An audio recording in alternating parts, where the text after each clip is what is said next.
When we broke last night, we were addressing motions before the court. Probably the most efficient way to go about this is the state had indicated wanted a little bit of time to take a look at the demur on count 7. Does the state have any additional argument after reviewing the demur that had been filed on behalf of Mr. Bryan? No additional argument. We stand on what we had originally filed and on the court's order on the demur to count 7, which is, it tracks the language of the statute and it informs the defendants of what they are to defend against. And therefore it is sufficient and there's no reason to grant the demur to the indictment on count 7. All right. Go ahead and address that. Then let's get through any additional motions and I'll start addressing the motions as we go. I probably should have gone around and asked the question that normally leads to some time before the court. Before we get started, anything from the state? From Travis McMichael? No, From Greg McMichael? No, we're ready for our motion. And from Mr. Bryan? Yeah, you got it. Motions then. I'll just go around, same. Mr. Hogue is going to speak for both Greg and Travis McMichael.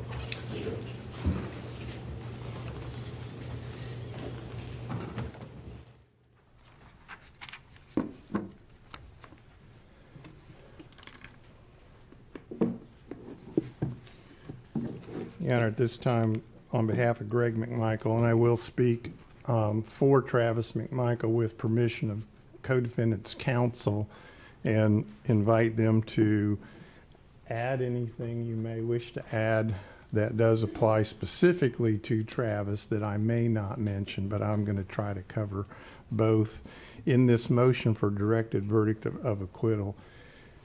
And I'll start with the statute that applies to such a motion and then go through the counts in the indictment that I think we have some argument to make regarding it. First, the statute. It's OCGA 1791A, which says, where there is no conflict in the evidence and the evidence introduced with all reasonable deductions and inferences therefrom shall demand a verdict of acquittal or not guilty as to the entire offense or to some particular count of or offense, the court may direct the verdict of acquittal to which the defendant is entitled under the evidence and may allow the trial to proceed only as to the counts or offenses remaining, if any. So I start with count 1, and let me get my indictment up here, which is malice murder. And to make this argument for acquittal on malice murder, allow me to review initially what the elements of that offense are and then talk about the evidence in the case. The statute, of course, is 1651 A and B, and 1651 A says a person commits the offense of murder when he unlawfully and with malice aforethought, either express or implied, causes the death of another human being. So starting with just subsection A, malice, of course, in Georgia law means a specific intent crime as opposed to a general intent crime. And in a specific intent crime, the subjective desire of the defendant is to bring about the exact illegal consequence that his action is intended to produce.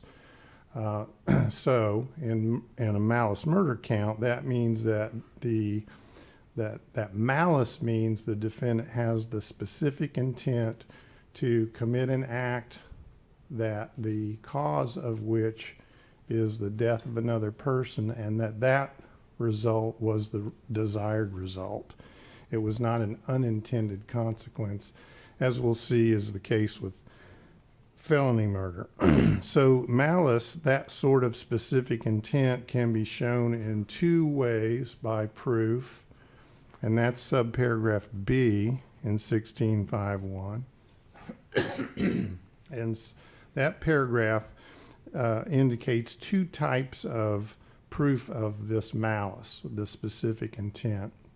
Of course, I always mention that as the definition of malice because it's certainly confusing to jurors, but that's a different issue for later when we talk about charges. But it means no intent, no ill will or hatred, of course, but it's just a specific intent.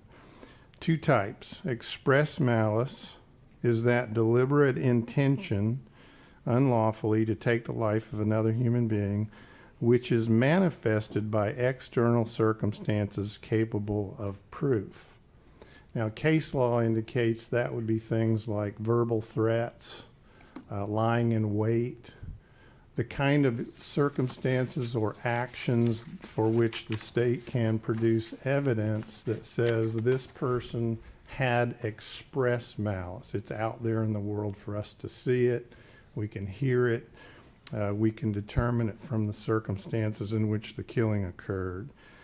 The other type of malice, much more sticky, is malice shall be implied where no considerable provocation appears and where all the circumstances of the killing show an abandoned and malignant heart.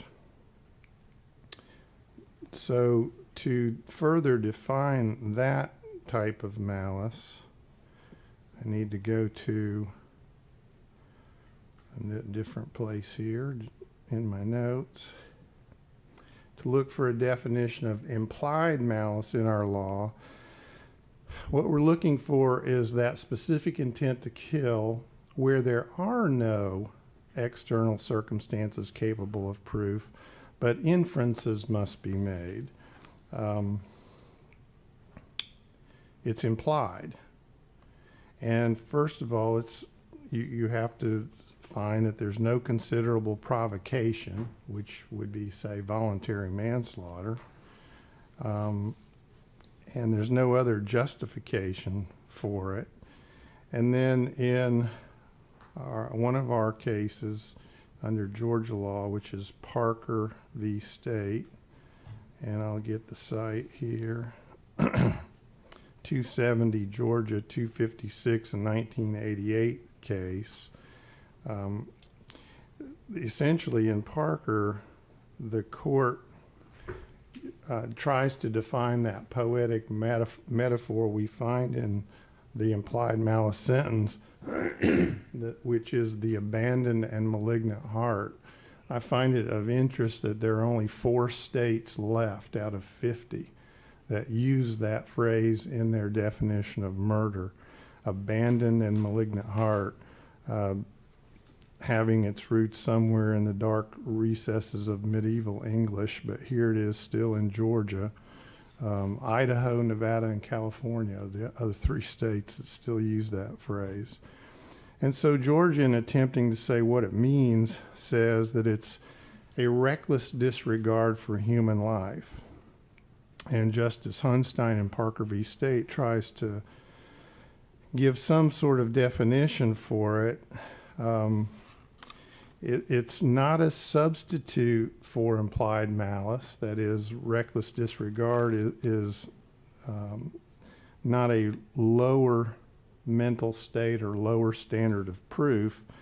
It's not equivalent. It's, as she says in this opinion, a special concurring opinion, she says the difference between instructing a jury that a presumption of malice may arise from reckless conduct, and this is for malice murder, and instructing them that reckless conduct and malice are equivalents that can be substituted for one another is not just a matter of mere semantics. A jury is entitled to be instructed how to determine a defendant's state of mind based on the evidence adduced.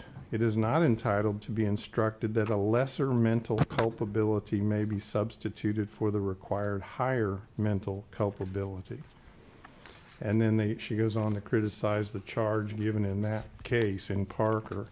But what it comes down to, and it's even cited later in a U.S. Supreme Court case, actually it was a case earlier than Parker, and also an attempt by Justice Brennan to define it. And the case is Arave I'm sorry, let me start that over. ARAVE, Arave, v. Creech, CREECH, 507 U.S. 463, a 1993 case. Justice Brennan wrote this: homicides committed without considerable provocation or under circumstances demonstrating an abandoned and malignant heart, a term of art that refers to unintentional homicide committed with extreme recklessness. And then I just use ellipsis there because he goes on to another matter. But the examples given would be, say, somebody shooting a gun into a crowd of people. You aren't intending to kill any specific person, but you certainly know by that reckless act somebody will die. Or driving a car into a crowd at a protest rally. Somebody's going to die. This could be an abandoned and malignant heart. So, that all aside, now the facts of our case, going back to the standard of 1791A, where directed verdicts premised upon no conflict in the evidence, and all reasonable deductions and inferences therefrom. In this case, the state's case in chief, which we've just now heard for the last week and a half, the express malice does not seem to be there. Speaking about Travis McMichael in particular, he's not saying anything or doing anything that could be provable by external circumstances to be express malice. And as we've all seen in the video, the shooting doesn't occur until he and Ahmaud Arbery are locked up in mortal combat, hand to hand, face to face, and in contact with one another, with a gunshot wound that's fatal, that's close contact or near close contact, 1 to 3 inches away. Now, none of that is in dispute. There's no conflict in the evidence there.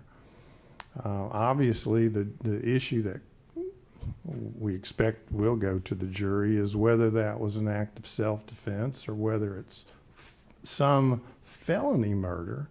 And there are counts in here that address that. There is a pair of counts that talk about using a shotgun as an aggravated assault which results in the death, and that's felony murder. Those are 2 separate counts in this indictment. It's always interesting, too, that malice murder added in the same case with felony murder, while not legally inconsistent, and, you know, of course, George has done away with the concept of legally inconsistent verdicts, is somewhat logically inconsistent.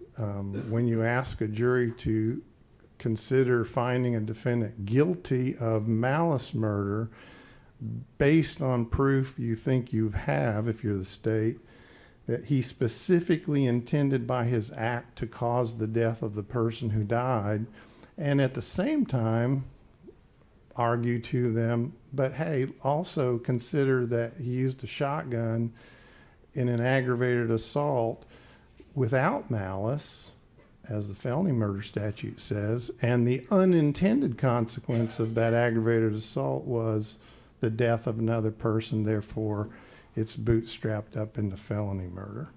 So that is the argument against count 1 under 1791A as a count that should not be presented to the jury because there is no conflict in the evidence.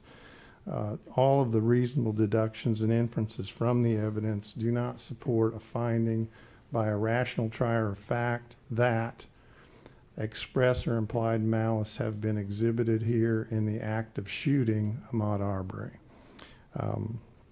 Now, you know, I can go on to each of the other challenges in turn or stop. Let's go ahead and get the entire motion out. The second challenge is to the combination of counts 5 and 9. And let me get my indictment back up.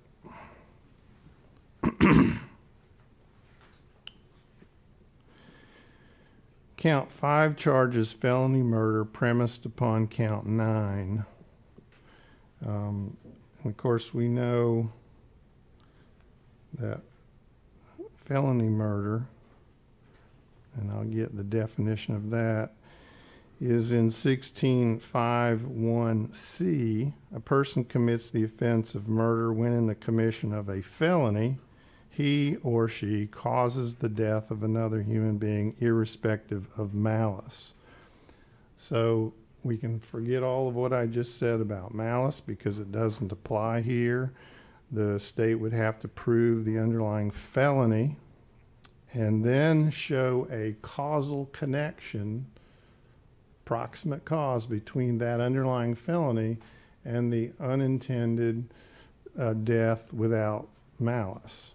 And in this case, count 9 is the criminal attempt to commit a felony, namely false imprisonment, on,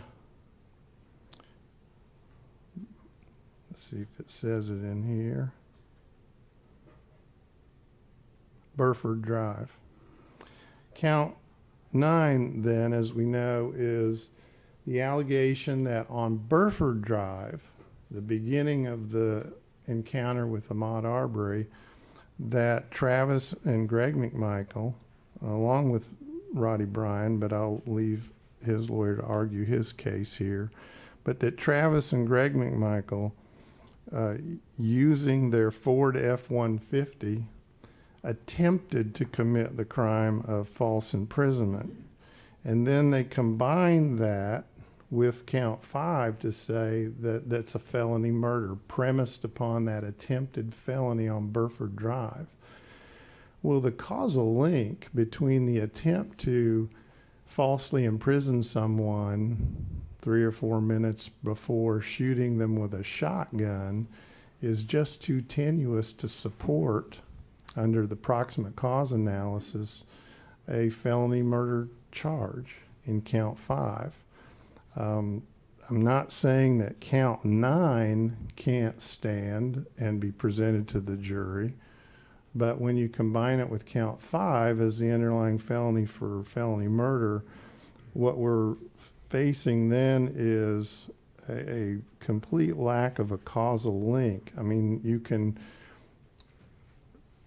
add several links to get to Holmes Road where the shooting occurs, but there is nothing about the attempt to false imprison Ahmaud Arbery on Burford Drive with a pickup truck, particularly Travis McMichael's Ford F-150, and his ultimate death on Holmes Road.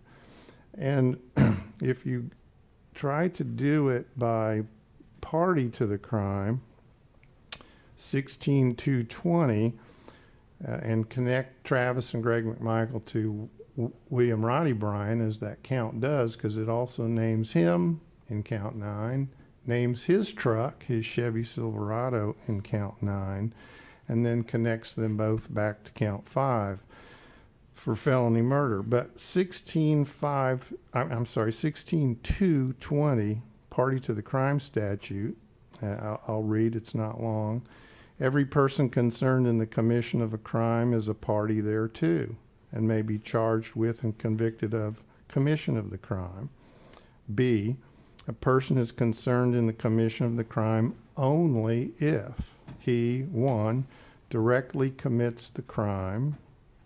And here we're talking about directly commits the crime of criminal attempt to falsely imprison Ahmaud Arbery on Burford Drive. And he didn't, that is, Travis and Greg McMichael, didn't directly commit that crime with a Chevy Silverado. And then 2, intentionally causes some other person to commit the crime.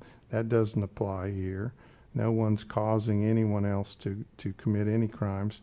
3, intentionally aids or abets in the commission of the crime. That is, proof that Travis and Greg McMichael are intentionally aiding or abetting Roddy Bryan in the commission of the crime of attempting to false imprison Ahmaud Arbery on Burford Drive. And then finally, intentionally advises, encourages, hires, counsels, or procures another to commit the crime. So as the evidence was produced here in this case, Roddy Bryan saw the white truck and saw Ahmaud Arbery, made some driveway assumptions, according to Ms. Dunikoski, and then went and got in his truck to do what he did. But as we heard, he hollered something that the McMichaels did not hear. The evidence from the state was uncontroverted that whatever he said, there was no indication, no evidence whatsoever that the McMichaels heard it. There was no phone communication of any kind between either McMichael's phones or Roddy Bryan's phones. In short, there was no coordination, there was no participation, no planning, no intentionally aiding and abetting, or intentionally advising, encouraging, and so forth between the two McMichaels and Roddy Bryan on Burford Drive, where count 9 concerns my argument here. So the criminal attempt to commit false imprisonment, if that arguably occurred by the McMichaels with their F-150 on Burford Drive, fails to support count 5's felony murder because of the tenuous causal link, a proximate causal chain that's just not going to reach. And secondly, if it's a party to the crime theory, there's no evidence at all that there was any participation, intentional, and that's a key word in the party statute, between the McMichaels and Roddy Bryan on Burford Drive. So that's my directed verdict argument to count 5, and I make it in connection with count 9. And yet I am conceding that count 9 could survive a directed verdict and be presented to a jury. There is a conflict in the evidence there about what the McMichaels were doing on Burford. Obviously, we're saying that excuse me, that they're attempting to make a citizen's arrest. The state says they're attempting to do a false imprisonment. That's a legitimate jury issue. But connecting it to count 5 felony murder, that should be directed in favor of the defendants as an acquittal. All right, my third attack here under the motion for directed verdict of acquittal will be the combination of counts 3 and 7. Again, count 3 is a felony murder count, and it refers to the allegation in count 7.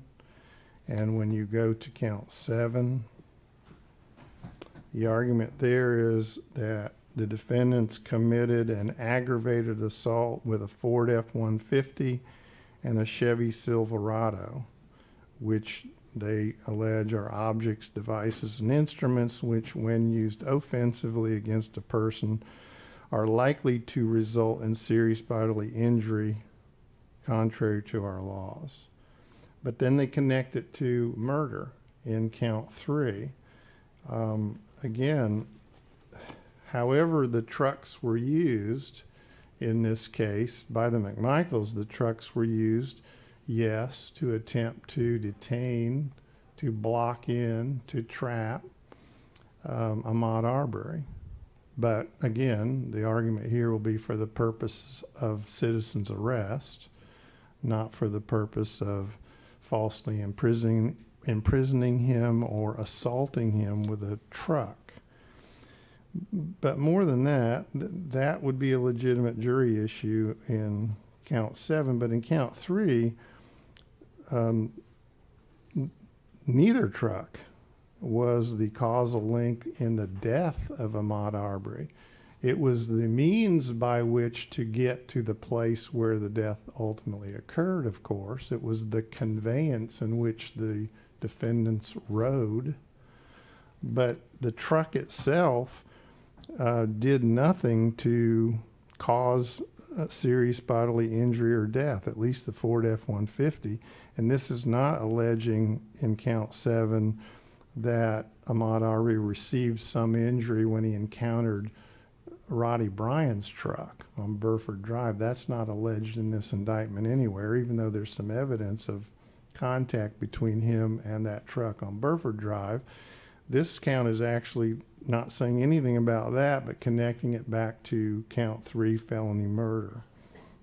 So it's the same problem as we just had in counts 5 and 9. It's a failure of a causal link, no proximate cause to show that the truck is connected to the murder in a causative way, and the same with party to the crime. The other thing this combination of counts does, it doesn't say whether this aggravated assault with a truck is occurring on Burford Road or Holmes Drive. We're left to guess which it is. It simply does not specify.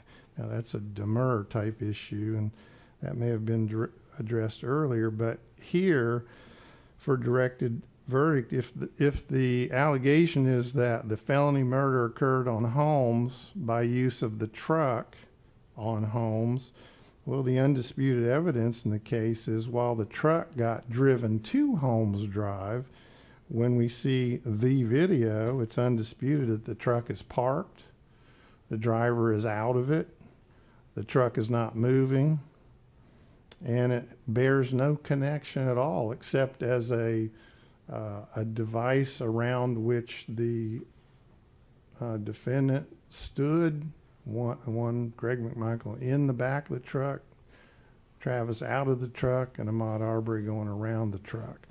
So the truck is not a causal element in the death of Ahmaud Arbery, and therefore count 3 should be directed as a verdict of acquittal for the defendants.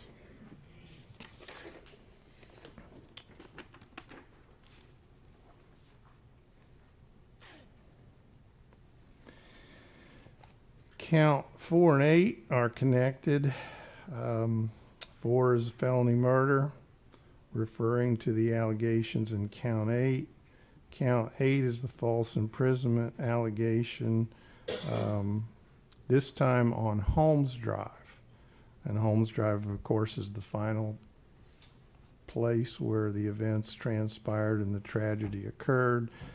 But this count 8 alleges that on Holmes Drive, using the 2 pickup trucks, the 3 defendants in concert with one another as parties to the crime, falsely imprisoned Ahmaud Arbery, and then the shooting occurs and they make the causal link back to count 4 for the felony murder charge. But again, the evidence in the case was that there was no place on Holmes Drive where the truck was used to block in Ahmaud Arbery.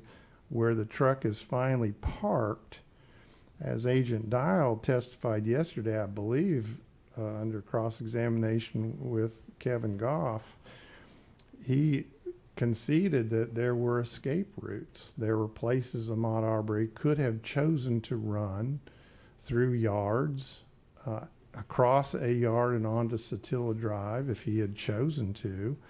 So how one can be falsely imprisoned when the case agent is testifying under oath that he could have kept on running. The truck itself did not impede his decision to turn right and run across this yard onto Satilla Drive and continue down Satilla Drive until he left the neighborhood, or until he encountered the police, which we also have heard with undisputed evidence was on Satilla Drive when the shooting occurred. So he would have run into a police car at the very least, and then possibly Matt Albenzi if that police car was not where the undisputed evidence says it was. So again, count 4 felony murder should fail because it's based on count 8, which count 8, it's fair enough to send to the jury. It's a disputed allegation, but count 4 can't be supported by it. Finally, counts 2 and 6 are connected, and our motion applies to them in this way. Count 2 is a felony murder, this time premised upon count 6, and count 6 is the allegation of aggravated assault with the use of a shotgun, a firearm, a deadly weapon, to wit, a 12-gauge shotgun. This one's a little stickier in this regard because the evidence has come out that Travis McMichael pointed his shotgun at Ahmaud Arbery on 2 separate occasions. There's been evidence presented by the state that as Ahmaud Arbery is running towards the back of the pickup truck, on the driver's side of the truck, Travis McMichael raises his shotgun, and then he lowers it and moves to the left front quarter of the truck as Ahmaud Arbery makes a couple of weaving maneuvers and then comes around the right side of the truck, and then the gun is raised again and this time discharged, and those shots are what were fatal to Ahmaud Arbery. The count does not specify here in count 6 which of those 2 gun raisings is the aggravated assault.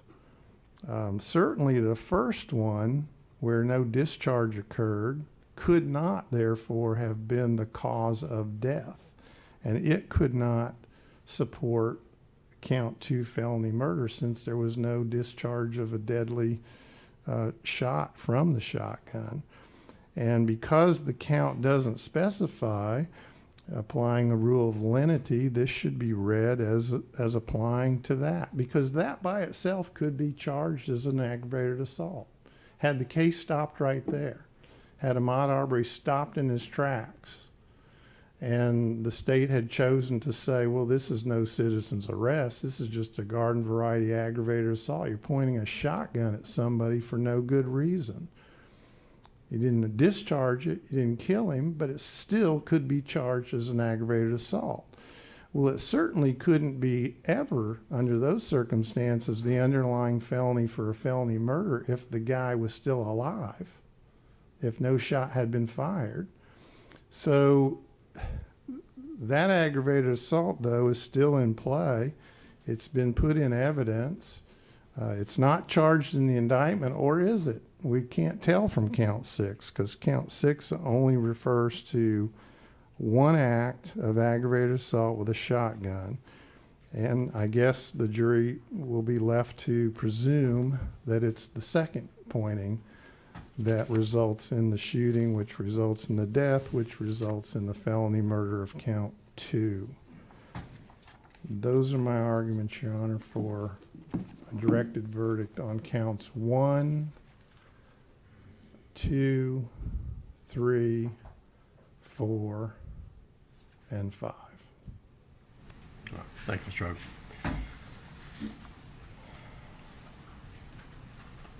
Let's go ahead and address that motion from the state, and then we'll get to Mr. Bryan's motion. Thank you, Judge.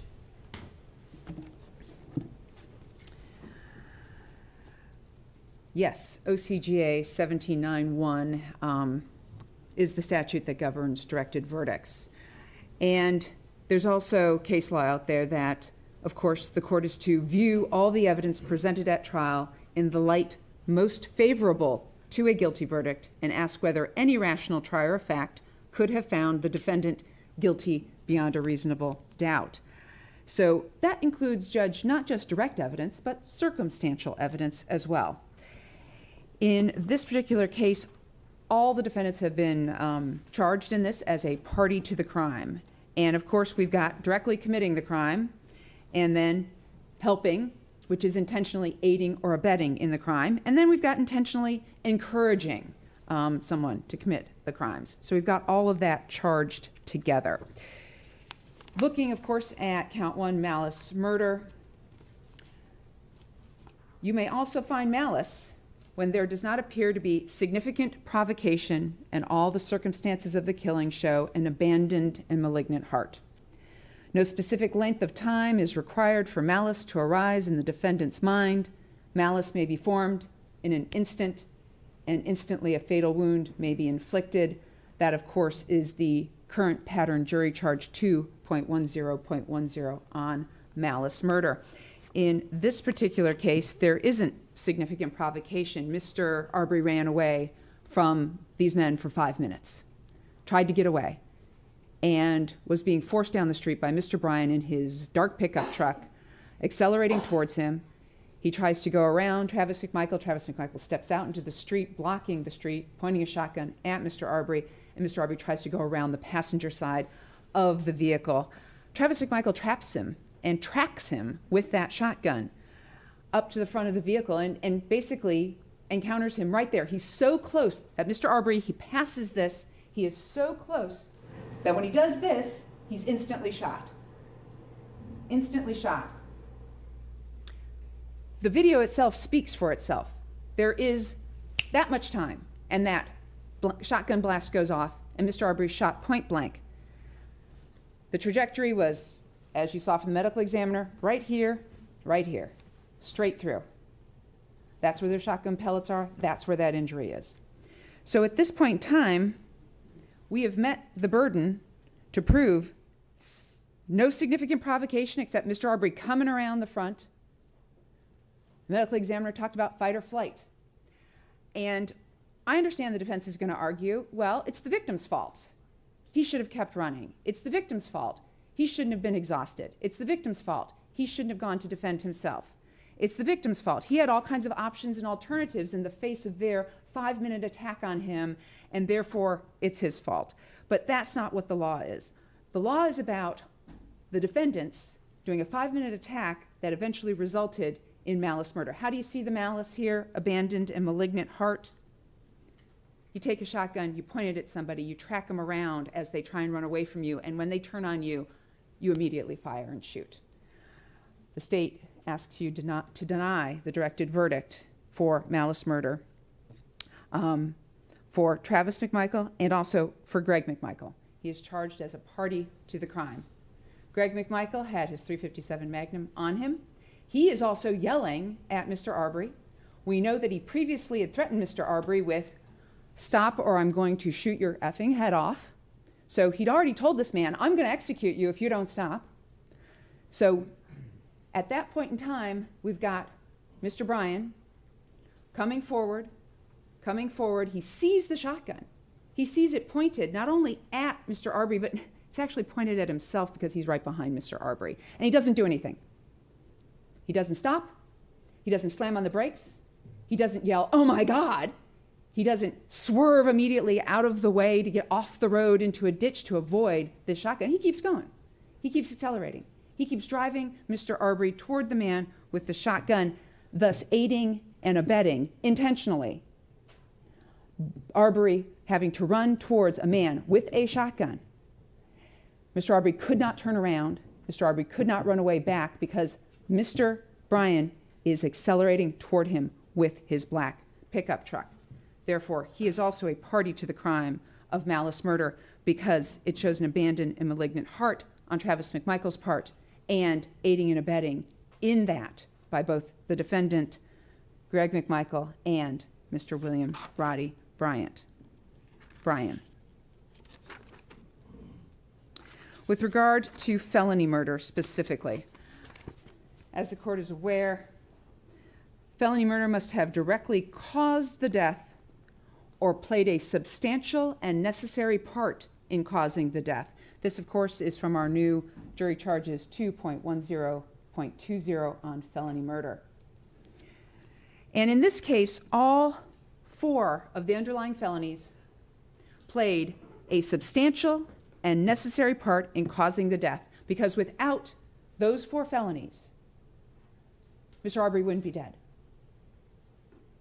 So we've got our old-fashioned but for, and that's what we're talking about here. Played a substantial and necessary part in causing the death. But for these actions, Mr. Arbery would still be alive. So when we look at Specifically, I'll take them in the order Mr. Hogue went. We're talking about count 5, felony murder, and count 9, which is criminal attempt to commit false imprisonment on Burford. The indictment reads, in violation of the personal liberty of Ahmaud Arbery, did unlawfully chase Ahmaud Arbery through the public roadways of Satilla Shores neighborhood in pickup trucks, did attempt to confine and detain Ahmaud Arbery without legal authority on Burford using a Ford F-150 and a Chevy Silverado. So they attempted to confine him, but he managed to get away. They basically both used the pickup trucks. So we've got Mr. Bryan, principal, actively attempting to detain Mr. Arbery. We've got Travis McMichael in his pickup truck. Circumstantial evidence that he is actively attempting to detain Mr. Arbery because why? Mr. Arbery turns around from the white pickup truck and runs back the other way. And this is after Greg McMichael is in the truck yelling, cut him off, cut him off, cut him off. So at this point, we've got all three men acting in concert to attempt to confine him there. Well, how do they do that? They go ahead and do that by aggravated assault with their pickup trucks, by placing him in reasonable apprehension of receiving serious bodily injury. Well, what does that mean? It means their actions, what were they doing? They're using these pickup trucks with the aggravated assault to confine and detain him. So the state has proven that they use these pickup trucks in a manner that would reasonably put someone in fear and apprehension of receiving bodily injury. What does that mean? They scared him. They scared him with the aggravated assaults. And that was part of the false imprisonment. We're going to scare you into stopping by using these pickup trucks to cut you off and run you into a ditch. They were doing it in concert with each other. I want to be real clear. The defense is attempting to conflate conspiracy, which is we pre-planned this thing, or conspiracy, which is wink and a nod.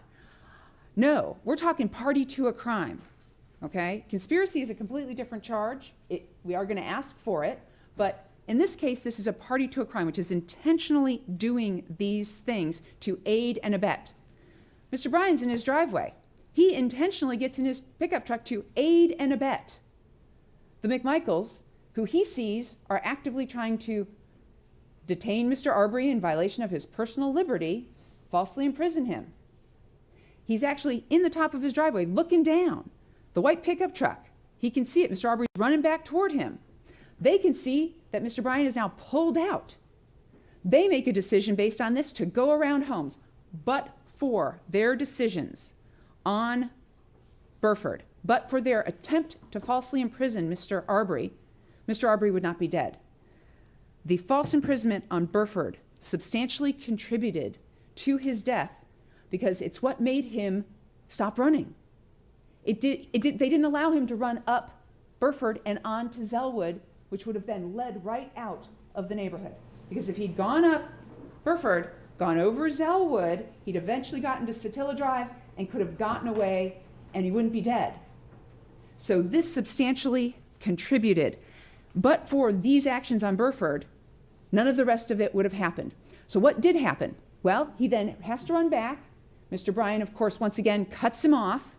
He then immediately turns up homes to get away from Mr. Bryan in his pickup truck, which has now cut him off from his route going out Satilla Drive.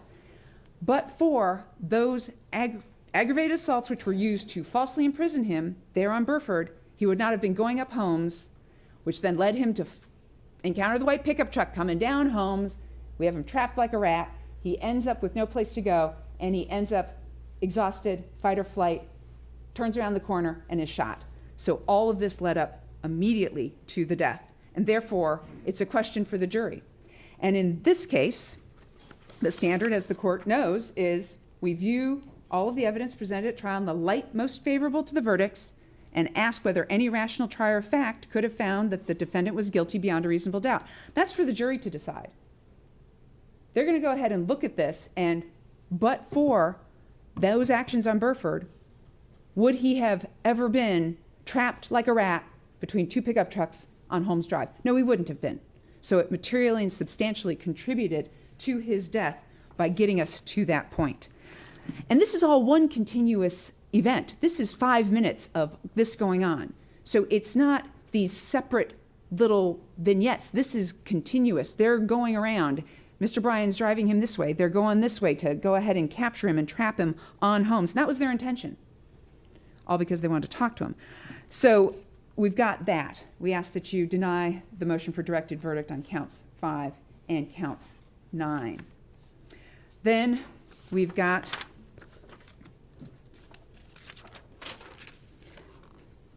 I believe Mr. Hogue then did 3 and 7, which is our aggravated assault with the pickup trucks. Count 7, did make an assault upon the person of Ahmaud Arbery with a Ford F-150 pickup truck and a Chevy Silverado pickup truck. Objects, devices, and instruments, when used offensively against a person, are likely to result in serious bodily injury. 2.20.21, aggravated assault with a deadly or offensive weapon. Assault another person with an offensive weapon. To prove assault, the state does not have to prove that the other person was actually injured. However, the state must prove that the defendant committed an act that placed the person in reasonable apprehension or fear of immediately receiving a violent injury. And then, of course, an offensive weapon is any object that is likely or actually does cause death or serious bodily injury if used against someone. It's not in dispute that a 5,000-pound lethal weapon like a pickup truck can cause serious bodily injury to someone. The question is, were their acts, what they did, such that they would put a reasonable person in reasonable apprehension? In other words, did what they do cause fear? Yes. Now, we don't have Mr. Arbery to go ahead and take the stand and go, yes, I was afraid. He's dead. But the jury's allowed to go ahead and look at this and go, okay, let's look at their acts. Did they commit an act that placed Mr. Arbery in reasonable apprehension or fear of immediately receiving a violent injury? Yes, both direct and circumstantially, they did, with aggravated assault with these pickup trucks. So once again now, felony murder, we're back to our but-for situation. So but for them attempting to strike him, cut him off, run him into a ditch, impede him, run up next to him. I mean, Mr. Arbery's just running down the road, and they pull up with a pickup truck right next to him and start yelling at him. Stop, stop, we want to talk to you. So at that point, just that alone, is that an action that would put somebody in fear? I mean, total strangers have pulled up next to you. You don't have a car, you're running. That's a question for the jury. Now, the aggravated assault with the pickup trucks, the state feels not a problem, proven that beyond a reasonable doubt. Did it play a substantial and necessary part in causing his death? Yes. Now, as Mr. Hogue pointed out, at the time of his death, the white pickup truck, which had already been used offensively against him, trying to falsely imprison him on Burford, and then once again coming down Holmes Drive, goes ahead and passes Mr. Arbery. We know this, okay? Because what do we have? We've got Mr. Bryan on the video. Mr. Arbery suddenly turns around. Now, whether you can see the white pickup truck or not, he suddenly turns around and runs back down. Mr. Bryan goes up, Mr. Bryan turns around, he comes back up, and the video's there, and what do we have? That truck is parked at the end of the road. Based on their statements, Agent Dial has testified they went up Zellwood and came down Holmes. That means they passed Mr. Arbery once again with that white pickup truck. He is pinned between the two of them, the black pickup truck and the white pickup truck, and then the white pickup truck passes him when he turns around and then parks in front of him. That is the aggravated assault. But for them using those pickup trucks in that manner, he would not be dead. Because he's trying to run up Holmes, and the white pickup truck's coming. He runs back down. Now Mr. Bryan's at the top of Holmes, and the white pickup truck's at the bottom of Holmes. He is pinned. Greg McMichael said he was trapped like a rat, and he knew it. That was what Greg McMichael said. So when he's trapped like a rat between these two pickup trucks, did that substantially, materially, did that play a substantial and necessary part in causing the death? It was absolutely necessary, because they had him between these two pickup trucks. They'd caused him fear. Actions put him in reasonable apprehension of receiving serious bodily injury with the pickup trucks. And at this point in time, as a party to the crime, they've stopped their pickup truck. But Mr. Bryan hasn't stopped his pickup truck. Not at all. He is coming up behind Mr. Arbery. He is revving that engine. You can hear it on the video. And as a party to the crime, they can see that pickup truck coming. seeing that pickup truck coming, didn't stop Travis McMichael from pulling up that shotgun and pointing it at Mr. Arbery. And then he tracks him around and then shoots Mr. Arbery. The fact that Mr. Bryan and the McMichaels as a party to the crime of the use of that pickup truck at that moment, it becomes felony murder for the aggravated assault with the pickup truck. The state will argue, of course, that the use of the pickup truck the entire time, but for that, he wouldn't have been where he was. But for all the actions that the McMichaels took in their white pickup truck, Mr. Arbery would not have been where he was and would not have been trying to escape this particular attack and assault. So we ask that you deny the directed verdict on counts 3 and count 7. Then we have, of course, count 4 and 8. This was the fourth one that Mr. Hogue mentioned. I'm going to pause for some water, Judge.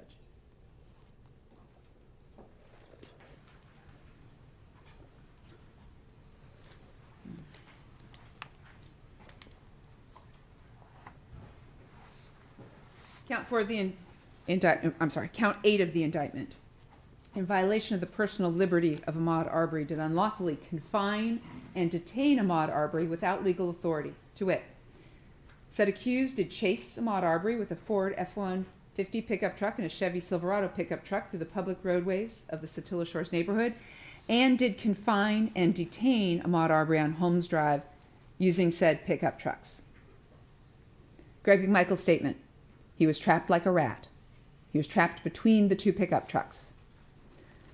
The state has gone ahead and proven count 8. So how did that materially, substantially, and necessarily cause the death of Ahmaud Arbery? Because he's trapped between these two pickup trucks. He's right there on Holmes.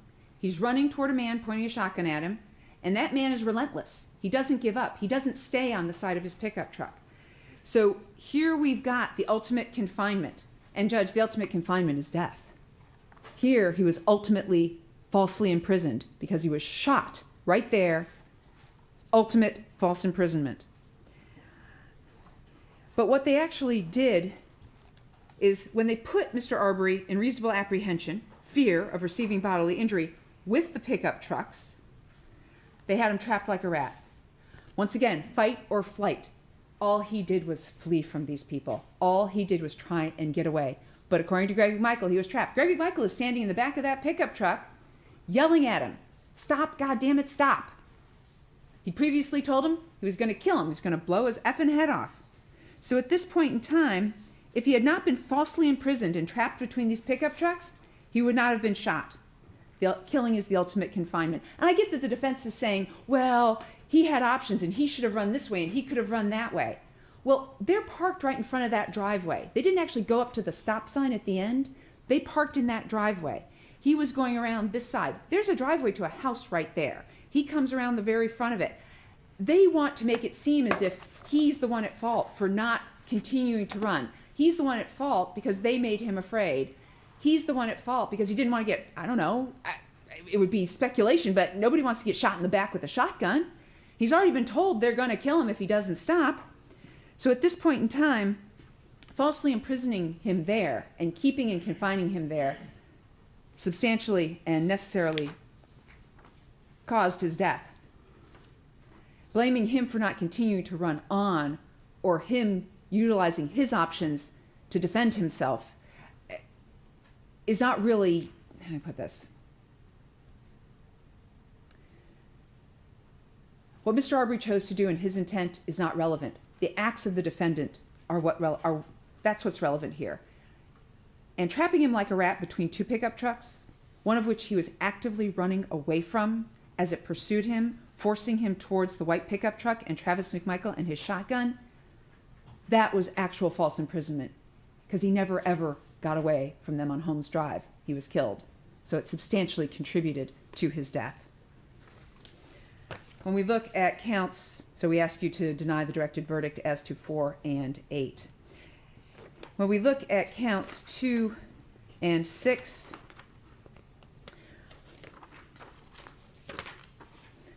once again, 2 being felony murder based on the aggravated assault with a shotgun. Count 6 is did make an assault upon the person of Ahmaud Arbery with a firearm, a deadly weapon, to wit, a 12-gauge shotgun. To prove assault, the state does not have to prove that the other person was actually injured. However, the state must prove that the defendant attempted to cause a violent injury to the person. All right, so, Judge, I hear what Mr. Hoag's saying, that pointing the shotgun at him where it's up against here is an aggravated assault, and it is. And if he had never fired at him, if he'd just done that, he'd be guilty of aggravated assault. However, as you know, our Supreme Court has recently told the state, you can't go charging different moments in time in a continuous action. They've told us that. They said you can't do it. It's all one aggravated assault. There has to be an intervening factor, meaning, I think the one case that we're talking about is, it was an aggravated assault on a woman, boyfriend, girlfriend, and he went ahead and slashed her face. So we've got aggravated battery. Then there was an intervening time period where she got away from him. Then he went up and I think he stabbed her in the neck. Those were 2 separate things solely because of the intervening time factor. But the courts have said, meaning our Supreme Court has held, it's all one thing. But in this particular case, the state's not contending that it's 2 separate aggravated assaults. It's one aggravated assault when he pulled the trigger and shot him. So I just want everybody to be really, really clear. The state is arguing the state must prove that the defendant attempted to cause a violent injury to the person. And he attempted to cause a violent injury to the person when he shot him point blank in the torso with that shotgun. They are all parties to the crime of this. Because Greg McMichael's already threatened to shoot him with a, stop or blow your effing head off. Mr. Bryan sees that shotgun, sees it come out, sees exactly what's going on. We might not see it on the camera, but he's driving the truck and he's driving Mr. Arbery right towards that man with the shotgun, helping him to go ahead and commit this crime. So at this point in time, we've got the aggravated assault. Here, Travis McMichael actually pulled the trigger. Greg McMichael helped and encouraged Travis McMichael. Travis McMichael grabbed his shotgun in his driveway decision at his house, chose to bring that shotgun along, and Greg McMichael knew it. There's absolutely no evidence that Greg McMichael told him not to bring it along. Don't bring that shotgun. Nothing like that. Greg McMichael got into the truck with his son knowing he had that shotgun. This is circumstantial evidence. Greg McMichael's in the truck with Travis McMichael the entire time that he has this shotgun, both in the pickup truck and then when Greg McMichael gets in the back of the pickup truck, Greg McMichael's yelling at Ahmaud, stop, stop. Greg McMichael's giving Travis McMichael, directions, cut him off, cut him off, cut him off. In the moment that Travis McMichael is outside, Greg McMichael can see he's got the shotgun. Stop, goddammit, stop, is what he's saying to Mr. Arbery. That is helping, intentionally aiding and abetting, knowing full well that the shotgun is being pointed at Mr. Arbery. And it's kind of encouraging. It's tacitly basically authorizing this and encouraging him because he's not telling his son to stop doing that. You don't hear, put the shotgun down. You don't hear, what the heck are you doing? Don't do that. You hear, stop, goddammit. Travis McMichael is driving. And the one thing that's kind of important here, Judge, is that Mr. Hoag, when it came to Greg McMichael's statement, actually asked Parker Marcy a question. And it was unobjected to by Greg McMichael's counsel, but I know the court noticed it, I noticed it. It was my intention, and I know it was my son's, to arrest him or at least to get him identified. There was no objection from Travis McMichael. So at this point, what's before the court, unobjected to by Travis McMichael's counsel, is what their intentions were here. And of course, they're going to argue, well, it was to arrest him or at least get him identified. So if this is Travis McMichael's intention, it was Greg McMichael's intention, and that's what they were doing, and they were doing it at the point of a shotgun. With regard to Mr. Bryan,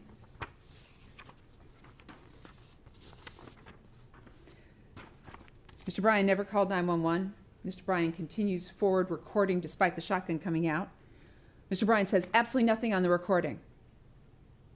He doesn't go, oh my God, there's a shotgun. Oh my God, what's he doing? He doesn't, like I said, swerve out of the way and into a ditch. He doesn't put it in reverse and back up so he's out of the line of fire. He pulls forward and accelerates despite the shotgun coming out. doesn't slam on the brakes, does not protest, does not yell, doesn't honk, doesn't do anything but keep driving forward, driving Ahmaud Arbery forward.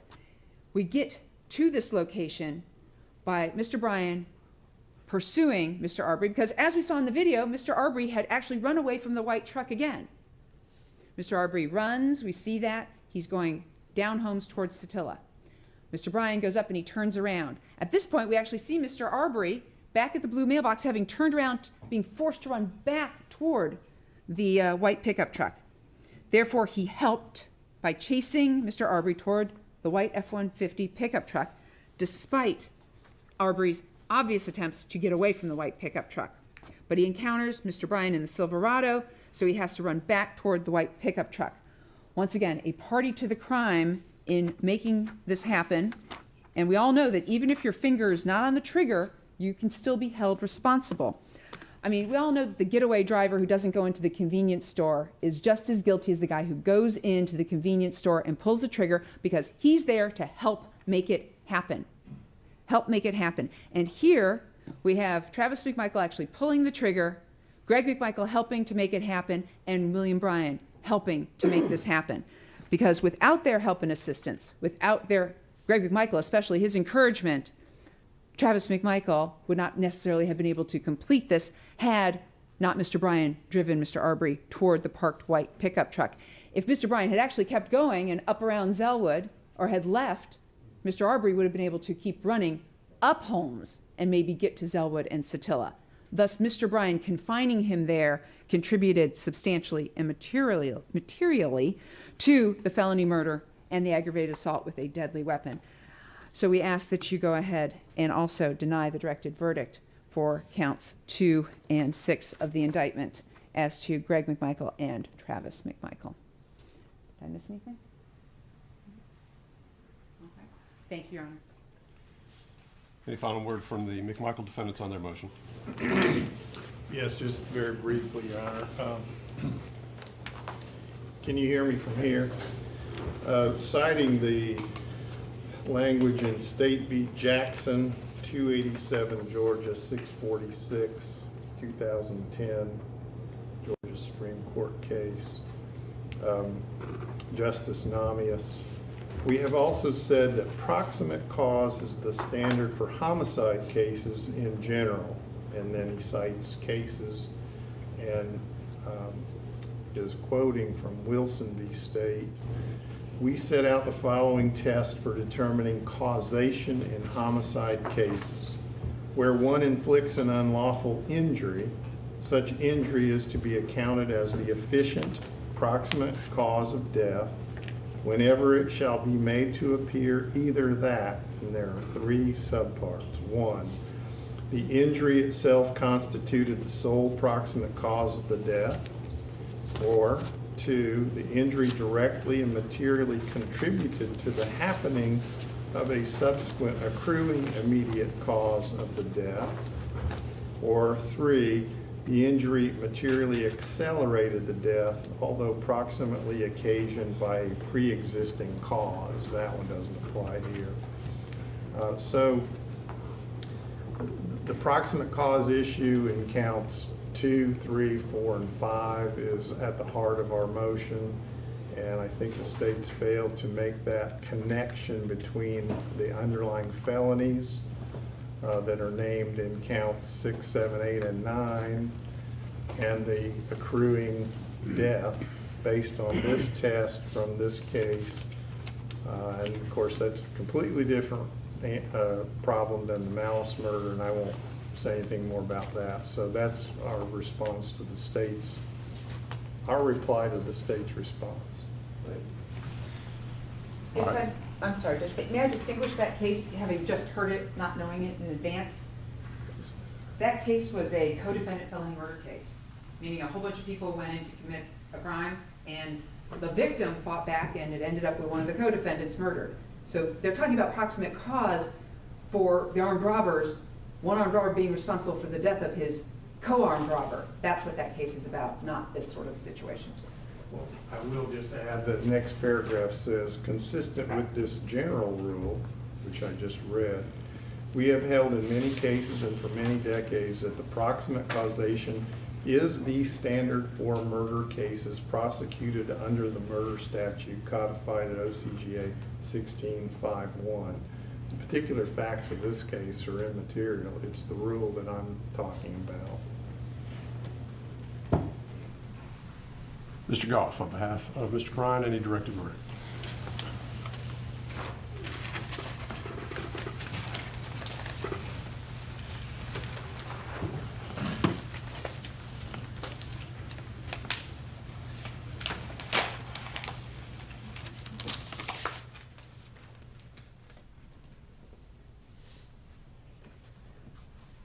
Good morning, Your Honor.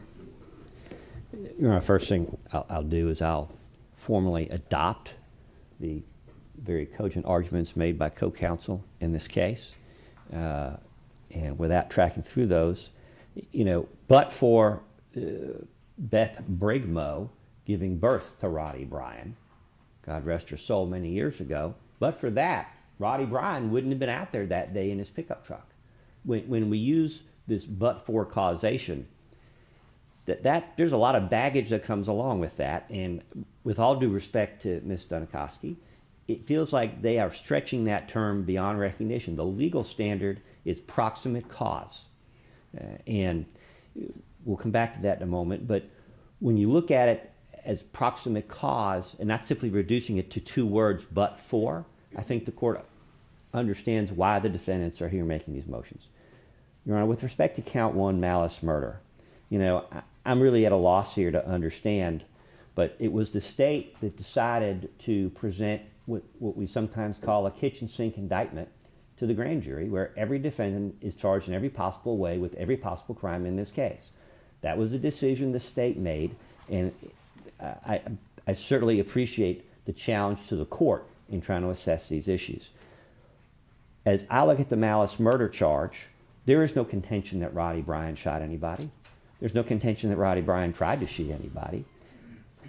There's no contention here that Mr. Bryan is acting as a principal.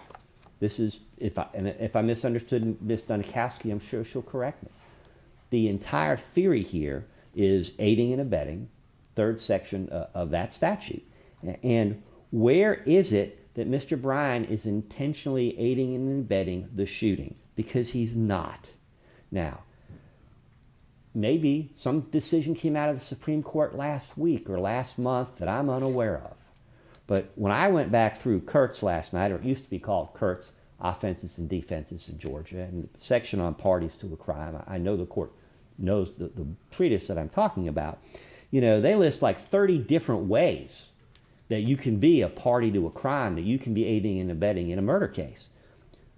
But none of those are like the case before this court.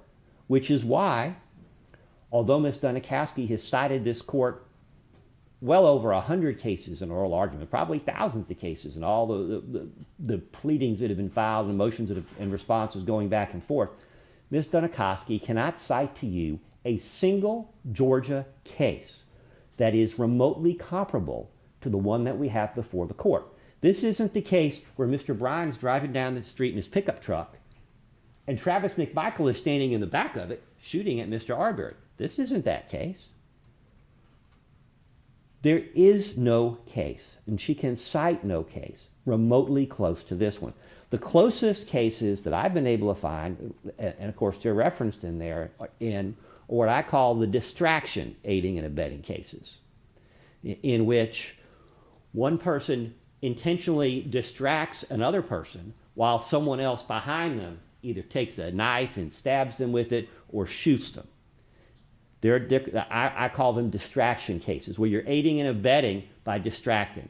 There is no evidence and no suggestion here that Mr. Bryan's conduct has somehow distracted Mr. Arbery. He's well aware of the pickup truck in front of him from the video. He's well aware from the video that they are both armed. So, and Mr. Arbery is not shot with his back turned. That might pose a different and a closer question for the court.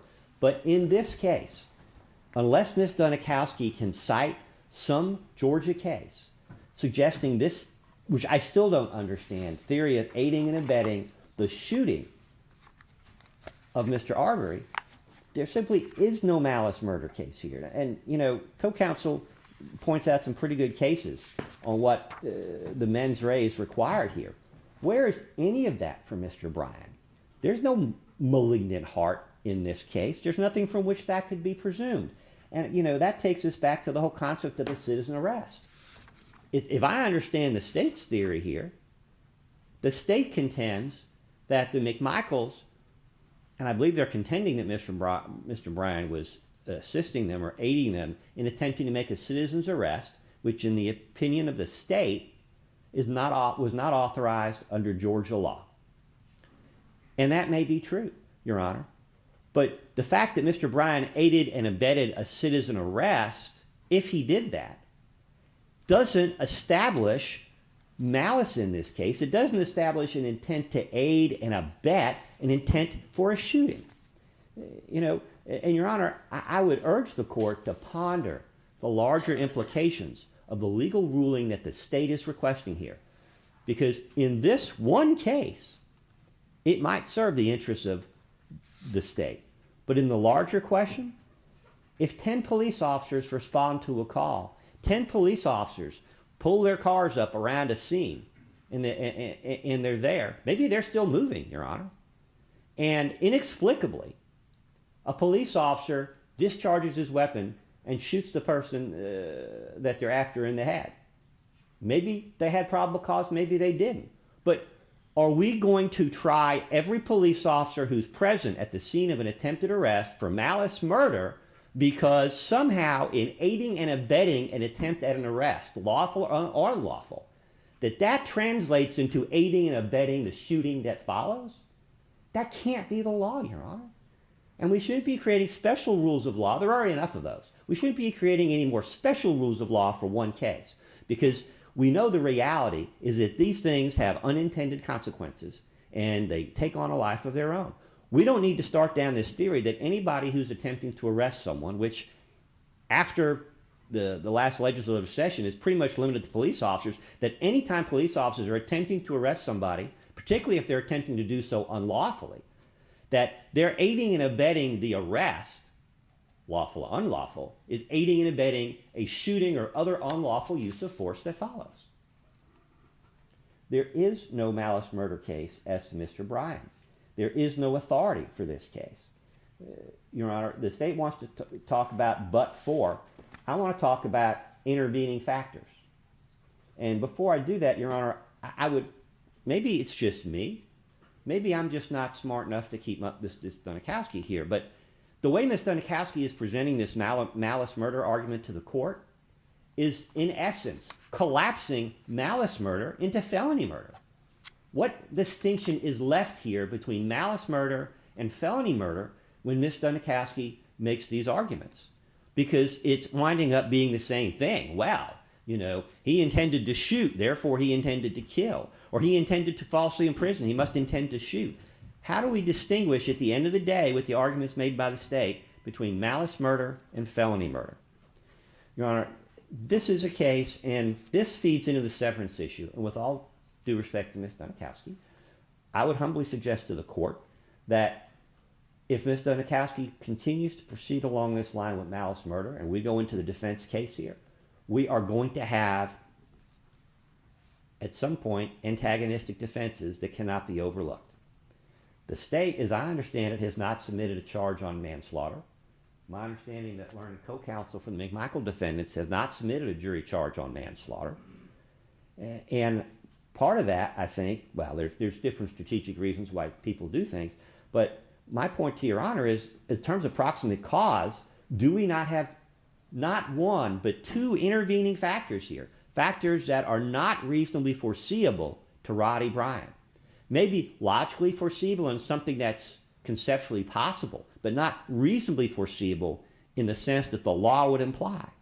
You have in the video, and unless I missed it, this part of the video the state contends is undisputed, uncontradicted. In the video, at the last minute, you see Mr. Arbery, instead of turning right towards the exit of Satilla Shores, he turns to the left. Now, it's not for me to judge or question why Mr. Arbery does the things he does. But when he turns left instead of right, regardless of his justifications or his reasons for doing so, that is an intervening cause, an intervening circumstance, I submit, under Georgia law. And at that point, it's not foreseeable to Mr. Bryan. It's not foreseeable that just like on the street with the police officers, suicide by cop is not reasonably foreseeable, nor is suicide by citizen's arrest. When Mr. Arbery turns towards Mr. McMichael, that is an intervening circumstance that breaks any causative chain here with respect to the shooting and death itself. Likewise, and I'm certainly not taking sides in this. It'll be for the jury and for the court to determine the guilt or innocence of the McMichael defendants. But at the same time, you have a second intervening factor. The first intervening factor is Mr. Arbery pivoting to the left instead of heading for the exit. The second intervening factor is Travis McMichael discharging his weapon. And I'm not questioning why Mr. Arbery is doing what he's doing. I'm not questioning why Travis McMichael is doing what he's doing. But what I'm saying is you have a second intervening factor, which is the choice of Travis McMichael to discharge his weapon. It doesn't really matter for purposes of evaluating count one malice murder if the court can see that whoever's in the right here, whoever's in the wrong, whichever party is using excessive force, maybe both parties are using excessive force, maybe there's some kind of mutual combat theory to be had out there.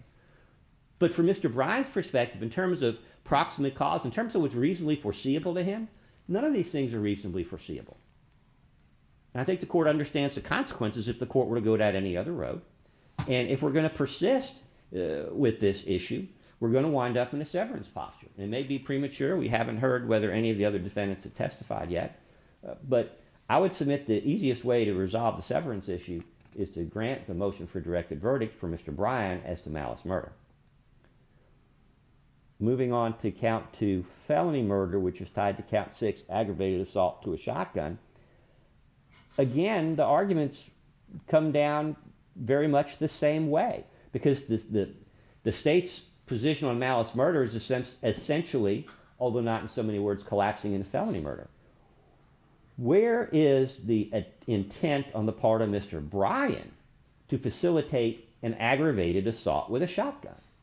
Again, it's one thing to say, if the state contends that's what the evidence shows, that Mr. Bryan is attempting to assist in a citizen's arrest, aiding and abetting a citizen's arrest.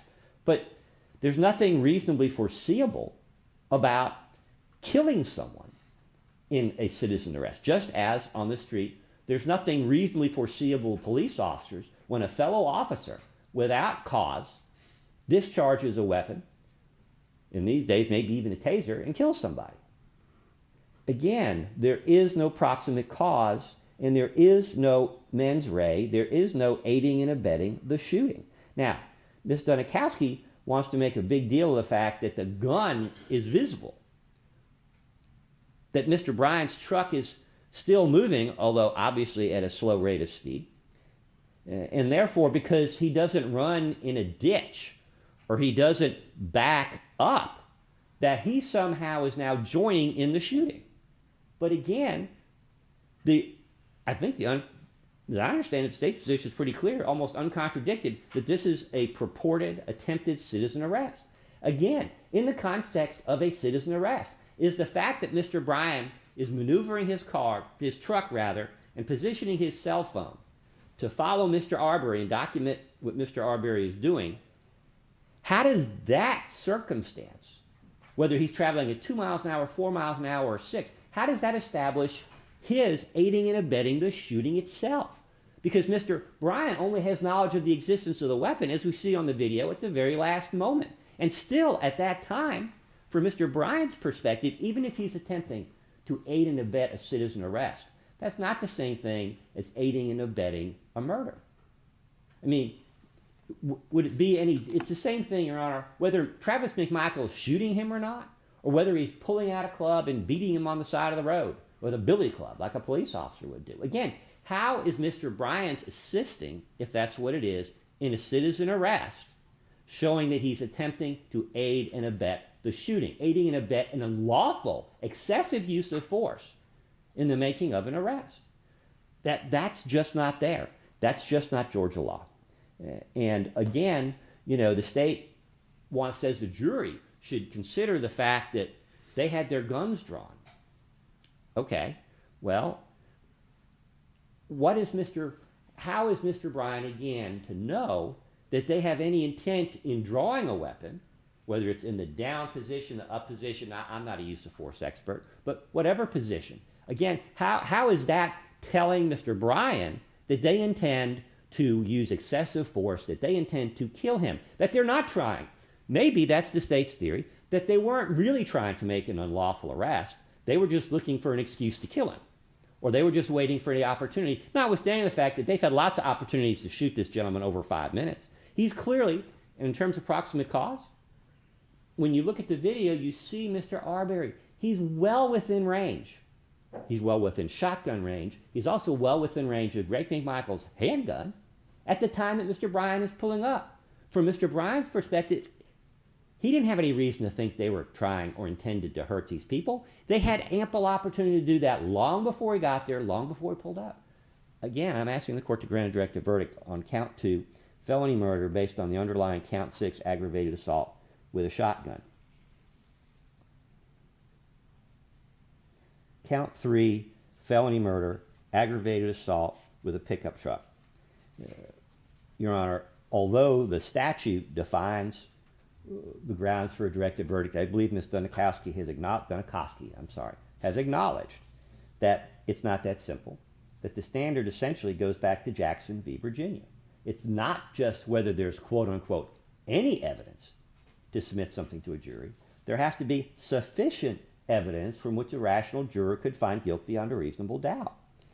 There is a severe lack of evidence in this case. There's no evidence that Mr. Bryan intended to do so. What they're doing is they're basing that on words, and I'm going to incorporate here for purposes of the motion for directed verdict the arguments made in connection with the special demurrer in this case. And of course, those have also already been addressed to some extent by counsel for the McMichaels. Your Honor, there's no witness. There is no witness to what Mr. Bryan did. There's no video of an aggravated assault. It's all contradicted by the physical evidence in this case.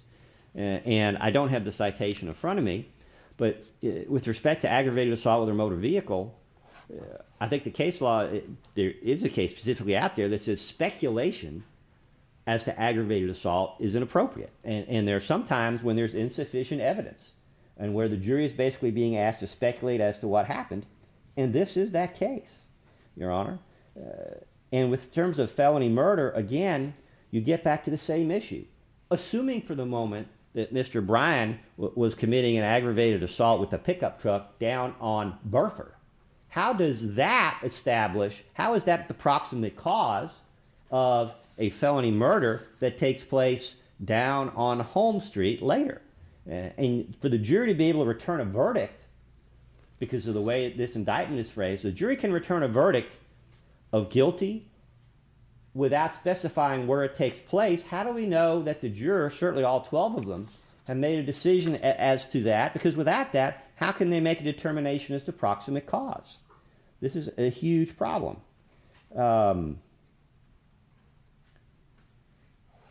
I'm going to get back to count 7 in a moment. But in terms of felony murder, there's just no proximate cause here. It's not reasonably foreseeable. And it's a huge stretch to say that what Mr. Bryan is doing out there in his truck is causing the death.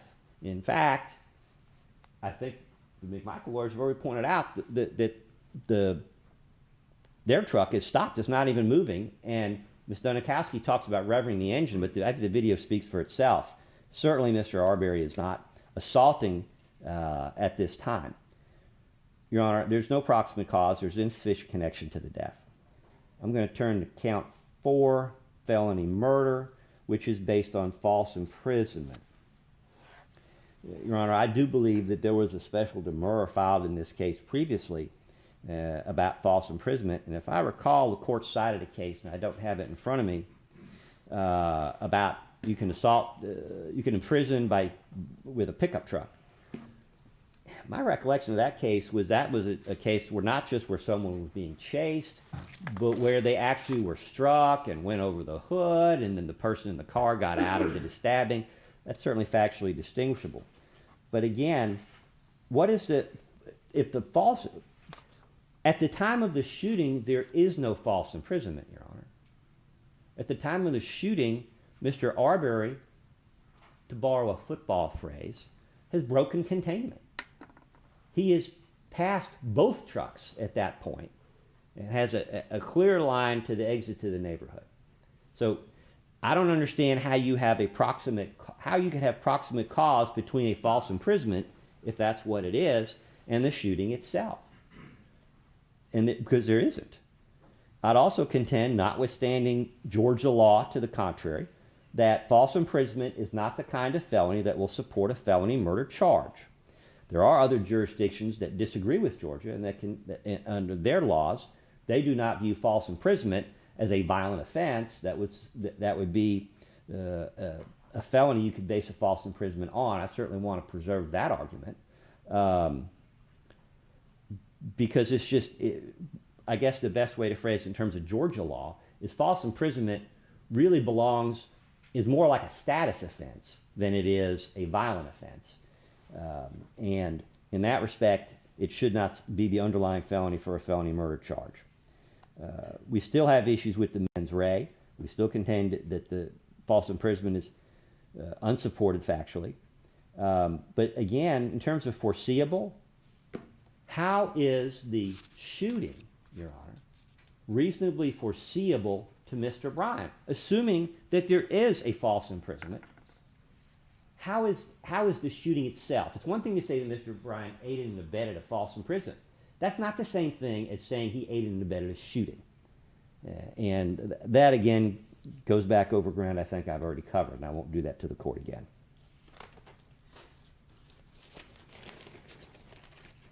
Count 5, felony murder.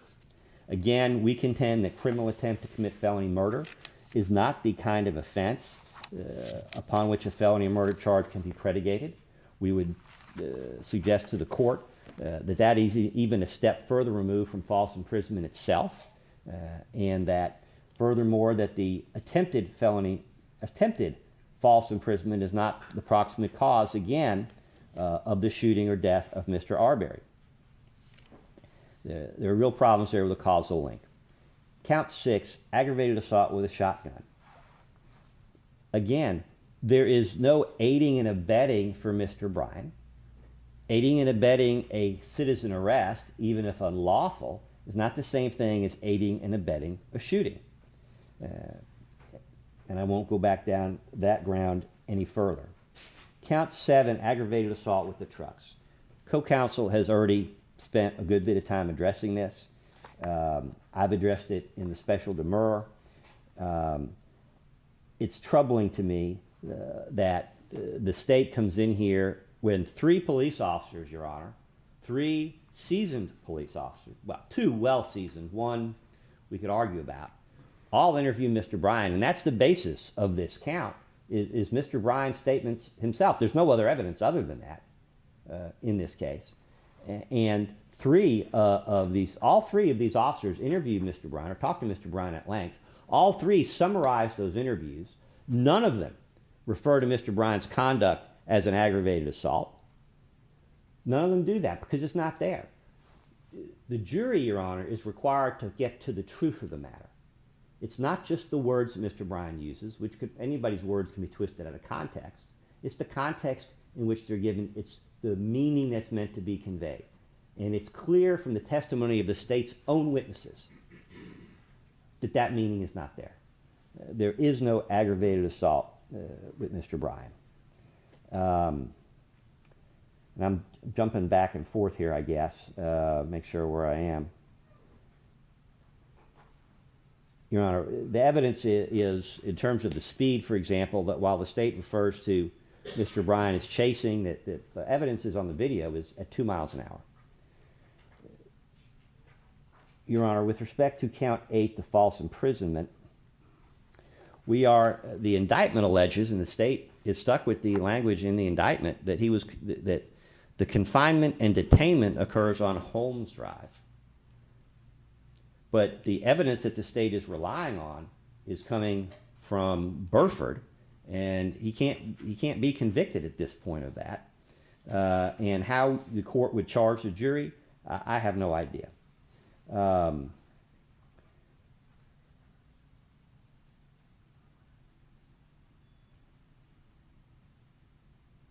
Your Honor, on count 8, the false imprisonment, I talked earlier about the breaking containment. There is some Georgia case law out there, and for example, I guess this is the best analogy I can come up with here. In a bank robbery, when an individual committing a bank robbery pulls out a gun and tells everybody to get down on the ground, under Georgia law, that is a false imprisonment because they get on the ground. But this case isn't the case where they get on the ground. Mr. Arbery never submits to being arrested. And in this case, this is what the state is pursuing here is the equivalent to someone in a store saying, everybody get down on the ground, and the person just continuing to run right out the door. That's what we have here, and that is not a false imprisonment under Georgia law. And again, if Ms. Dunikoski has a case citation for this court to any Georgia case that is remotely factually close to this one, I'm sure she'll present it, but I can't find it. Your Honor, attempted false imprisonment, that's count 9. We contend that the evidence is simply insufficient to submit that matter to the jury. Moreover, we think the evidence that was presented during the state's case in chief shows affirmatively abandonment. That Mr. Bryan has abandoned this chase, as they call it, and the video itself, I think, demonstrates that at the time of the shooting, Mr. Bryan is simply a witness to the shooting itself and to those events. And under those circumstances, we believe that he is entitled to have an acquittal as to count 9 and all the other counts in this indictment. We would ask that a directed verdict be granted on all counts and that Mr. Bryan be released forthwith. Before the state responds, could we break briefly for restroom? Yeah, it's going to take a 10-minute recess. Let's go ahead and take 10 minutes. We'll reconvene at 10 of. Thank you.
seated, please.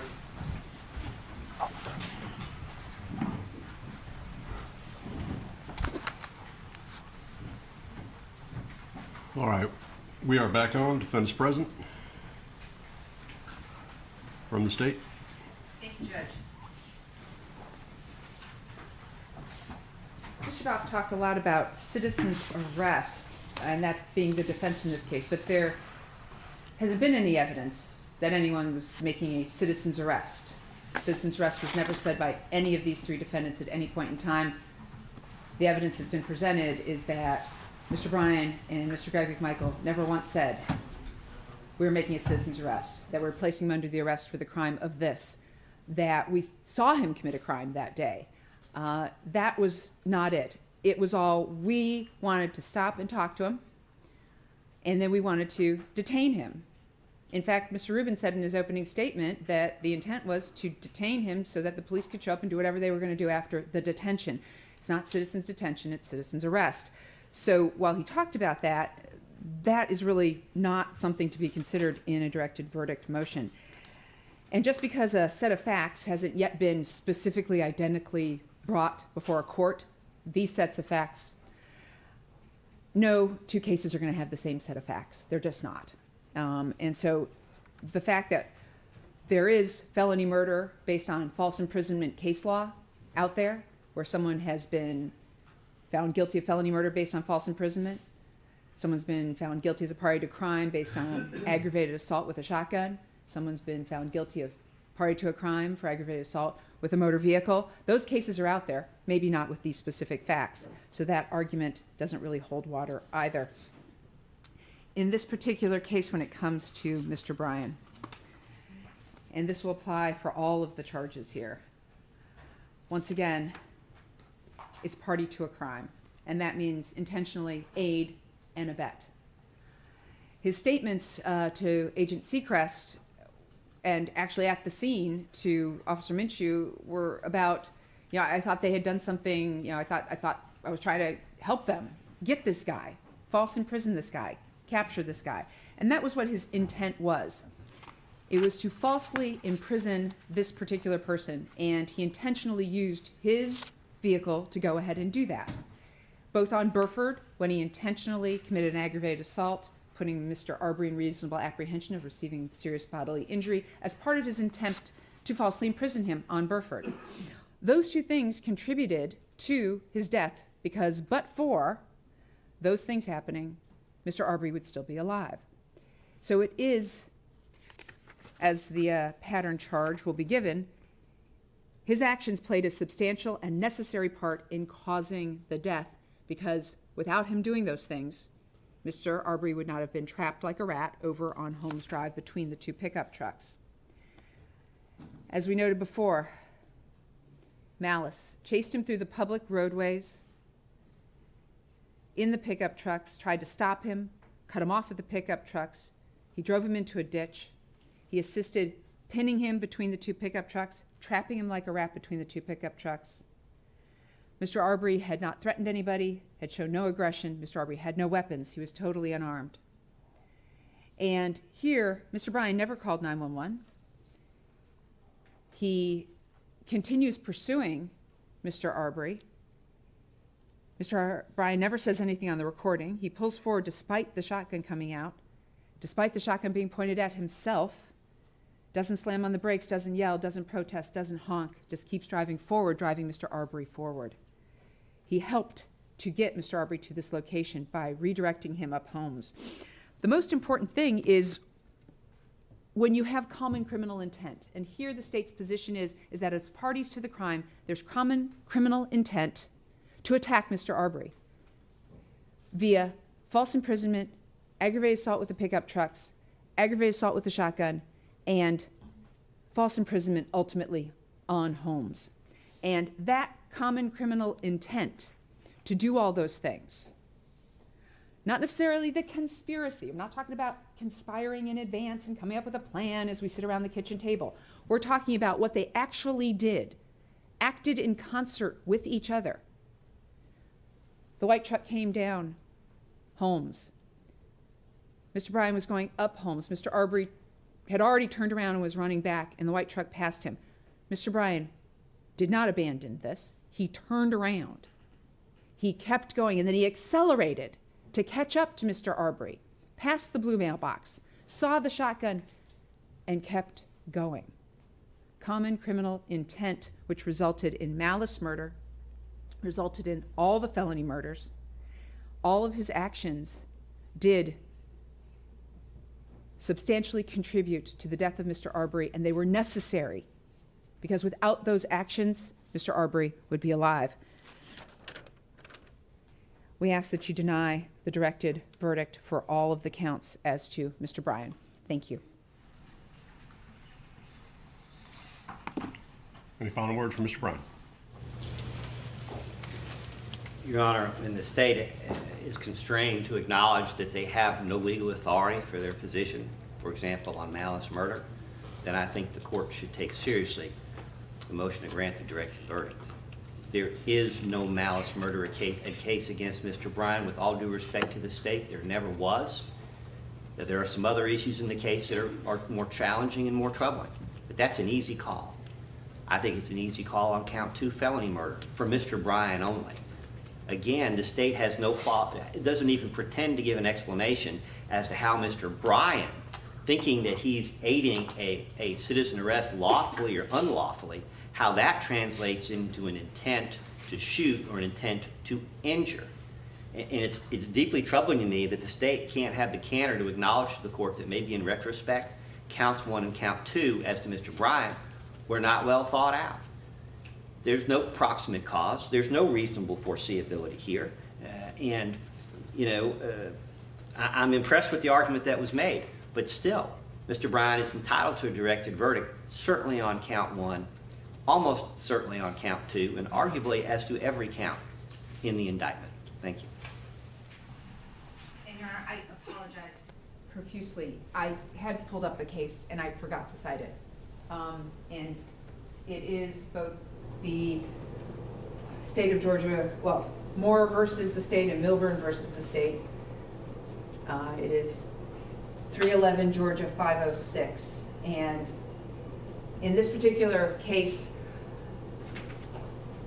a group of men wanted to rob a drug dealer, and one person stayed downstairs to keep the boyfriend away while they went up to go ahead and search the apartment. Unfortunately, the girlfriend was in the apartment, and the two that went up there, one executed the girlfriend. They came downstairs. The state obtained a malice murder conviction on the man downstairs who simply kept the boyfriend from protecting the girlfriend upstairs. And that is a case that does show someone who doesn't have their finger on the trigger, who's downstairs doing some other action, the same sort of criminal intent, which we feel that's here, same criminal intent to falsely imprison, aggravated assault with the trucks and with the gun, can be convicted of malice murder. And that's the case we cite too. I apologize for not having brought it up further earlier. Mr. I'm Goff. sorry, was there a citation for Milburn, or are we abandoning that at this point? No, Moore and Milburn are co-defendants, and it was a combined case, and Okay. so it is the same case. 311 Georgia 506 out of Cobb County, 2021. Again, Your Honor, that case doesn't even get close here. That is in line with the other cases, what I call the distraction line of cases. It's basically the same thing. In this case, it's distraction plus, in that the person who's being charged is holding, basically, a third party who could otherwise and would otherwise go to the defense of the person who's killed. Mr. Bryan is sitting out there in his truck armed only with a cell phone. He's not holding anybody back. He's not saying, Mr. Albenza, you stay back there. There's nobody else on the scene. This is a case where someone is actively preventing this. Moore v. State is a case where someone is actively preventing a third party from coming to the aid of the person being killed upstairs. That is completely irrelevant and totally off base. And again, Your Honor, if that's the best the state can present to the court, then I think the court is constrained to grant the directed verdict as to count 1.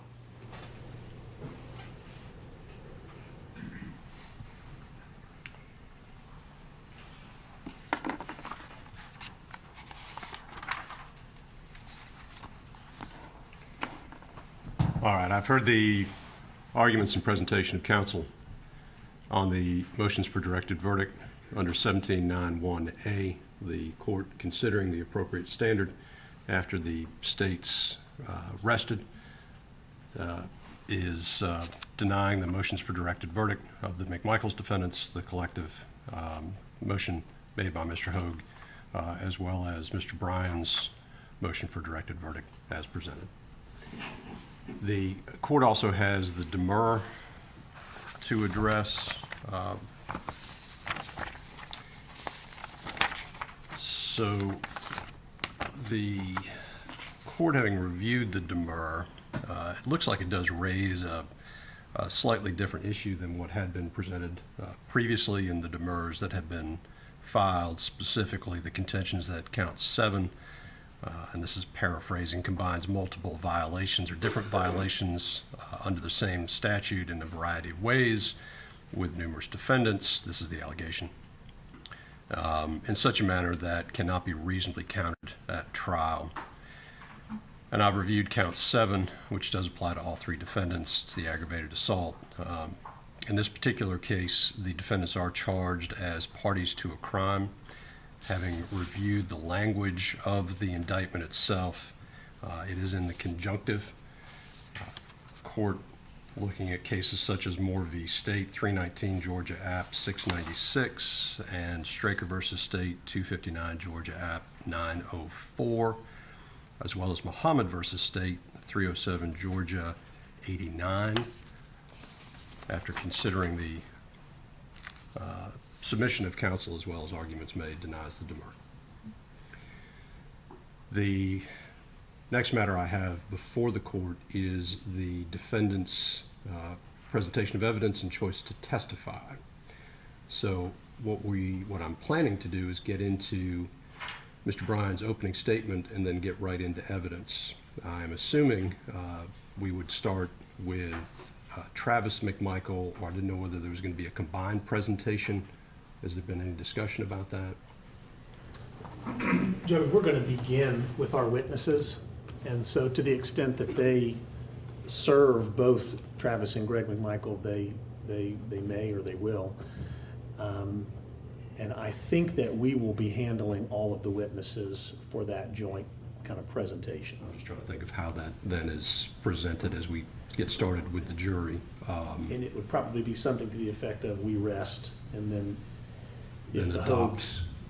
Hogues need to do anything, then they could, or they would just say, we also rest, and then Mr. Bryan. Okay. That makes sense. I understand how we'll present it then. Then I guess with that being how we're going to move through this, go ahead, Mr. Goff. Your Honor, we do have 2 matters to put on the record before we bring the jury back in. I'll get through what I'm trying to get through then. What I'd like to do then is, has there then been discussion, counsel for Travis McMichael, about his right to testify and his intent with regard to testimony in the court? Yes, we've discussed with him that he has the right to testify or not. He has expressed to us that he understands that very clearly, and he will elect to do so or not do so. The court certainly can inform him that he has the right and that he's presumed innocent and all that, but we've discussed that with him already. All right. The court just wants to make sure he's informed, right? Right, I want to make sure he's informed. So generally what I'll do is swear the defendant in and walk through a few questions to make sure that I'm comfortable with his understanding of what his rights are, since it is his decision and his decision alone to testify. Right. So that's the court's general course. We can do that. I guess what you're saying is at this point, no decision's been made, or there Yeah, has been? we're asking the court not to ask him if he's going to testify or not, but the court can inform him of his rights. Okay. Well, I might have to circle back then as we get into the evidence, just to make sure that I'm clear about where we are, but I would like to generally make sure that that discussion has occurred. Yes, Your Honor, the same thing. We have made Mr. McMichael abundantly clear, and of course, he already was aware of his rights, the dangers, the pros, the cons, and he understands that it is his decision to make. But we would not be allowing, respectfully, the court to inquire of him of that decision until he's made that decision. He'll either take the stand or he won't, and that will inform the court and the rest of the folks of what decision he's made. Well, I might wait then to swear the defendants. My understanding then the representation, well, no, let me just do this. I'll make it a much more general inquiry then, just to make sure that the defendants have had that opportunity. If they wish to take any additional time, they can do so. All right. All right. Let's do that then. What I'm going to do is just swear each one of the defendants in for the limited purpose that I just described, and we should move through this relatively quickly. So, if I can get all three defendants just to please stand. Swear to tell the truth, whole truth, and nothing but the truth. Yes. I do. I do. That's a yes or no? I do. All right. Travis McMichael.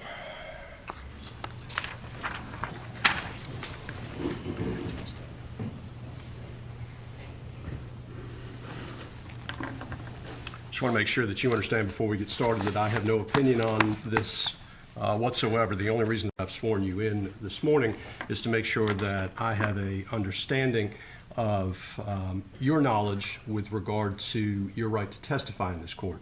I'm going to ask you some questions. None of those questions are intended to ask what specifically you have discussed with your lawyers. You have a privilege with your lawyer. I want just some basic understanding of what you know about your right to testify in this court. Do you understand that? Yes, Your Honor.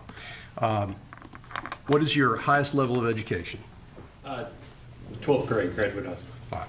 And I understand you have already spoken with your attorney already about your right to testify in this court. I did. And you understand that you do have a right to remain silent in this court? Yes, Your Honor. And what that means is that you have the right not to take the stand and testify, and nobody can make you testify in this court. Do you understand that? That is correct. Yes, sir. The right to testify in this court before this jury is your right, and therefore it ultimately is your decision and your decision alone whether you do or do not testify. Do you understand that? Yes, Your Honor. No matter what your lawyer may have told you, and again, I don't want to get into any of that, ultimately it's your choice. That's correct.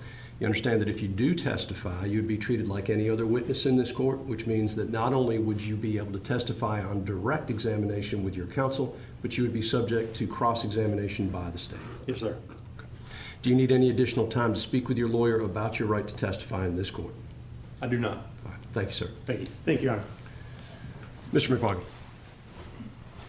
Again, I have no opinion either way. You understand that. I won't go through all that prefatory that I just did with Travis McMichael. Again, I'm just trying to ensure that you understand what your rights are before this court. With regard to your education level, what's your highest level of education? Okay. Some college. And I understand you have already spoken with your attorney already about your right to testify in this court. I have. You understand you do have a right to remain silent, Yes, sir. and that what that means is you do not have to take the stand in this court. And I probably should have mentioned when I was going through this with Travis McMichael, if you choose not to take the stand in this case, the court will instruct the jury that they can't hold that against you in any way. Again, lawyers, you've had this discussion with your lawyers. You understand, though, ultimately is your decision and your decision alone whether or not you do or do not testify in this case. Yes, Your Honor. And have you had a full opportunity to discuss the matter with counsel? Yes, sir. Do you need any additional time to speak with counsel? No, sir. All right, thank you, sir. Mr. Bryant. Again, what is your education level? 12th. And again, you do understand that you have a right to remain silent in this court, Yes, sir, I do. that you cannot be compelled to testify before the panel if you don't wish to. Right, yes, sir. You can testify before the panel, you understand that? I understand. And the decision to testify or not testify is ultimately your decision and your decision alone, Yes, sir. no matter what you may have discussed with counsel. Yes, sir. And did you have a full opportunity to discuss with counsel your right to testify before this court? We have. And you understand that if you do testify before this court, you'd be treated as any other witness, which means that the state will cross-examine you. I understand. And you understand that also if you choose not to testify, the court will instruct the jury that that cannot be held against you in any way. Do you understand that? Yes, sir, I do. Do you need any additional time to speak with counsel about your right to testify in this court? No, sir. Thank you, sir. Thank you.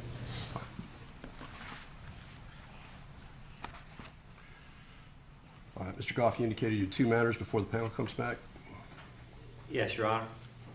Since we last broached the subject, I would note that an individual that matches the general height and build of Pastor Mark Baker, a local pastor, I believe in jury selection, he was referenced by one of the jurors or potential jurors as having had the Attorney General of Georgia, Chris Carr, as a guest at his church where this case was discussed.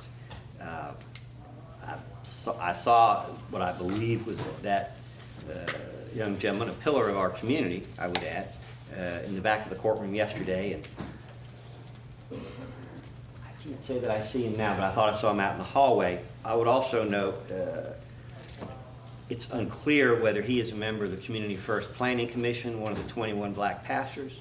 Of course, that is not just black pastors. There are other white pastors who've been in and out of the courtroom. I believe yesterday afternoon, I could be mistaken because I've never had the pleasure to meet her personally, but I believe our local rabbi, a white female, who's also been active in the social justice movement here, for lack of a better word, was present in the back of the courtroom. Given the court's rulings, and I'm not questioning the rulings of the court, of course, we're unable to document who actually is in the back of the public gallery, in the back of the courtroom. But then this morning, I believe, as much as I'd like to see him, I regret the circumstances, the Honorable Right Reverend Jesse Jackson is here yet again in the back of the courtroom. And there has been no indication yet from the state or anyone else that he is actually here in a capacity as a minister, given his remote location from this area. I am, again, separately and independently from any of the prior motions for mistrial, moving for a mistrial in this case. Again, the developments of yesterday afternoon and today, in conjunction with all that has gone before, reasonably called into question whether the defendant Brian can receive a fair trial in this matter, notwithstanding the best efforts of this court to ensure one. And we are therefore moving for, again, for a mistrial. Anything from the remaining defendants? We're not joining on mistrial, Your Honor, but I think that it's prudent to recognize the limitations that the court set for who will be sitting in these rows, and that we do have the overflow room for the general public. I think it's been made abundantly clear that the people who are joining the Arbery family are part of a larger conversation that is happening nationally, that has been funneled down into the community, and so they represent a national conversation that is for the conviction of the defendants. And for that reason, I think that they should not be present in the courtroom where the jury can see them and be reminded of the national conversation. That is an improper influence on the jury to the extent, and I'm sure that they would recognize throughout the course of their lives, that they have had this type of impact on communities nationally and locally. And for that reason, I think it's more prudent to have them join the public in the overflow public room so that the risk of influence isn't present. Thank you. Greg McMichael joins Travis McMichael's motion. That would be the remedy that we're seeking. Anything from the state? There's absolutely no evidence that these jurors are aware of any national conversation about the conviction of these defendants. So to say that this is having an influence on the jurors assumes facts absolutely not in evidence. The assumption that there's some improper influence because some people are sitting in the back of the courtroom, there's been no evidence of that. And we leave it to the discretion of the court, Your Honor. All right. The court's denying the mistrial. I address Mr. Sheffield's point. During jury selection, these particular members of the panel, the entire panel, I should say, that was before the court over 3 weeks was extensively, I don't want to say examined because that makes them sound like witnesses, and I've equated that before, but they were asked quite a bit about their backgrounds as part of the vetting process for this jury. And in fact, a lot of that went further than this court may have thought necessary, but it did delve deeply into many beliefs that they have about what is going on in this community, as well as with regard to organizations such as Black Lives Matter and various other things. So that has been vetted through the court, and I'm comfortable that that process has resulted in a panel that is willing to listen to the evidence and only the evidence that is presented in this courtroom. I've already ruled upon the presence of certain individuals in the court. I'm not going to go back over that, but I'm denying the mistrial for the same reasons that I've done before. I will note that the court has put restrictions on what folks can actually wear in the courtroom. We're not doing any buttons or face masks or anything like that. Everybody is here complying with the court's orders. There is also a order in place that governs seating in the courtroom and seating in the overflow room. And as far as I'm concerned, that has been complied with. That's the court's order that I put in place about a week, maybe 2 weeks, could have been longer before the trial started, to help address some of the concerns that were voiced prior to trial. So since everybody's complying with this court's orders, and since the court is comfortable that we have a panel in place that will listen to the evidence that is presented and not be influenced by factors that may or may not be appearing in the courtroom, and I'll note, just so that it's clear, I believe that the Reverend Jackson is in the courtroom. With all due respect to whomever Mr. Goff was addressing before, I don't know who that is, but the court's position, I think, has been made clear. All right. Are we ready to get the panel? Not quite. The second motion, Your Honor. And that is a motion that relates back to issues that were discussed by the court with counsel before the trial started, I believe. And this motion is based on the developments during the trial of this case. We don't think the record is, at this point, adequately documents whether jurors have been contacted or otherwise exposed to improper influences. I think that it's probably at this point insufficient to just let the jurors bring matters to the attention of the court. It's probably something for the balance of the trial the court should consider inquiring on the record, or however we're going to do that to preserve the record. You know, when we actually prepared the written motion that was filed on the matter the court's already addressed this morning, the ingenuity with which individuals over time, from the anti-civil rights organizations to organized crime to whatever, there just seems to be so innumerable ways to influence jurors. Sometimes they're not even aware of it. Sometimes it's not even clear till after the fact. We think the court, it's incumbent on the court to better document the situation with the jurors on a daily basis. And in support of that, you know, I would start by going ahead and tendering as an exhibit. I was kind of surprised it didn't come up during Officer Rash's testimony, but he wasn't my witness. Madam Court Reporter can mark this as whatever exhibit next is for Mr. Bryan, and I'm going to provide a copy to opposing counsel. Hopefully there'll be one left for me when I'm done.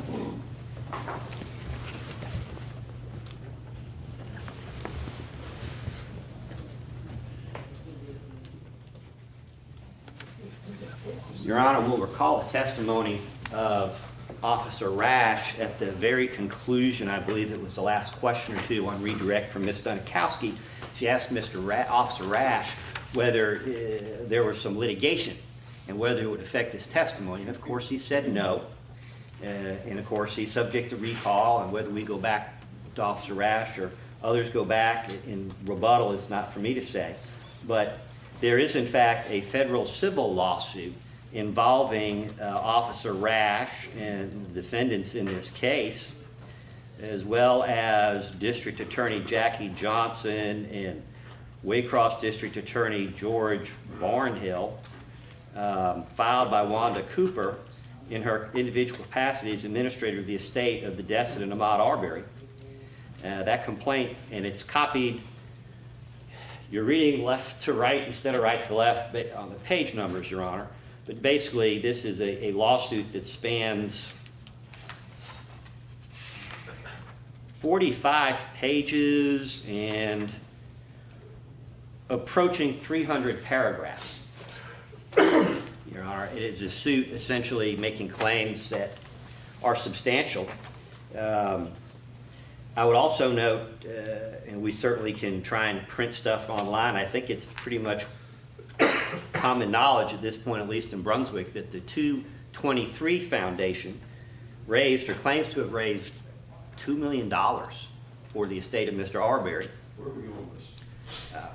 I'm going, Your Honor, that this is a case in which there are a lot of resources out there, and there's a lot of things in play, and we think that, for example, the same lawyers involved in this case just settled for $27 million a lawsuit involving George Floyd. There's a lot of money floating around out there, and I'm not saying that anybody's using that money improperly. I haven't alleged that, but I am suggesting that under the circumstances of the case, that it would be appropriate to heighten at this point, based on the developments as the case has progressed, the court's inquiry or protection of the jurors from improper influence. I would note that none of us, including the state, no one has asked to sequester this jury. And I'm not asking the court to do that now, but we do have an unsequestered jury. And I think that under the circumstances, given the history in the George Floyd case, and I don't mean any disrespect to Mr. Floyd, I guess technically I should call it the Chauvin case. You know, issues arose, things that came out after the fact involving, I believe, one of the jurors, issues involving elected officials, consciously or unconsciously, perhaps influencing a sequestered jury's verdict.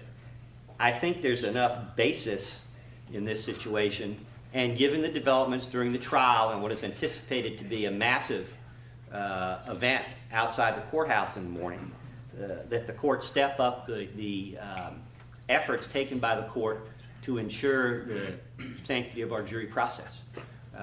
These jurors have certainly never been exposed or involved in a case like this before. So I've made my motion. This is the same motion that was made by Mr. Holm earlier in the case. The court initially indicated that we use that process, but the court and I informed counsel that I'd reconsidered that process and that I was comfortable with the way the court has been moving forward here, which is every evening before we break, making very clear and repeating the court's instruction with regard to any outside influences and asking that they would be reported immediately upon their return. I have not received any of that from the panel, and the court's position remains that there are safeguards in place to ensure that that is not occurring. I understand counsel's concern, and that is the reason we're asking, or I'm telling them every night, what the court's specific instructions are with regard to any outside influence, discussion in the case, picking up newspapers, addressing social media, addressing anybody talking to them, addressing anybody actually speaking in their presence of hearing, and reporting that back to the court. That's why they received that instruction. So the court intends to proceed that way. And for the record, they don't think I tendered a copy of the federal civil law. So I gave it to the clerk, and I can see the blue tag on it. And, Your Honor, the federal civil lawsuit has been tagged, identified as Bryan Exhibit number 51? 51. Any objection? I don't tender that at this time. No, Your Honor. No, Your Honor. I think you'd rather I give this to the clerk? And do one more from Greg McMichael. No objection. Submitted. All right. Understand then, Mr. Goff, you ready for your opening statements? I believe we are, Your Honor. All right. Let's go ahead and get the panel.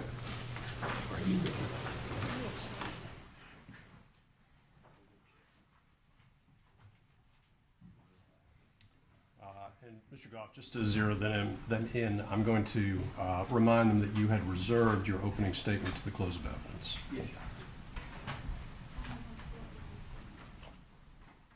Oh, assist Ms. Burton. She needs a chair over there by the equipment.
All rise for jury, please.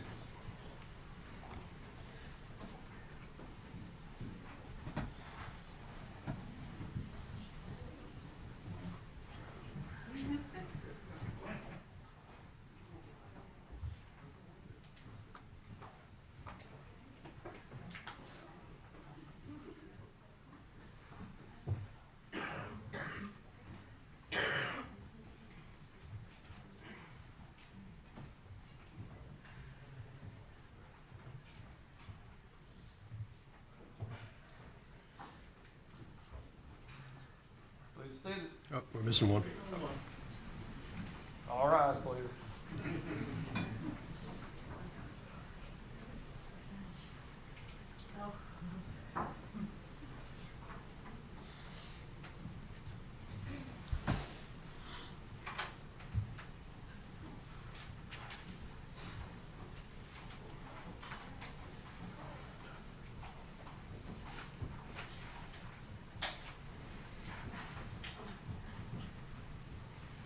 Please stand. All right. Good morning, ladies and gentlemen. I know you're back here at 10 o'clock. Thank you for your patience. We're just addressing some matters before the court. We are ready to proceed with the case. With the state having rested, Mr. Goff had reserved his opening statement on behalf of Mr. Bryan. So the next portion of the case will be the presentation of opening statement on behalf of Mr. Bryan. Thank you, Your Honor.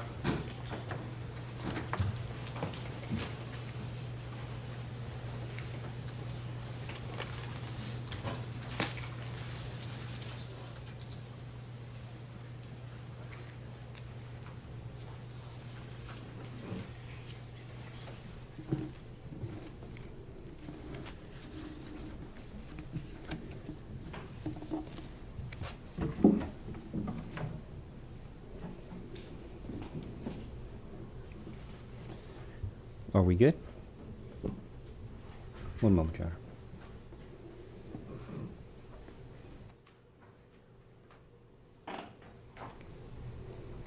Oh, okay.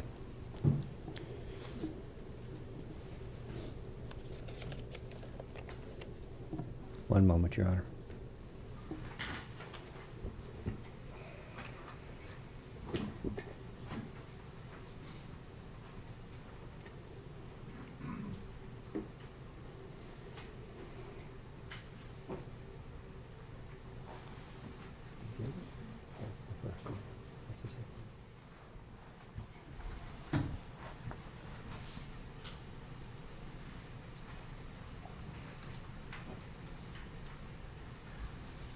Good morning. I think it's still morning.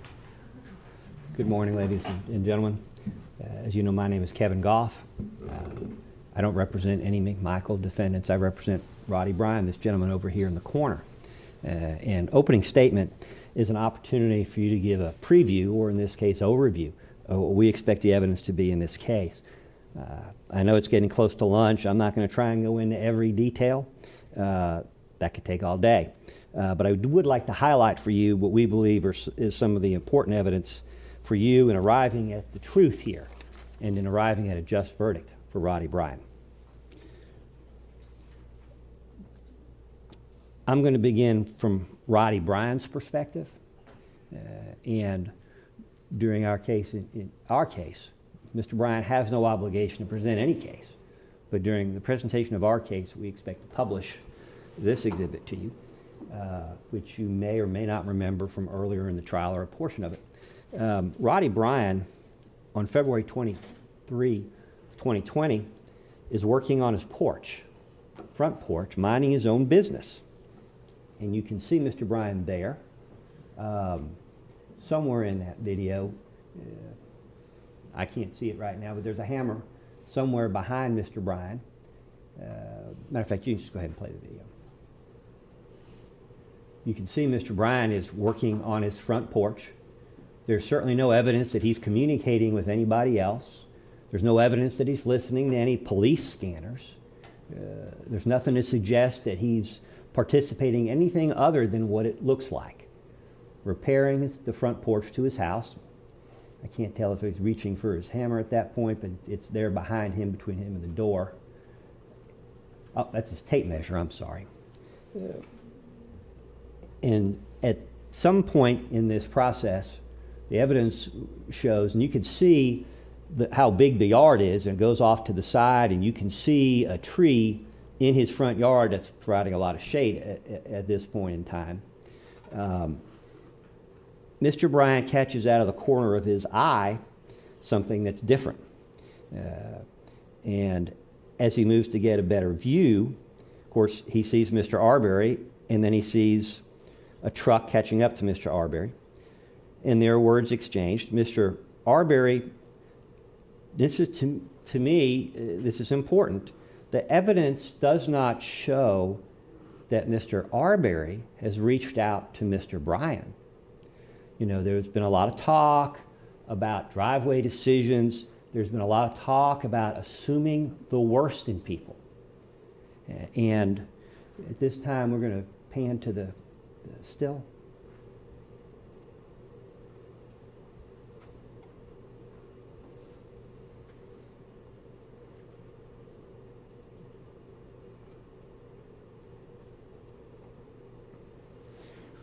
And the still is going to be exhibit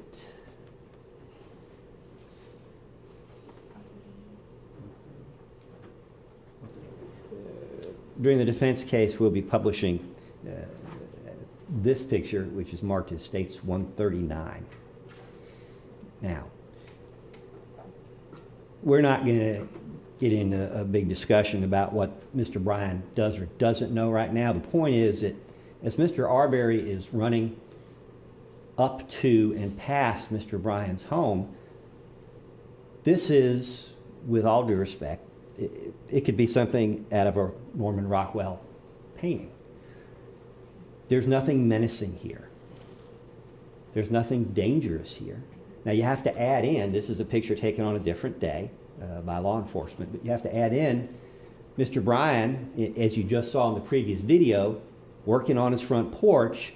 In this picture, the garage door is open. You can't see, but you do see in the other evidence in the case, Mr. Bryan's pickup truck parked in the driveway facing out with lumber in the back of it.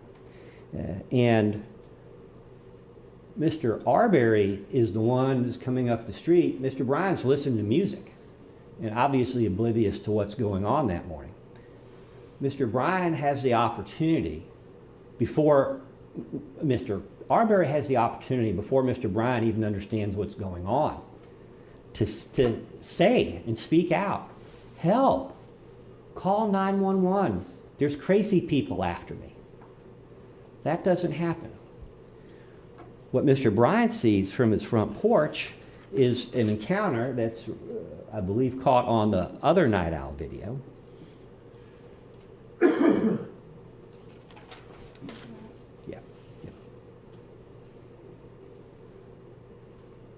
As we do that, Mr. Bryan hasn't assumed, the evidence would suggest that Mr. Bryan hasn't assumed the worst about anyone. That Mr. Arbery, for whatever reason, has assumed the worst about Mr. Bryan.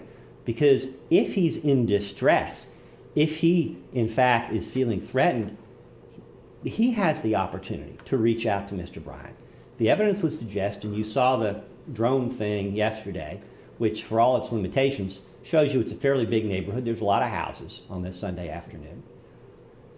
There's no evidence that Mr. Arbery ever reached out to help, for help, either to Mr. Bryan or anyone else in that neighborhood. But from Mr. Bryan's perspective, when he sees Mr. Arbery come by and he sees this truck, and I believe the truck is visible in this video, he's responding to what he's seeing. And what he's seeing is someone who's not asking for assistance and not asking for help. Now, you know, there's been a lot of talk about folks in this case and their motivations. I'm looking at it from the perspective of Roddy Bryan. Roddy Bryan, the evidence shows, knows the people who run by his house because he sees them. 4 or 5 of them. But the evidence shows that he's never seen Mr. Arbery before. Now, to be fair, it's a big neighborhood. And intuitively, the evidence would suggest Mr. Bryan knows the difference between running to something and running from something. But in this case, there's really no mystery. But when Arbery passes Mr. Bryan's house, with all due respect, we know why. And I think that we can discern that from the evidence. Now, on the second night owl video, of course, you can see Mr. Arbery, stop there, or go back a second. Okay. Obviously, something's taking place on the street. And then, what is Mr. Bryan's response? Because it's been suggested that Mr. Bryan is something other than who he is, and partly that's based on the words that Mr. Bryan himself uses, because he's not always the most artful. But I would submit to you that the videos don't lie. It doesn't matter whether Mr. Bryan said he was walking on one day or running the next. We can see from the night owl video that Mr. Bryan, I think as the police officer has acknowledged, is walking into his garage, walking into his house. He's not running. And he does that. He does so without a weapon. He's got a hammer on the front porch. He leaves the hammer behind. He walks into his house calmly, and he retrieves his keys. You know, actions oftentimes speak louder than words. And in this situation, the evidence shows that Mr. Bryan, in fact, had a rifle in his house on the day of the shooting. Mr. Bryan does not retrieve his rifle. He does not get his rifle. The evidence is that Mr. Bryan does not even possess a handgun, but he does possess a rifle. He leaves it. Nor does he go in the kitchen. He's not grabbing a butcher knife. He's not going in the garage. He's not picking up a machete. He walks out to his car with a cell phone and his keys. And that speaks volumes as to the intentions of Mr. Bryan on the day in question. Now, also, interestingly, and it's at the very end of the video, I think, I guess we'll just wait for Mr. Bryan to walk inside his house, and then he's going to come back out. And I think if you look at the timestamp, which we know timestamps aren't always accurate, but in this situation, in this case, we have no reason to question it. It takes approximately 13 seconds for Mr. Bryan to leave the lower right-hand corner, go in the house, get his keys, and come back out. Stop right there. Okay.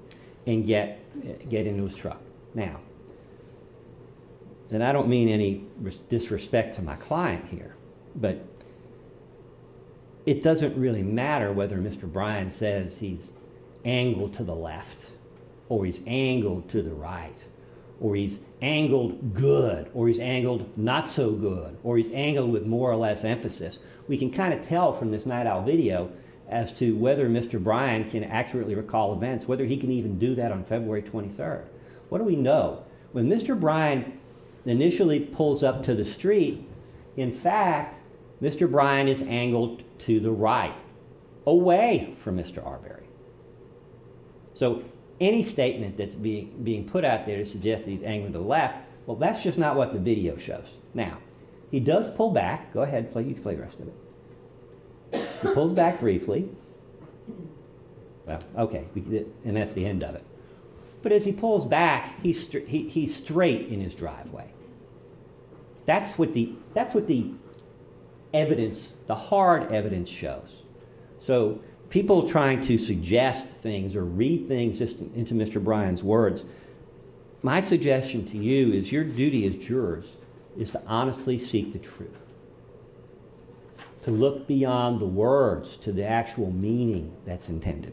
Now, I want to talk about the physical evidence in this case, because there's been a lot of talk or a lot of evidence or a lot of speculation about Mr. Bryan driving around the neighborhood. The physical evidence suggests, I would submit to you, that Roddy Bryan isn't out there like Evel Knievel. There's no evidence, for example, that he's tearing up his neighbor's yards. How do we know that? First, where are the pictures of all the damage done by Mr. Bryan's truck as he's going in and out of people's yards? There is no such evidence. Second, there's no evidence, and there will be no evidence, that neighbors complained or reported destruction of their landscape by Mr. Bryan. And that kind of makes sense. Anyone who's landscaped a yard knows how expensive that can be. And whatever has happened on February 23rd, and Mr. Bryan's been candid, he doesn't know exactly what's happened that day. But whatever's happened that day, if he's trucking through people's yards, tearing up their plants and their lawns, that's going to create its own set of problems. Now, we have I can't see it on these, and that's okay, but we have a deep, sometimes watery drainage ditch running along Merchant Burford. You do see it in some of the other videos that you've seen in this trial. And you hear about Mr. Bryan overshooting the road. The evidence shows another time he used the word crept out. Crept out good. Kind of hard to figure what that means, but what does the physical evidence tell us? Where is the evidence that Mr. Bryan left the road? We know that he said that he still had he could back up good, he still had his back tires on the road.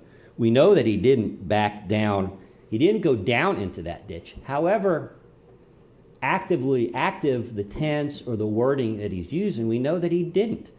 Because there's no physical evidence, for example, that there's dirt or grass or anything on the underside of Mr. Bryan's truck.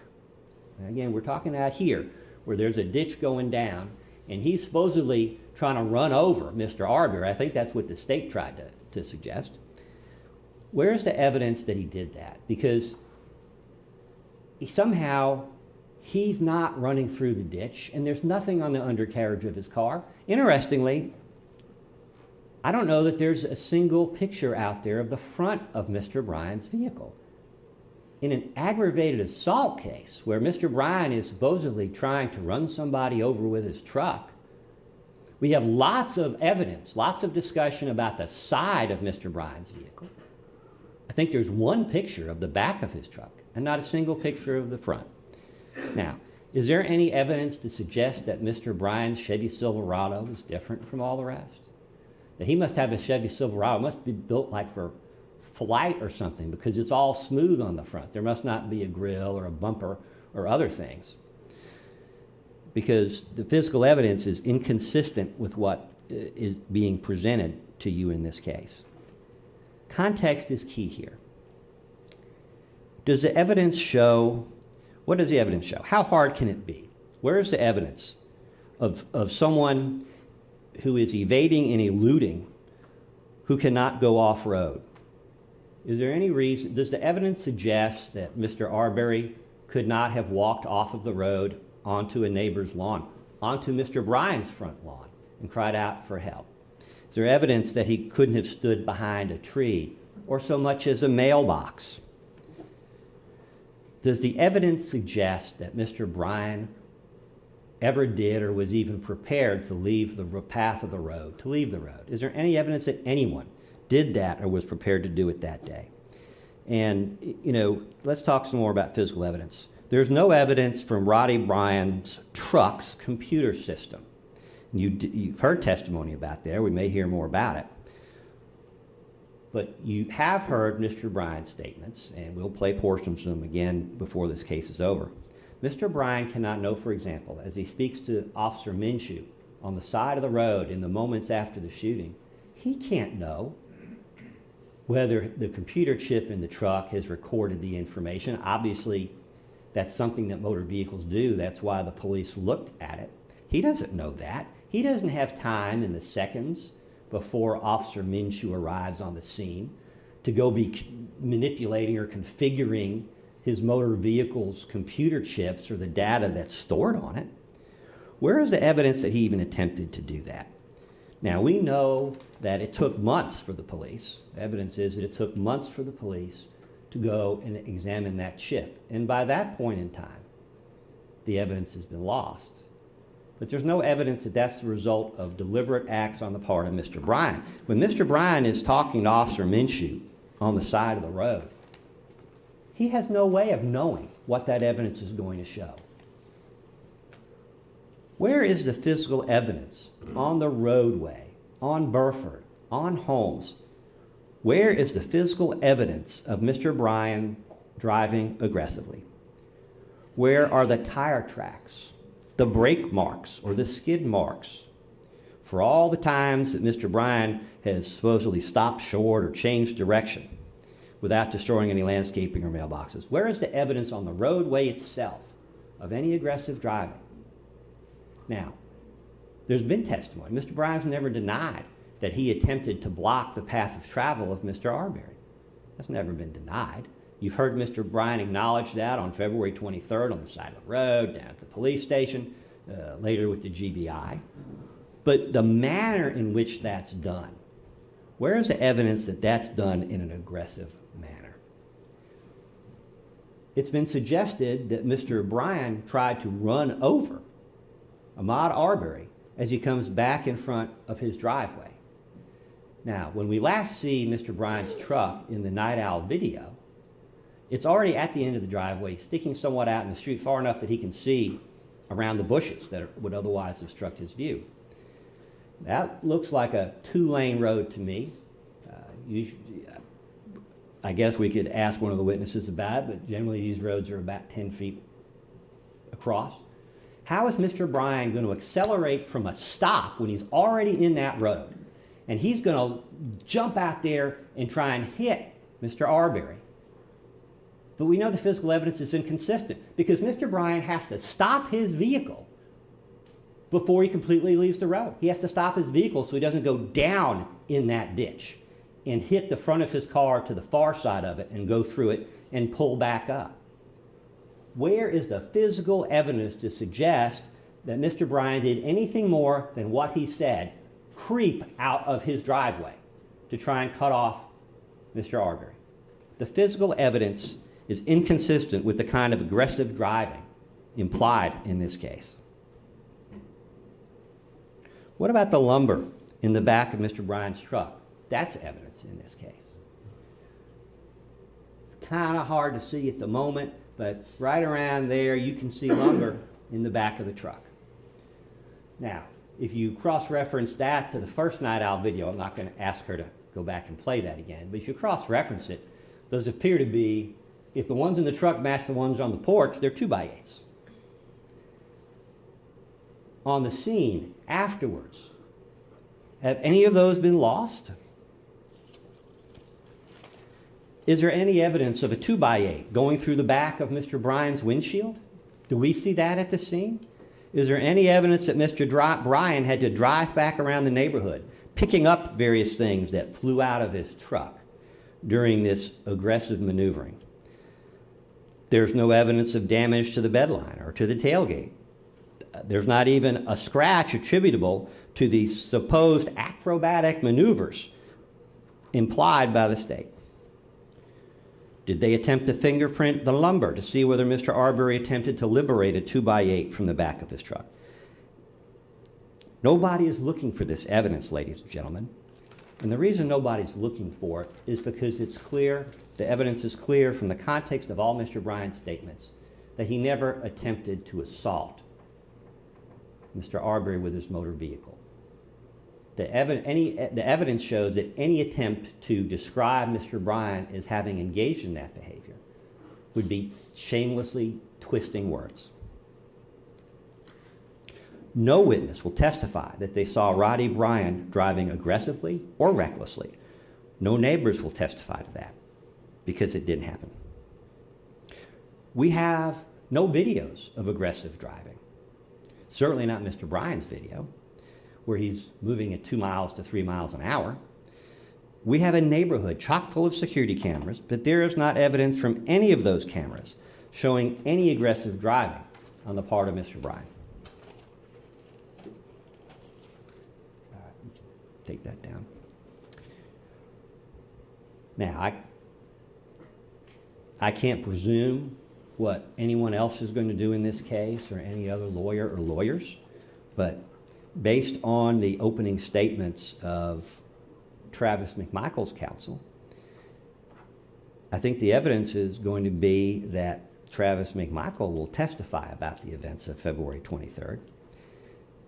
And a lot of that conversation probably doesn't involve Mr. Bryan. There's no evidence that Mr. Bryan was present on February 11th during previous encounters between Mr. Arbery and other defendants in this case. There's certainly no evidence that he's ever spoken to Larry English, although he's told the police he's on this Exit 29 Facebook page, which does apparently cover these matters. But we want you to focus, from Mr. Bryan's perspective, not on all this stuff going on down at 220 Satilla. We want you to focus on what Travis McMichael is going to tell you about Roddy Bryan.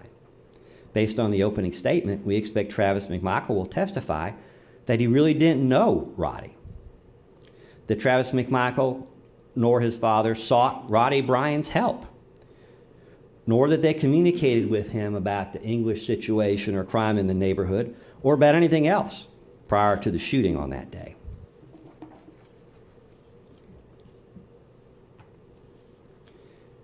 I believe, if I recall Mr. Rubin's opening statement correctly, Travis McMichael is going to testify that he observed not Roddy Bryan attempting to run over Ahmaud Arbery. That would be a crime. What Travis McMichael has observed, consistent with the statements made by Roddy Bryan at the scene, moments after the shooting, later that night, and subsequently with the GBI, consistent with those statements, that Travis McMichael saw Mr. Arbery acting aggressively, trying to get into the vehicle of Roddy Bryan. Now, that is an important consideration. It may be more important in one way for other defendants in this case.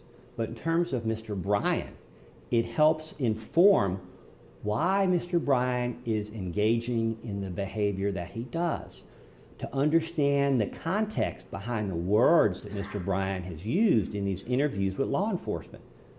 The evidence is that when Mr. Arbery tried to get in his truck, at least the time that Mr. Bryan was aware of it, that scared Mr. Bryan. He pulled up fast, the fastest he's gone during this encounter, putting distance between himself and Mr. Arbery. Because it's dawned for the first time on Mr. Bryan that this situation is more fraught with peril than he might have realized standing on his front porch. That's important because when you see the video, it helps inform why he's doing the things he's doing. And when he says that he's keeping a distance from Mr. Arbery in everything that follows, it makes sense. And it will inform your judgment at the end of this case. Now, there is a key piece of evidence in this case, obviously the now famous video. And relax, I am not going to replay the video yet again. We did that just yesterday afternoon. I'm not going to do it again. But the evidence in that video is consistent from the perspective of Roddy Bryan, is not conspiracy, it's chaos. we can look at these maps, we can look at these diagrams, these drones, for what they're worth. But the evidence shows that this so-called evidence is speculative in nature. And we know that. And it's mistaken in various respects.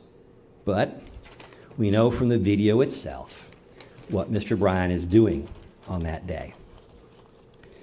Now, we're going to play something else in a moment. But there's two things I want to remind you about the video. I'll try and move faster. Two things. First of all, the evidence shows that Mr. Bryan is not trying to run Mr. Arbery down. You can see him pacing him, following him at what the speedometer shows to be 2 to 3 miles an hour. Second, in the final moments before Mr. Arbery's tragic death, the evidence, the video, shows Mr. Bryan's efforts to track Mr. Arbery's movements prior to his tragic death, to keep him in view. And that focus is predominantly focused to the right, towards what would appear to be, from Mr. Bryan's view, the logical exit or escape path for Mr. Arbery out of the neighborhood, consistent with other evidence suggesting that Mr. Bryan was at that time attempting to take a video and record Mr. Arbery rather than shoot him or hurt him or be a party to that. There's scant evidence in this case that Mr. Bryan attempted to conceal or minimize his involvement in the events of February 23, 2020. There's no evidence that he sought to justify his actions on February 23, 2020. Probably because his actions on that date were not called into question by any of the police officers that spoke with him. Mr. Bryan, the evidence shows that Mr. Bryan didn't attempt to defend himself. He didn't try to justify himself. He was unaware that he had any reason to do so. Now, I want to talk briefly about what's probably the most important evidence from Mr. Bryan's perspective in this case, and that is the body cam of Officer Minshew, where Mr. Bryan is talking about this incident in the minutes afterwards. And he's given opportunities to minimize his involvement in the events of this day. And I'm not going to play it yet. We're only going to play one excerpt. We're not going to have 1,000 breaks in this. But you have heard the testimony that Officer Minshew gave Mr. Bryan an out, gave Mr. Bryan an obvious opportunity to minimize his involvement. So you're just a passerby. What does Mr. Roddy Bryan say? Oh yeah, let me go home. No, he says not exactly. Because he doesn't know what he is. And he's honest enough with the police officer to convey that. Now, at another point, there's a question, should Roddy have been chasing him? The answer is, I don't know. We'll discuss some of these issues more in closing. But the evidence would again suggest that this is not somebody who's trying to minimize his conduct. Mr. Bryan says on February 23rd that he acted instinctively. The evidence shows that he was candid, that he can't articulate exactly why he did what he did, other than his general awareness of what was going on in the neighborhood, what had happened to him and his family, and what he sees that day. Now, there's been a lot of speculation about this video and about why it's being taken and how much video there is or videos there are.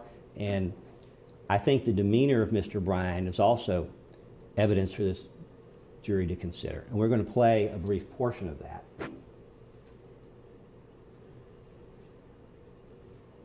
Okay. One moment, Your Honor.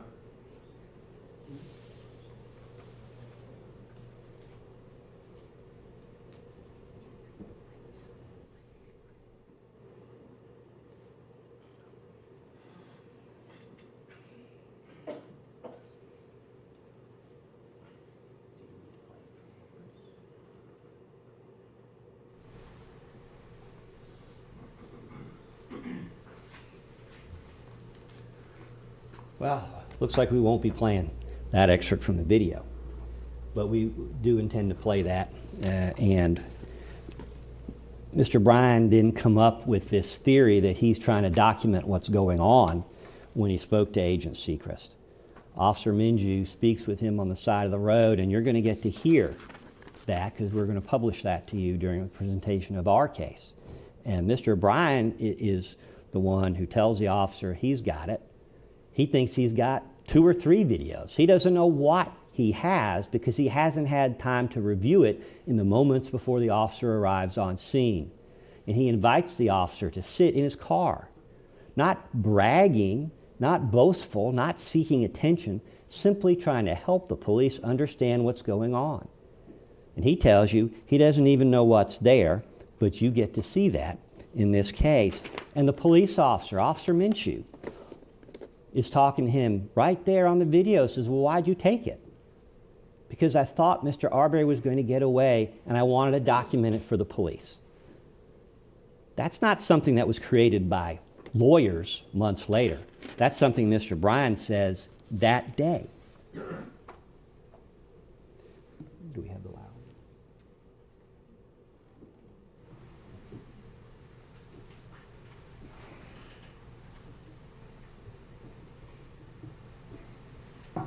Okay, well, we won't be playing that one either this afternoon.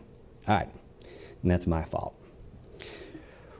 There's an excerpt from the interview of Mr. Bryan with Mr. Lowry that you will hear during the defense case in chief. It was suggested earlier that Mr. Bryan wished that he hit Mr. Arbery, suggesting that he wanted to hit Mr. Arbery or intended to hit Mr. Arbery. And while you can look at those words on a sheet of paper and you can see them, when you see Mr. Bryan in the interview room saying those words, the evidence will show that Mr. Arbery didn't have any intent to strike Mr. Arbery, that after the fact, sitting there with the police officer, looking back, hindsight sometimes 20/20, that if he had hit Mr. Arbery and stopped him, that he might have saved his life. And when you see his demeanor and you put the words to it, the evidence will show that Mr. Bryan did not intend to harm Mr. Arbery, never intended to harm Mr. Arbery, that he regretted Mr. Arbery being injured. And looking back, he wished he had done more or done something better or different so that Mr. Arbery would not have been shot. And again, the context is the key.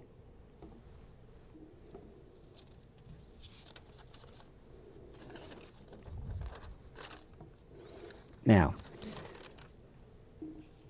I'm going to suggest to you that clip and the other evidence suggests that Roddy Bryan legitimately struggles to find the right words in this case, that he struggles at times to convey the meaning, the truth behind those words.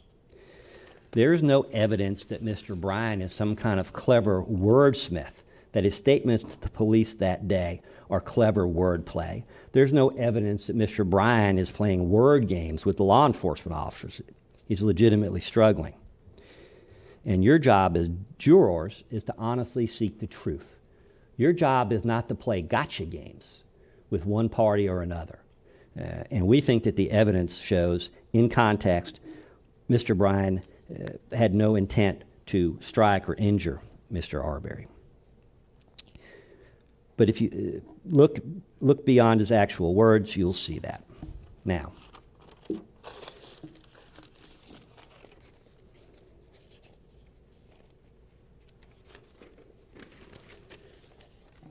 the evidence is that Mr. Bryan, or will be that Mr. Bryan did not call 911. And maybe he should have. But we believe the evidence shows under the circumstances that he could reasonably assume that someone else did. Maybe he should have stayed on his front porch. It's been suggested that Mr. Bryan, acknowledging that his life would be so much easier if he had stayed on his front porch, that somehow that is a consciousness or acknowledgement of guilt. I think when you look at those words in context, you can see that they are anything but. the evidence will show that the key evidence in this case, the video that Mr. Bryan took on the day in question, that Mr. Bryan is the reason we have that evidence, because for whatever reason, he turned around and went back. It was Mr. Bryan who produced not just the video, because if he was trying to minimize his involvement in this case, that cell phone could have wound up in the marsh long before anybody even realized it mattered. That didn't happen. The evidence is it's Mr. Bryan who alerts everyone to its presence. Even then, what's the second most important piece of evidence in this case after the video that Mr. Bryan makes? I would respectfully submit to you that it's the night owl video of the truck passing in front of his house with Mr. Arbery. Again, that's Mr. Bryan producing the evidence. Matter of fact, I think the evidence shows, or will show, that the police, the Glenn County Police Department, somehow in canvassing the neighborhood, missed his house, probably because he wasn't home. Nobody knew it was there. The evidence doesn't show Mr. Bryan attempting to delete anything from his cell phone. We've got all these forensic people from multiple police departments looking at this thing over and over. Likewise with the night owl video. It's Mr. Bryan who brings these police officers to his house where he lives, invites them in. And they can't get the video, but that's okay. No, you can come back later. I don't need my lawyer here. You can come back. Whatever you need, you can have it. It's Mr. Bryan that is responsible for that evidence being before you in this case. But that supposedly is evidence that Mr. Bryan is trying to conceal something or hide something or minimize his role in this case. And ultimately, you're going to have to decide what the truth is. You know, it wasn't some slick lawyer on the side of the road on February 23rd advising Mr. Bryan. You can see who's on the side of the road. It's in all these body cams. There's no slick lawyer counseling Mr. Bryan, unlike perhaps others. There's no evidence that Mr. Bryan has a lawyer. There's no evidence of him calling any lawyers. If he called anybody, you know about it because they've got his phone. It was Mr. Bryan on his own with his 12th grade, whatever it is, education, who's making the decisions out there for the truth to come out and for the truth to be known. And you hear it in his voice on that day on the side of the road. He doesn't know anything about the law. He just has a gut reaction to try and do the right thing. And you hear that. It's not, there's no complicated legal strategy. Mr. Bryan made the decision to cooperate with law enforcement in an instant on the side of the road that day. Never looked back and continued to cooperate with law enforcement all the way to today.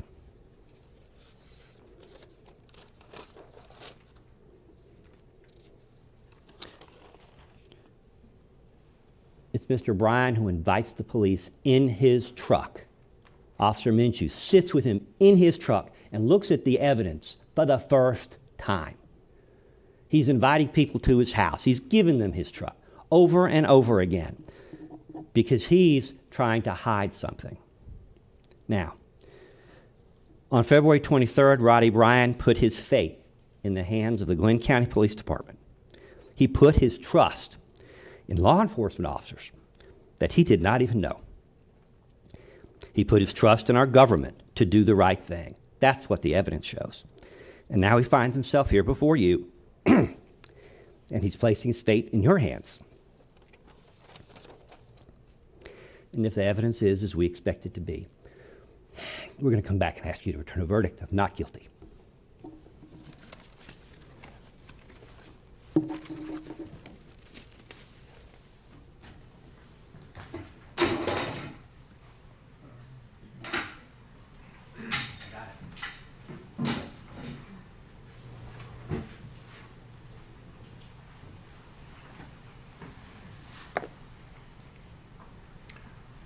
All right, ladies and gentlemen, I know it's been a little bit of a disjointed morning with your movements. We're going to go ahead and break for lunch, though. We're going to break until 1:10. Enjoy your lunch, and we will see you at that time for the continuation of the case. Again, do not discuss this case amongst yourselves during the break. Thank you. All rise for the jury.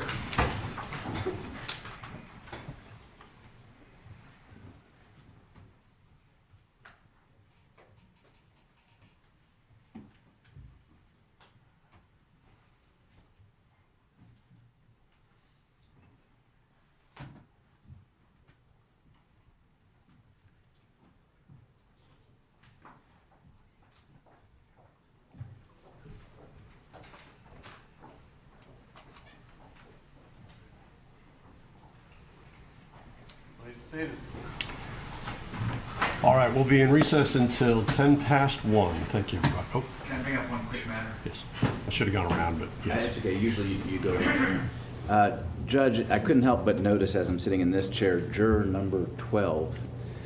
And I've watched her before nodding off during the presentation of evidence, noticed it in my opening statement, noticed it again in Mr. Bryan's opening statement. I don't know if she's got taking medication or doing, but she's, eyes are closed, head is falling forward at times, and then she struggles to lift her eyelids.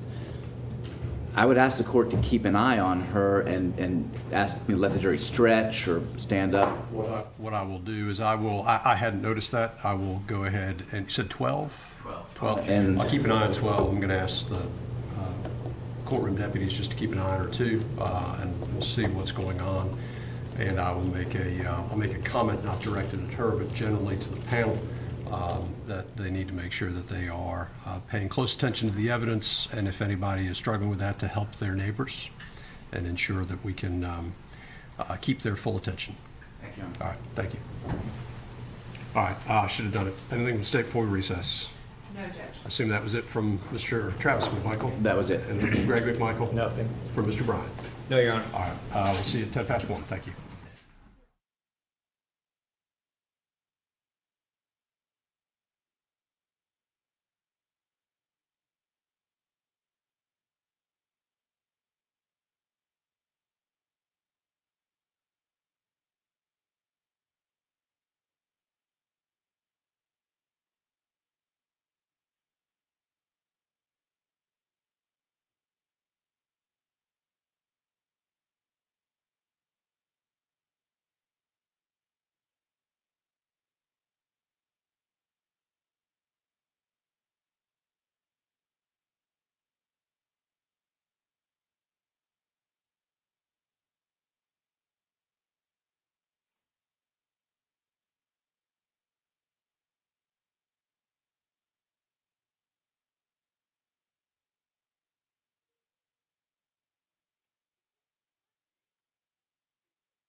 set it up, but there's a Satilla Shores Neighborhood Watch or Facebook page.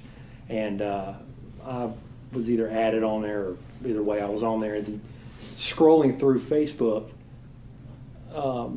if you're not looking for it, if something is updated on there, it would pop up. And say in the evening I'm looking and, you know, a neighbor would pop up.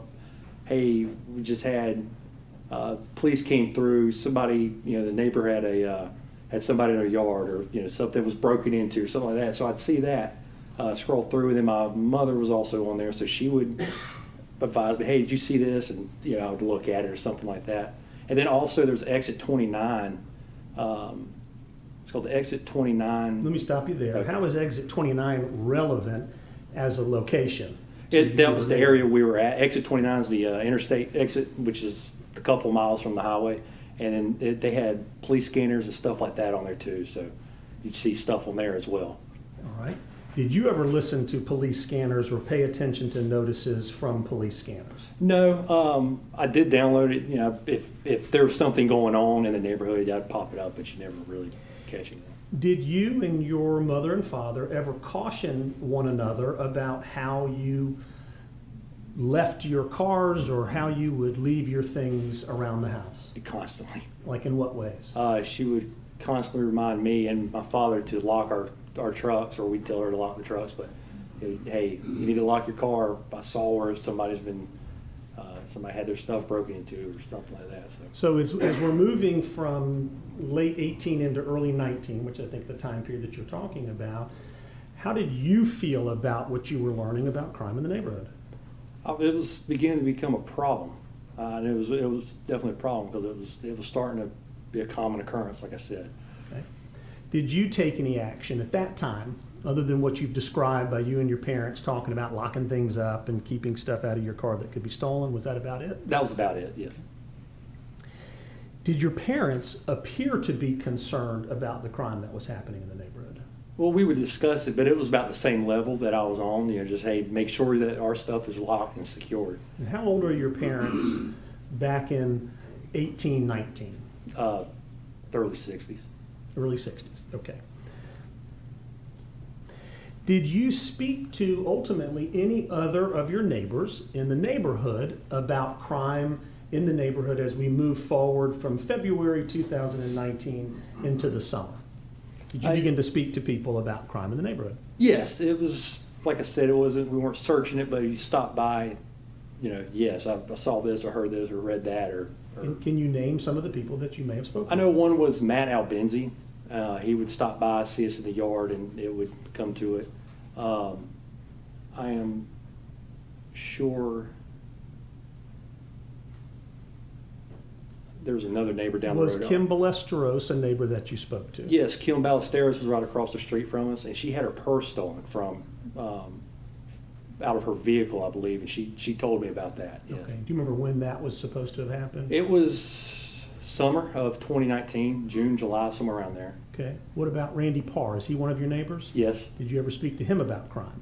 Yes. I've told him what was going on around there. Okay. Did you notice that your neighbors began to take certain actions around their homes based on the crime that was happening in the neighborhood? Yes, about that time, around May, June, July, around there, you started noticing and hearing people starting to put cameras in their houses. It was, I can't remember all the people, but you go down the road, you know, you drive down from Still Drive to my house, you see cameras on every, you know, just starting to come up on every house. And also, people weren't going out as much in the evening times either. What do you mean? Towards dusk, you know, you used to see kids running around, and older people walking dogs, stuff like that, and it started backing off. And you know, people talking about people in the neighborhood that are these break-ins and these people that are coming around these houses. They were concerned about it, so they wouldn't come out as much anymore. Did you begin to notice whether police cars were driving through the neighborhood or doing any patrols? Yes. And where would you notice that? See them. You see them, or you could see it on Facebook. You know, somebody put, hey, saw, you know, Glenn County Police came through, had the lights on, you know, the side lights, or be outside and see them, or, it was pretty obvious. And did these types of activities give you any concern or cause you to worry in any ways? It was concerning that nothing was done, that there was, that they have to continue to be in the neighborhood. I was glad to see them in the neighborhood, but it's concerning that you have to have that constant presence.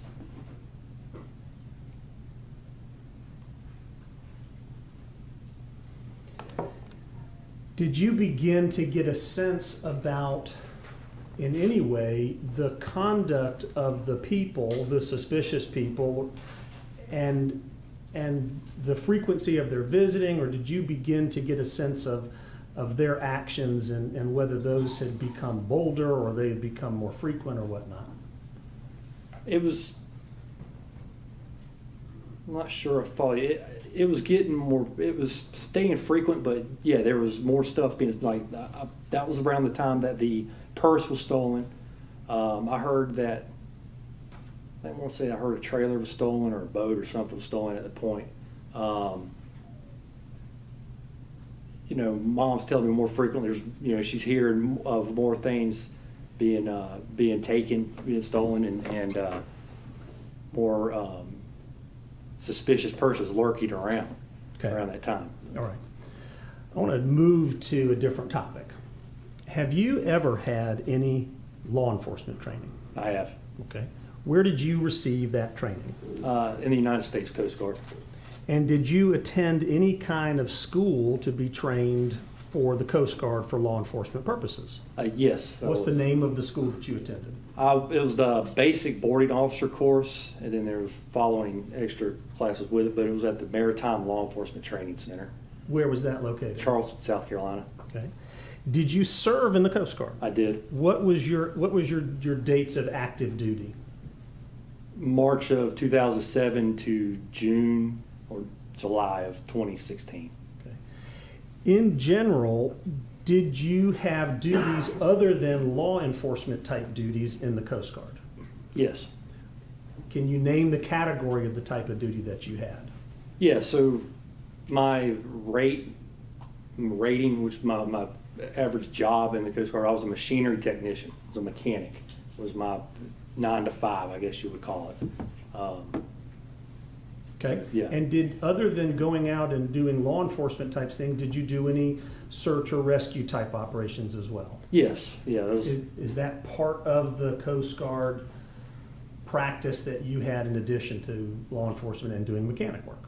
Yeah, that was it. Yeah. Okay. So let me ask you, what are the types of law enforcement things that you did in the Coast Guard? We did search and rescue. We would go in there, and then if something would arise to that, if rescue turned into a BUI, we did investigations on that. But it's It may be obvious, but what's a BUI? boating under the influence. We call us water cops, the guys on boats, mainly. But it counter drug. What was that? Counter drugs. Counter drugs, okay. Yes, migration or immigration. Assisted Customs and Border Protection, Drug Enforcement Administration, stuff like that. I'm sorry, assisted who? Drug Enforcement Administration and Customs and Border Protection. Okay. Did you ever write violations or citations for people? I did. Did you ever work with local law enforcement when you did your law enforcement investigations on the water? Yes, several times. So what types of law enforcement agencies would you work with? So we would work with local and state law enforcement, the sheriff's department it'd be sheriff's department where the two stations I was at, and then also state agencies like Florida Wildlife Commission or Georgia Department of Natural Resources or Mississippi Department of Natural Resources. What is a high interest vessel? High interest vessel is it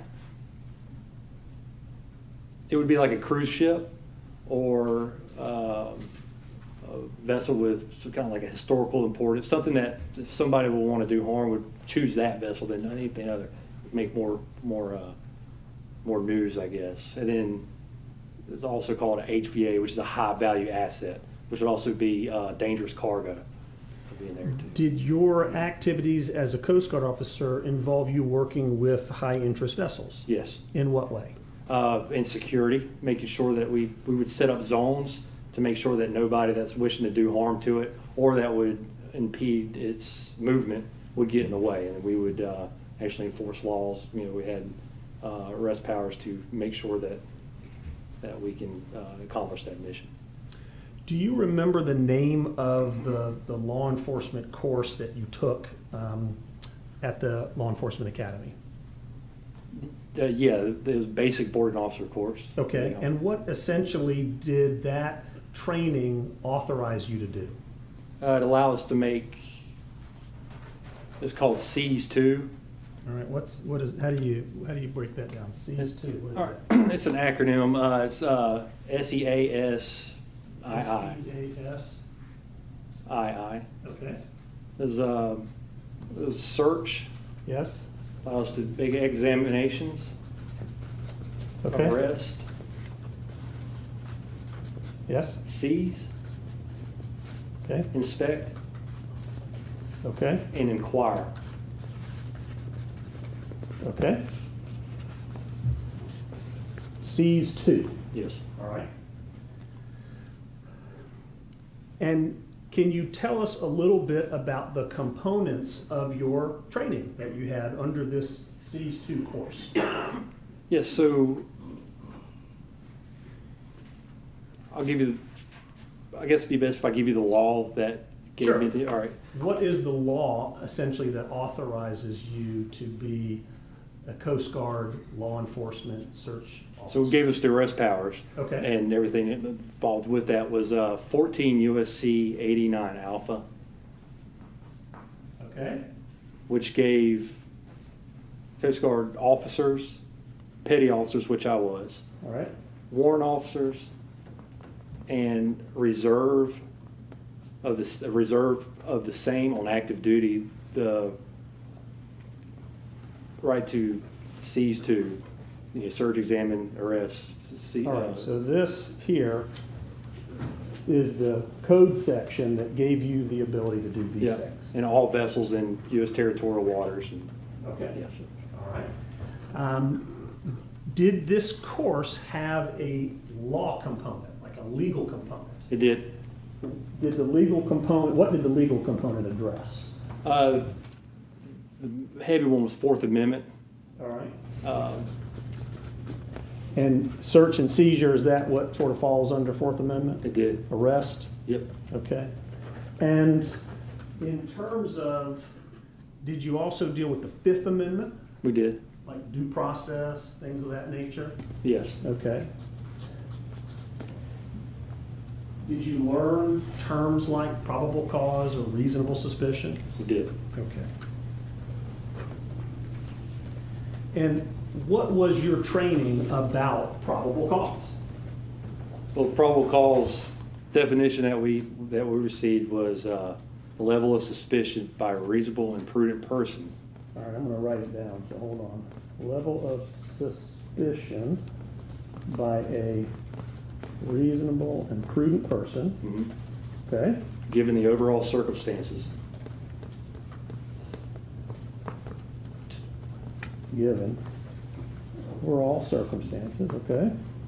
To believe that a crime has been committed.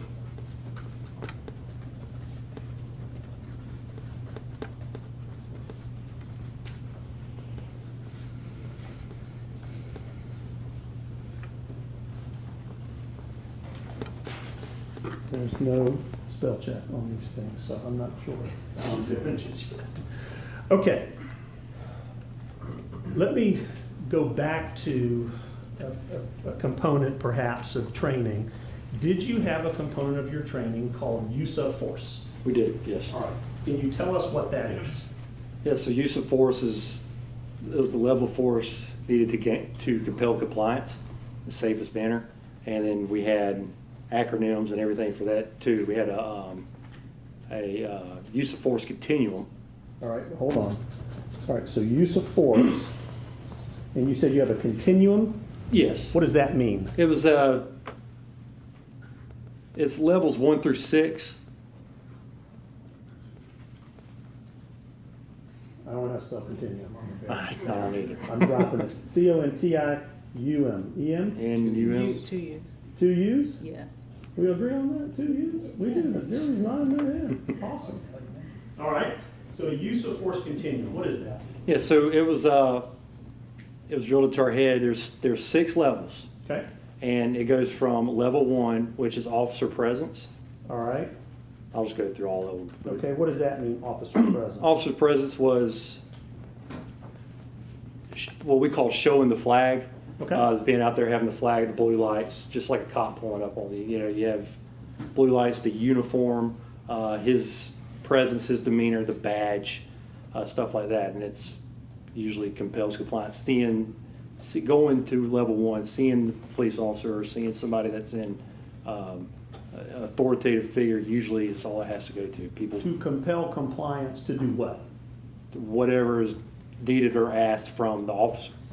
Does it include talking? Yes, Okay. Or making an arrest? yes, it can. Okay. Yes. All right, what's the next level? Level 2 is verbal commands. Okay, what does that mean? It sounds pretty obvious, but what does that mean? It was task direction and consequence, I believe. Yes, task direction and consequence. Okay, so give us just a little bit of a working example of that. So when you're in active duty or you're in law enforcement function, I would say, Mr. Sheffield, you move to the side for me. And if it didn't work to that, so can you move to the side for me, or I will have to move you. Okay. Usually you didn't have to go with that if you can. Is there a physical component to this, or is it just you're talking? No, that's it. That's just, that's all it is, verbal command. With the purpose of obtaining what? Compliance. Okay, so that you can do what? So I can do my job safely and effectively. Okay, all right. Is it volume dependent, your voice? Yeah, voice inflection and tone is definitely a key into it. Being on a boat, a shrimp boat or something like that, and there's loud engines and everything. If I have to talk to you, if I'm trying to talk to you like this, you can't hear me, you can get aggravated. But if I speak louder and my voice inflection is, hey, move over there, you might take it as I'm upset, and then this can escalate into something that we don't want. But if I take everything into consideration, go, excuse me, can you move over there for me? Yeah, It's you use it every day. all right. You use the word escalate. Is it your goal to escalate situations? No, absolutely not. Why? Because once you escalate, you don't know where it's going to go from there. You want to keep everybody calm and cool and be able to do whatever task is at hand safely and effectively. All right. What is the next level after verbal command? Perfectly security. Control techniques. All right, what does that mean? It was anything hands-on, which had a low probability of causing connective tissue damage or injury. And what's the point of it? It was if verbal commands didn't work at that point, like if I said earlier, like I will have to move you, it goes to the point where I have to move you. And then I control you where I safely can get you to point A to point B, or it also goes into normal application of handcuffs, is to control you, the subject, without any harm to myself or to you. Okay. What's the next level? Level 4 was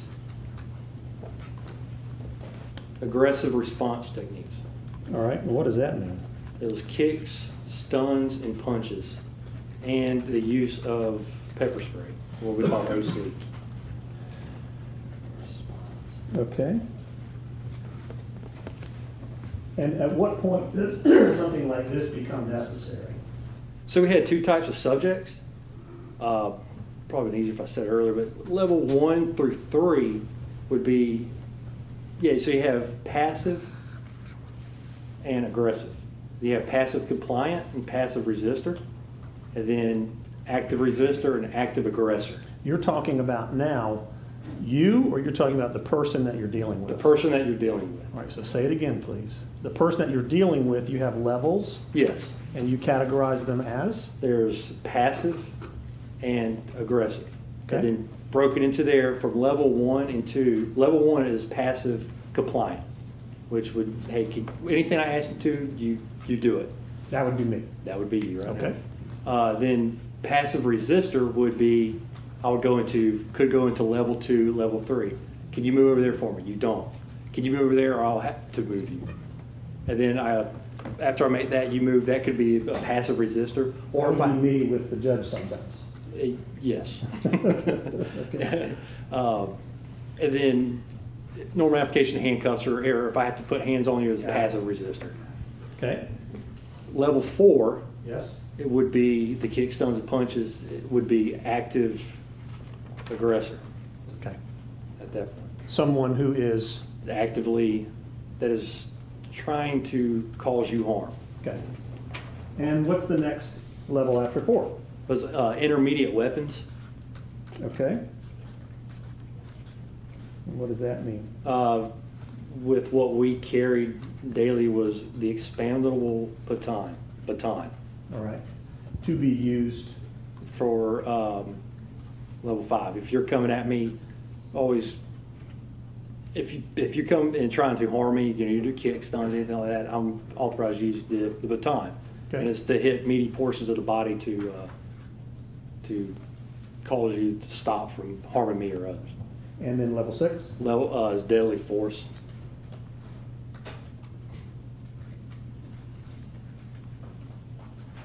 Okay.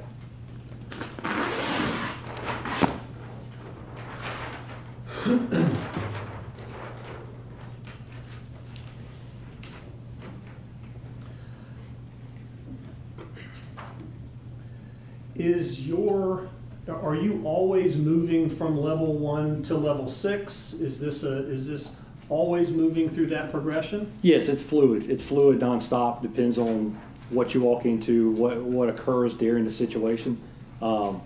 It doesn't. It can go from level 1 to level 6, or level 1 to level 4, or 4 back to 1.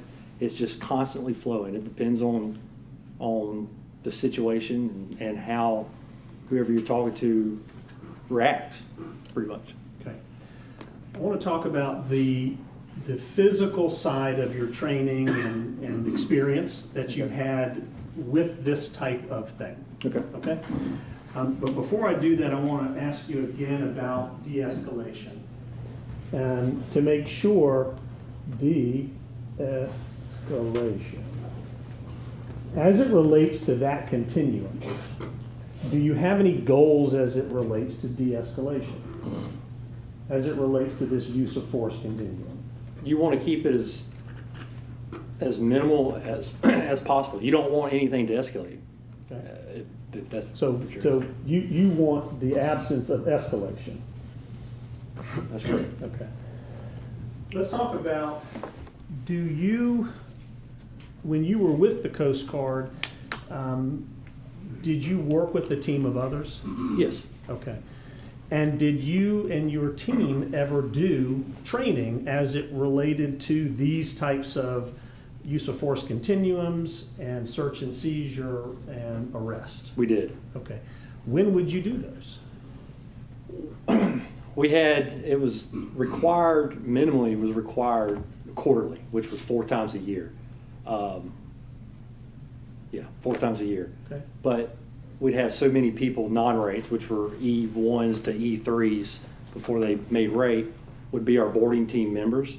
And that during that training that I went to at Charleston, I was also a trainer. I was authorized to teach other Coast Guardsmen how to assist into boardings. So we would have new Coast Guards would come into these boats and stations, so we were constantly training. It was probably minimum once a week, sometimes 2-3 times a week. Sometimes we dedicate a whole week to training. All right. And it went from physical levels 1 through 5, assuming like 6, obviously, to. Would you practice level 1 officer presence? Or Yes, would and that you- was any time that we were on the water was obviously level Okay. 1. So I guess my question is, would you practice these various levels? Yes. Okay, how would you practice some of these levels that start to get into physicality or higher verbal acuity? In training? Yeah, So in training, we would, going into level 4 or whatever, we would actually have this thing called a red man suit. And we would, Fridays usually, we bring everybody together, and then we would have to teach the techniques of the proper way to do this, because take a baton and strike somebody in the head, that's obviously deadly force. We do not want that to happen, if, God forbid, if that comes to it. So we have to teach, you strike somebody on a meaty portion of the body, how to properly do this stuff, and the best way to do it is to get out there and do it. So we would do red man training, which these guys would exercise this on each other. Level 4, level 5, we would do handcuffs, practicing normal application of handcuffs. And then the entire time, we're also doing level 1 and 2. And if, say, me and you were in a scenario, that we built a scenario, it depended on, if you were the boarding officer, how you interacted with me would be how I would interact back with you. So if you came in without another acronym we used was called LEAPS. Okay, what's LEAPS? It's called listen, empathize, How are you spelling? listen. Yep. L-I- No, I know how you spell listen. I got that one. Okay. I got that one. The acronym is? Oh, LEAPS. LEAPS. Yes, sir. Okay. What's E? So empathize, Okay. ask questions, Okay. paraphrase. All right. And summarize. Okay. And you were saying you would use LEAPS in your training? You would Yes. teach LEAPS? Yes. All right. And that would go to, you go into a situation and you jump on a boat or a scenario like this, that you get somebody that's distraught or very upset. Instead of going in, hey, calm down, I'm here to do this. There's other ways to do it. So, hey, what's going on? What's wrong? What happened? Well, then say you explain to me what's happened. My dog just died. You go to emphasize, yeah, I've had that happen too. It sucks. I'm sorry that this has happened. It then goes into, Is it, you're saying empathize, you Mhm. just said emphasize. Did I mishear?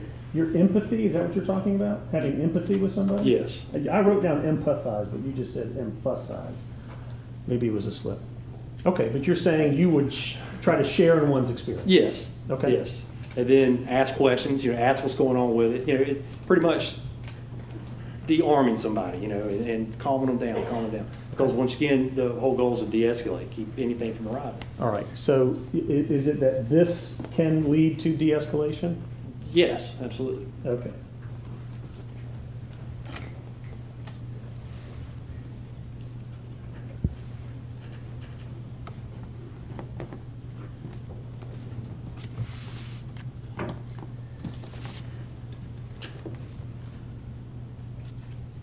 Have you ever had to use officer presence on the job? Yes, every day. Every day that we were doing it. Did you ever use verbal command on the job? Very much so, yes. Did you use control technique on the job? I've had to. Okay. Did you ever have to use one of your aggressive response technique, using a baton to hit somebody on the meaty portions of their body? Never had. Did you ever have to use intermediate I did not. or deadly force? No. Did you have any training on hand-to-hand combat? Yes. Did you have any training on how to retain your weapon? Yes. Can you talk a little bit about that?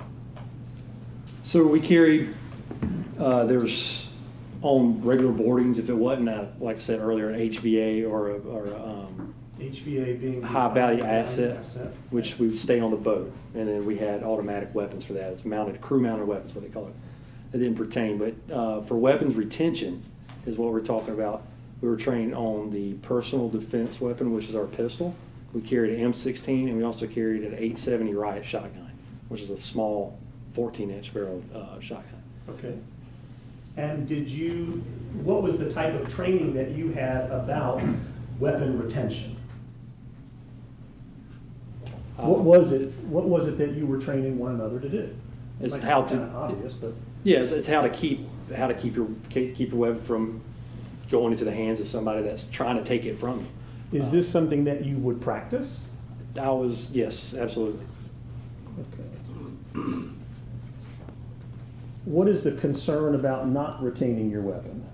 That it would, one, that you would not be able to protect yourself in a deadly force situation, and also that somebody taking the weapon from you would use it on you or others. Did you ever have any special training with a shotgun? Yes, Did it include how to retain it? yes, Okay. Did it include how to use it to de-escalate a situation? yes, with any weapon, yeah, it was the same as the other weapons. And explain that. Explain, how do you use a weapon to de-escalate a situation? So in a situation like we would consider it in a level 1, which was officer's presence, in certain situations, like if you come on a boat and you have unaccounted for personnel, or they call known safety hazards, which would to have your weapon drawn, and sometimes a third eye, which was right here, or it was readily accessible, where you didn't have to take it out of the holster. In their situation, that was still level 1, because it's officer presence. You see somebody with that weapon, that's officer presence. And then also, if you had to draw your weapon on someone other than that, was if there was a reasonable possibility that the use of deadly force may be authorized, which was another key component on that. All right, tell me about that. A reasonable possibility Yes. that deadly force, what? May be authorized. Okay. And what does that mean to you? Means, from the trainer we had, that if you go into a situation that you are not aware of, that you don't know if someone's armed or if they have made threats or made threatening gestures, and you have a weapon, it's obviously holstered or you don't have it out there, and they come towards you or make these threatening gestures, which was closing the deadly force triangle or the attack triangle, then you are authorized to draw that weapon. All right, Which would what still is be- the attack triangle? It's subject's actions, weapon, and opportunity. Okay, action, weapon, Yes. and opportunity. And how does that work? So say a scenario where you have threatened me. So you're threatening me, you put that under subject's actions. Weapon, what we're taught is everybody has a weapon. Hands, fists are a weapon. So in an attack triangle would be, you're threatening me, you are close enough to attack, and then, which is the opportunity, and then obviously you make the threat or you make the gesture that you're going to attack, throw the fist back. That is at that point an attack. The attack triangle is closed, then I can use level, which would be level 4, level 5 in that situation. Okay. And there's also a deadly force triangle, which goes into, which is subject's actions, Yes, go ahead. weapon, and opportunity. And then under weapons, maximum effective range, and if it's readily accessible. You're talking about range. What do you mean by that? If you have a baseball bat and you're 50 yards away from me, the weapon is no longer, it doesn't close triangle because the maximum effective range is no longer there. You're not going to harm me with that bat at 50 yards. If you are 50 yards away from me with if I could see a gun on you and you're making the threats, the gestures, then deadly forces triangle is closed. Okay. I asked you earlier if you have ever been trained to use a firearm to de-escalate a situation. Is that something that you have trained to do? To use it to de-escalate, but not to actually shoot somebody with it? Well, yeah, that was it. Under level 1, doing the having it out of holster, or having the draw down if needed be, if you thought that deadly force may be authorized. When you say draw down, what do you mean? To actually have it pointed at you, or at the subject or anybody that is causing the threat, or that may be the threat at that time. And when you say draw down and point it at somebody, does that mean that you are in fact going to pull the trigger? The possibility's there, but obviously you're trying to de-escalate the situation, so. In your experience, can pointing a gun at somebody de-escalate a situation? Yes. How so? If pull a gun on someone, they've realized that this is if it's threat or if you don't know what's going on in a situation and you pull a weapon on someone, from what I've learned in my training, that usually that calls people to back off or to realize what's happening, compel compliance.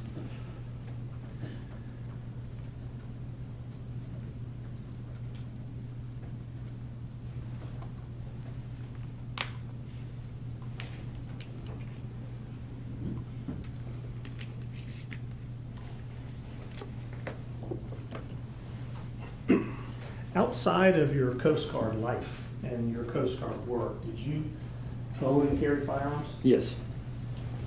Did you ever have to use those firearms before for protection? Yes, I have. All right, can you tell me about that? One time, Protection, relevancy. It's relevant because he is carrying a gun in this case. He is carrying a gun, I believe, through this testimony will establish why. And the fact that he's had experiences with having to do this before informs him and informs the decisions that he makes as a person under these circumstances. So the fact that he's been in situations where he's had to use his gun to protect himself before informs his decisions on also February 23rd. Relevance Yeah, it's to sustained. what he did under these circumstances. You're The talking about jury's- something, you're talking about something he was doing in the Coast Guard. No, I'm talking about him as a private citizen where he's been out with a firearm, carrying a firearm before, where he's had to use it to protect himself.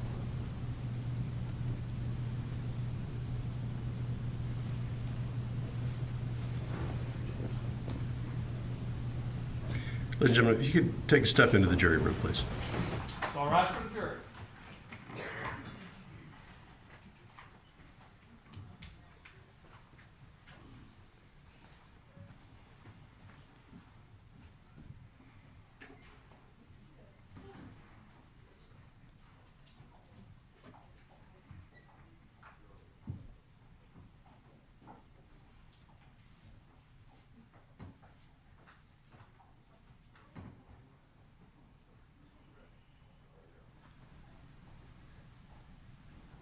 Please be seated. All right. I was following it as part of his Coast Guard training and experience. You're talking about something different? Yeah, I transitioned, Judge. You may not have heard me. I said, all right, now I want to talk about outside of the Coast Guard, not law enforcement, Coast Guard, but you just in your regular life outside of Coast Guard. You own a firearm, you carry firearms, and have you ever had to use a firearm to protect yourself before? Outside of the Coast Guard, and just as a regular citizen. Is it ever reported or, I mean, was give me a reported. proffer. Oh, he will testify that he's had two circumstances where a person has come up to him, one at an ATM, where he had to go towards his gun and it had the effect that he wanted on the person. They ran away, it deterred them. And the second, he was sitting in his car and a gentleman tried to carjack him and he had to retrieve his gun and take it out and it deterred the person and the person ran away. This has now then informed him of how using his gun can de-escalate situations in his private citizen life as well, and that it can have that effect that ultimately, can de-escalate the situation and protect himself. From the state?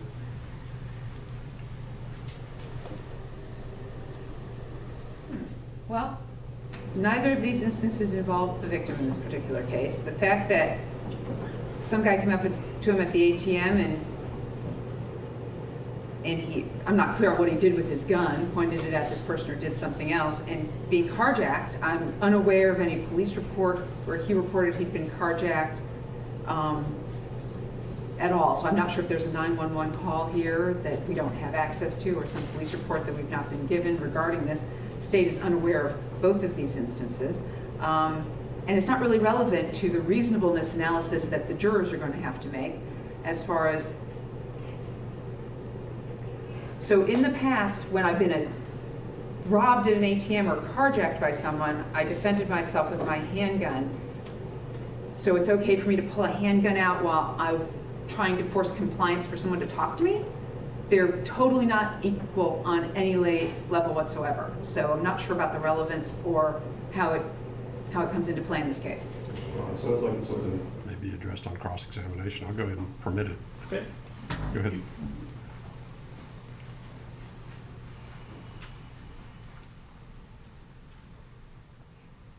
I'm sorry, we can go get the panel. Thank you.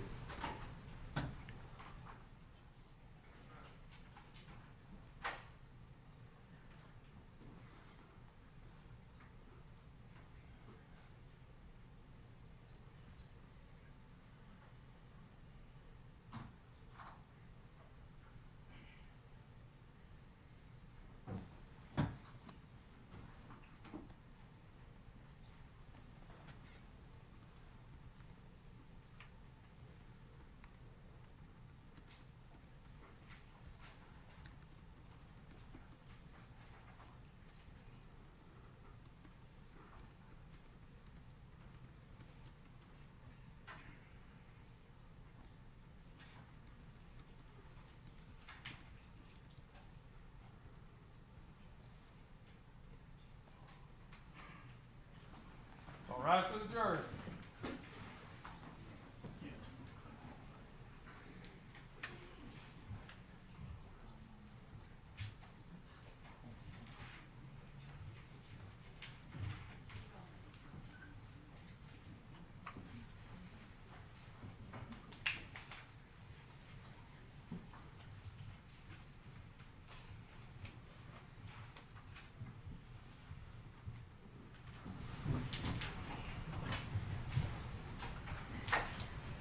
Please be seated. All right. Thank you, ladies and gentlemen. We are ready to get back to the evidence. Mr. Sheffield. Yes, thank you. We were talking a little bit about now moving away from Coast Guard duty and just being a citizen here. Do you own firearms? I do. Okay. Have you ever been in a situation where you had to use your personal firearm to protect yourself? I have. Okay. Oh, Travis, yeah, put that. Thank you. Sorry. Can you tell us a little bit about the circumstances of the first time? Yes. So I was living in Pascagoula, Mississippi. I was stationed in Mississippi at the time. It was 2008 to 2012. I believe it was 2008 when it happened. Pascagoula got destroyed by Katrina, so there's a bunch of vacant lots and everything. One of them was a bank, and the bank was gone, but they had the ATM machine still in the vacant lot. It's next to the gas station. Coming through to get cash for, I think it was for the lunch for the station. I pull in, I see two younger males next to the side. Thought it was a little weird that they're paying attention to me and been paying attention to people going in and out near there. So I stepped out of the truck and went to the ATM. As soon as I went to the ATM, Stop you. Did you have a gun on you at the time? I did. What kind of gun was it? It was a 1911 U.S. Army service pistol. Did you have a permit or a license to carry? Yes, I had a concealed carry permit, and it was a concealed weapon. Okay. Everything. All right, so you're at the ATM. What happened? Yep, and as soon as I put my card in, the two males approached on either side. One of them told me to give me his money. All I did was pull up my shirt and showed that I had a weapon, and they turned and jumped the fence and was gone. Okay. I pulled the money out and went to work. Okay. Did you call the police or report it? I didn't call the police on that, because Okay. that was it. All right. What is the second time that you had to use your gun? I say use your gun. That time you didn't really have to use it, just showed it. No, I just Okay. showed it. The second one was in Pascagoula as well. It was in 2011. And I was going into work. We had a high value asset coming in. So I was coming in at 8 o'clock. And road I was coming in on, it was destroyed by Katrina. It was real dark. Everything was, it was the industrial side of town. And was stopped at a red light, had the windows down in the truck. And sitting at the red light, listening to the music on the radio, somebody came to the passenger door and popped the lock and was opening the door on me. Let me stop you. Popping the lock meaning was the window down? The window was down, he just popped it. It was a Okay. GMC, so it was right there. He popped it open. All right. And opened the door and started yelling, I was getting in the truck, so, What, you said he started yelling? yes, I don't know what he was saying, but it was, he was yelling. Okay. And so I had the pistol between I had a holster between my seats, and I pulled the pistol out and pointed at him, told him to get out of my truck. He got out and ran off. I got to the station, and we had 3 reservists that were actually with the police department there, told about it, and I believe we had a report made on it. Okay, all right. All right, I want to focus your attention back to Satilla Shores. Okay. Was there ever a time that you yourself tried to figure out if any particular person was involved in some of the crime that had been happening over that summer in 2019? Yes. Okay, can you tell us a little bit about that circumstance? Yeah, so around, I believe it was July, 1st of July, my neighbor at the time, Kim Ballesteros, she had her purse stolen, or told us that her purse stolen out of her vehicle. And so we neighbors talked about it, this is, something else has happened. A few days later, a week or so later, I was coming back from a fishing trip. I have a boat doing charters on the side, and I was actually coming back to my house with some clients on Fancy Bluff Creek. Do you have a? I do have a map here. Yes, I so- kind of have this up already. Fancy Bluff Creek. Yep, under the bridge, the Highway 17 bridge. Yep, we got under there. I'm just going to pull this back too. The state has a similar exhibit that they've used, this being the Google Earth image. Okay. So, yes, I was coming from the north and coming back down towards, till Fancy Bluff to You were where? where your finger is? On the water? On the water, Okay. in my boat, yes. Okay.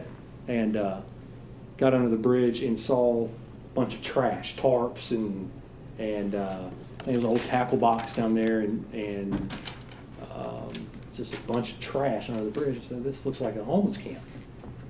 And it's very close to the neighborhood. There's a trail that goes to it, actually.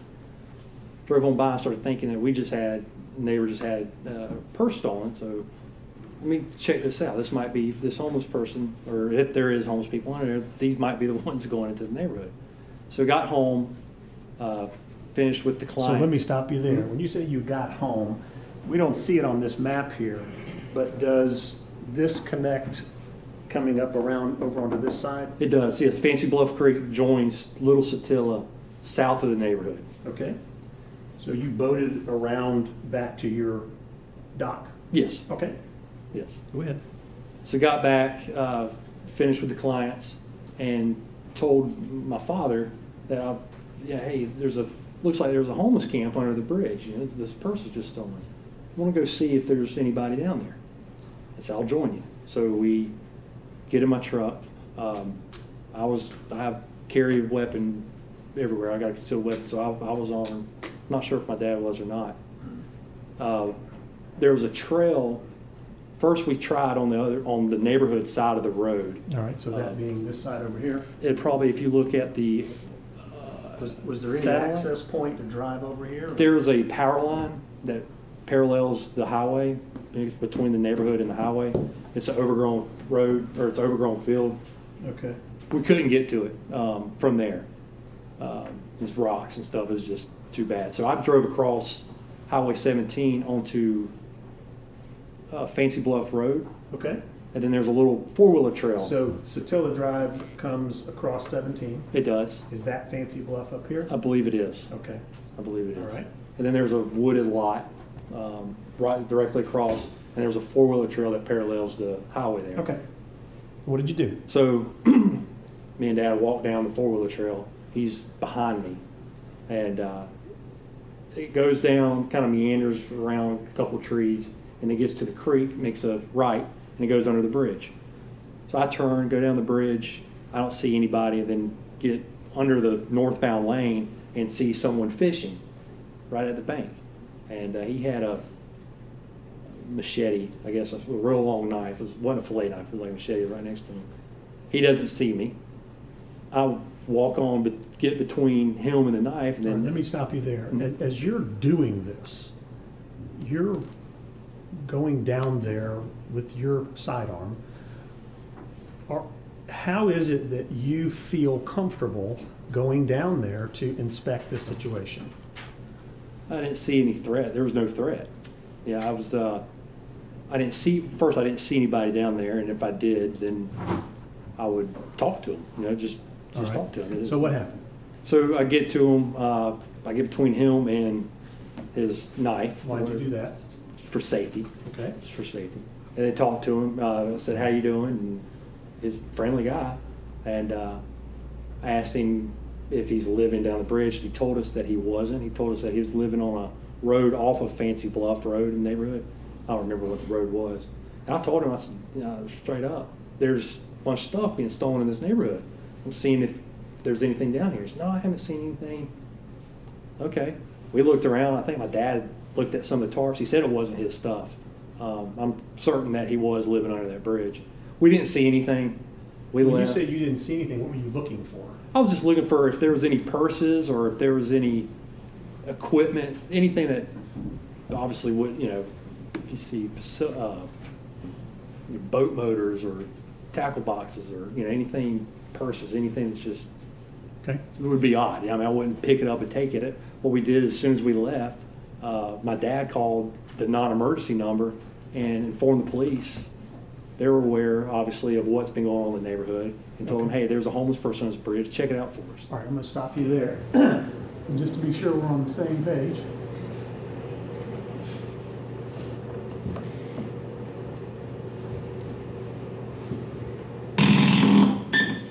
Good Brunswick Communications, operator 924, how may I assist you? Hey, this is Congressman Michael. I'm the chief investigator with the DA's office. Is there anybody, supervisor available I might be able to speak to? Sure, just a moment. And are you talking the dispatch supervisor or police supervisor? Police supervisor, yeah. Anybody on duty be fine. Okay. I wanted to make them aware. Okay, and all right, and what was your name? Greg McMichael.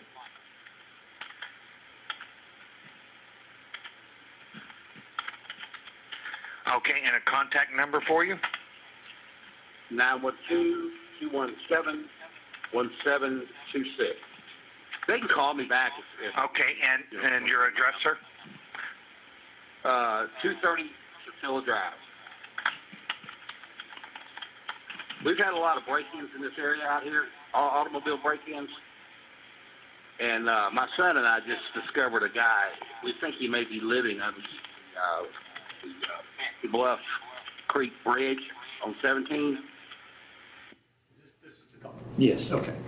Did you discuss this finding of sorts, this person that you thought living under the bridge, did you discuss it with anybody else in the neighborhood? I did.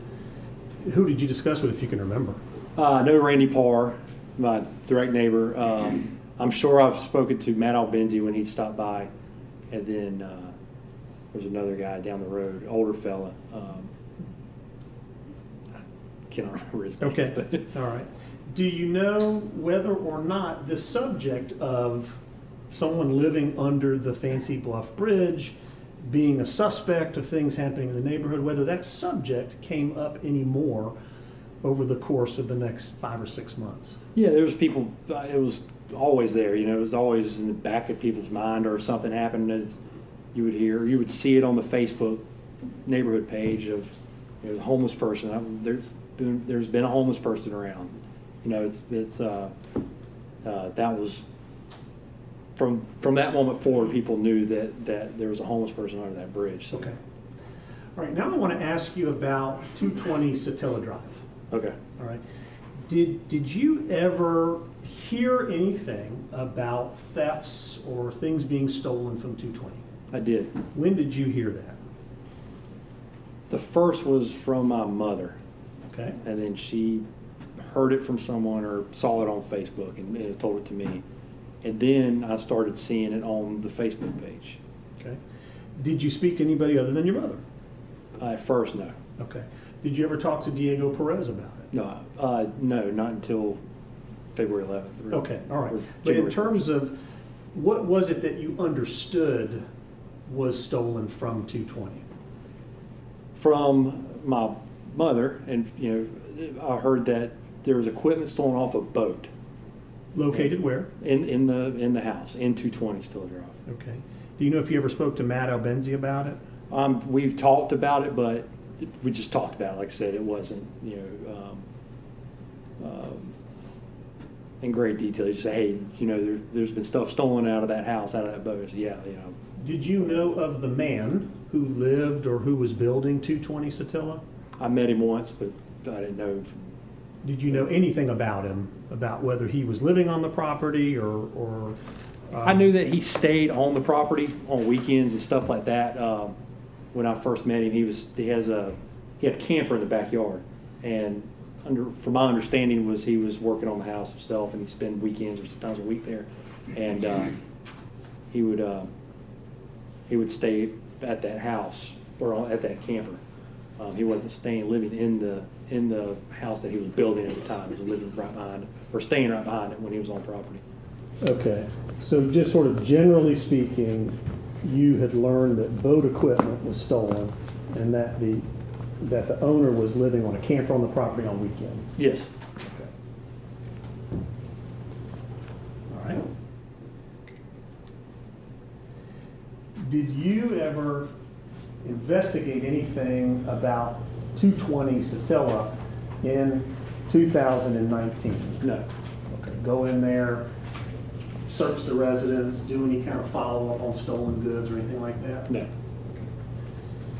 Did you ever speak to Larry English in 2019 about his stolen property? I did not.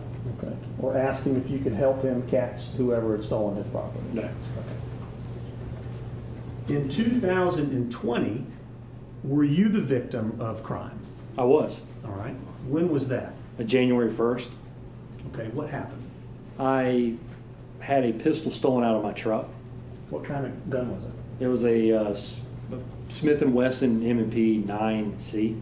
Okay. Smaller. All right. steel pistol. And that was when? January 1st, New Year's. Okay. Do you know the circumstances of how it was stolen? Yes, I was. My dad moved the vehicle for me, moved the vehicle that morning between 9 to 11, 9:30, 11:30, somewhere around there. He moved it close to the side of the road to the adjacent property, right on the road. I came out about 11:45 to go somewhere, opened the truck. The door was unlocked. I don't know if he left the vehicle unlocked or if I left it unlocked that evening, and saw that my holster was sitting in the seat. Went back in and asked my dad if he moved my gun, being that he was in that driver's seat where the holster was. He said he did not. So I looked around the house, made sure that I didn't misplace the pistol for some unknown reason, and came to the conclusion that my pistol was stolen and called and made a report on it. Okay, you said you called. Who'd you call? I called the Glenn County Police Department, non-emergency. Okay. It may have been, I called the police department. I'm going to play States Exhibit 161. Glenn Brothers Communications, operator 915. Hey, yes, I need a police officer. I got a report of a stolen stuff. You what, sir? I need a police officer. I need to report a stolen pistol. Okay, and what's the address it was stolen from? 230 Satilla Drive. That's 230 Satilla Drive, sir? Yes, ma'am. Is that the call? Yes, Okay, no other pistol stolen from you. That's the only one. that's the only one. Okay. Were you concerned at all about the theft of your gun? Yes. Okay. Why? Well, one, I don't know who has the weapon. Having it stolen out of my truck, I don't know who's got it. I don't know if they know anything, what they're doing with the gun. They might harm themselves or use it to harm someone else or use it for a crime or who knows. Did you hear of other reports of guns being stolen in the neighborhood? Yes. Do you know essentially what it was that you were hearing? Oh, I've heard of several vehicles being broken into and pistols or guns stolen out of those vehicles. Don't know the addresses, but it was common talk around the neighborhood. Okay. At this time, we're moving into January of 2020. Now, no longer the fall of 2019. We haven't really discussed whether or not the crime in the neighborhood was continuing or on the rise. Can you give us a little bit of your understanding of what the level of crime was around this time and across October, November, December? Yeah, so it was steady, I guess would be the best way to explain it. It was steady. The house on 220 around October was when it was apparent, when you were hearing that Mr. English had stuff stolen out of his boat out of there, expensive stuff. And he put a surveillance system up, and they were catching people going into the house. How did you learn about the surveillance system? Once again, from my parents and You hearing were- from it on Facebook. Okay, parents and Facebook. Yeah, All right. and neighbors. Mr. Albenzi told me, he said that they had somebody in there. They saw him on the camera, but that's as Okay. far as I went with that. At this point in January of 2020, we've got crime in the neighborhood, okay? We've got suspicion in the neighborhood. At this point, had that at all begun to narrow into a particular person? It was starting to, yes. Having this point, the 220s constantly being broken into, and then they have videos of people. Now starting to think, all right, there may be some body or pair of people that are constant. That is the one that's continuing to come into this neighborhood. All right. Instead of random acts of burglary. Okay. Did you have any experience yourself with 220 Satilla? Yes, Okay. Can you tell us when that was? it was on February 11th, Okay. around 7:30 in the evening.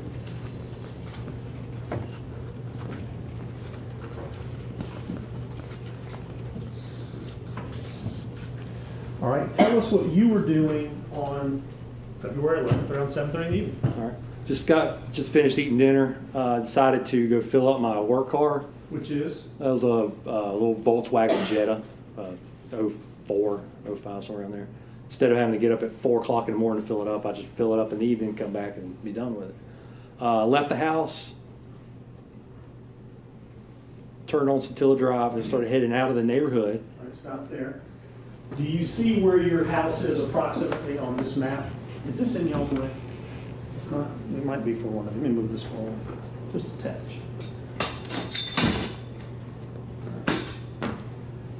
Can you lean forward and see it? Yeah. Your house is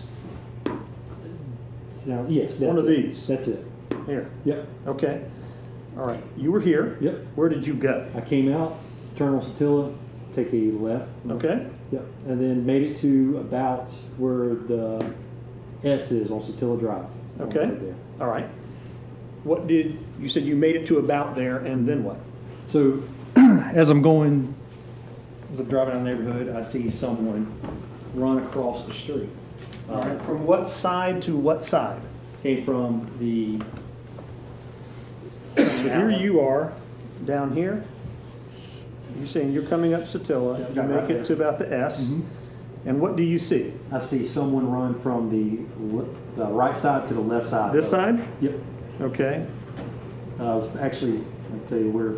Yep, go ahead. Go up to the next house, between Yep. those two houses right there. Right here? Yep, and ran across, directly across the street, Okay. and then into the yard that was there. How far back into the yard? I didn't see them until I went further up, so they went out of sight. Okay, you Once I come got- further up. Once I got to Jones, the house, yep, Senator Jones, Okay. the house went up from 220. Okay, down here? there, yes. This house here? Is this 220 here? I believe so, yes. Okay. All right, go ahead. So that house there that you put the X on, Yes. at the furthest corner away, which Here. was where the driveway was, I saw that individual that ran across the road was was right there at their bushes, running across their driveway.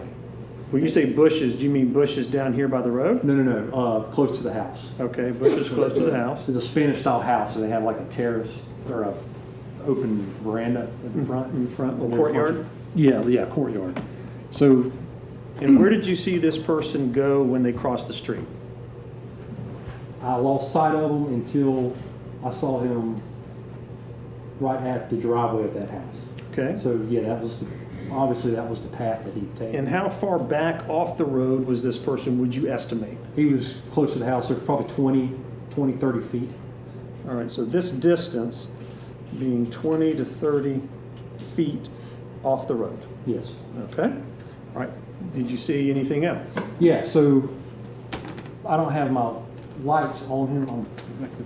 I don't have my lights on him at the time. Yeah. But as I'm coming out, I've come to a stop at this point, and he is staying in the shadows, obviously trying to avoid being detected. Okay. Detected. He's, lack of better terms, lurking. He's creeping. Wasn't in a run. It was just creeping through the shadows. You know, if there's a shadow running through here, he'd run with it and then go to it, and he was staying close to the house. Okay. I said, what's going on here? So I stopped. I was right at Jones Till, and I backed my vehicle up to him, turning onto that house. You said you backed your vehicle up to him. What do you mean? I'm sorry, I was putting the backside of my vehicle up Jones, and as I was doing, I was swinging my lights Okay. on him when he was in front of that house at that time. Is this kind of accurately depicting what we're talking about? Yes. This being your car? That's correct. Okay. And then I'm swinging it as he's coming to 220. He's moving this way? Yep. Okay. So there was a tree between 220 and that house, and it was real close to the corner of that house. He went between that, stayed in the shadows there, and then I stopped, and it was obvious that he was aware that I've caught him, have put the lights on him. Okay. So he comes out of the shadows, gets into a walk, just kind of stands up, and then run like a jog almost into the shadow that the portalet was making. Where's the porta potty? Portalet was on the corner of 220, Okay. at that corner of that house. We've seen some pictures of it in That's where it evidence. was. Is that the same portalet? That same portalet, or same spot. All right. Okay, go ahead. So what happens when he goes towards the portalet? So he's 20 or 30 feet behind the portalet, coming from that house. This is, again, obviously, he's aware that I am aware that he's there, had lights on him. I get out of the vehicle, it's a standard car, so I put it in parking brake on, step out of the vehicle and was going to ask him what he's Sorry. doing. What do you mean by standard car? It's a stick shift. Okay, go Stick ahead. shift. I get out of the vehicle, he's trotting to me All right, stop. Why are you getting out of the vehicle? to see what he's doing, to ask him what he's doing, maybe run him off. Okay. I haven't seen him before. Okay. At all. Did he wave at you? No, he didn't. Did he try to talk to you? No, he didn't. Like, That's I've what I lost was my thinking. dog or anything like that? Mm-mm. Okay, so what happens? You step out? I step out to ask him, to see what's going on, to get an idea what's happening. As he comes out of the shadows from behind that portalet, he comes directly to me. I'm out of the door, and he comes out and he pulls up his shirt and goes to reach in his pocket or waistband area, going for his pocket. I thought it was pocket at first, but later on it didn't make sense, because if you're going to reach for your pocket, you would go for the pocket that's on whichever side you're on. Okay. He reaches like this. So what happened at that moment? It freaked me out.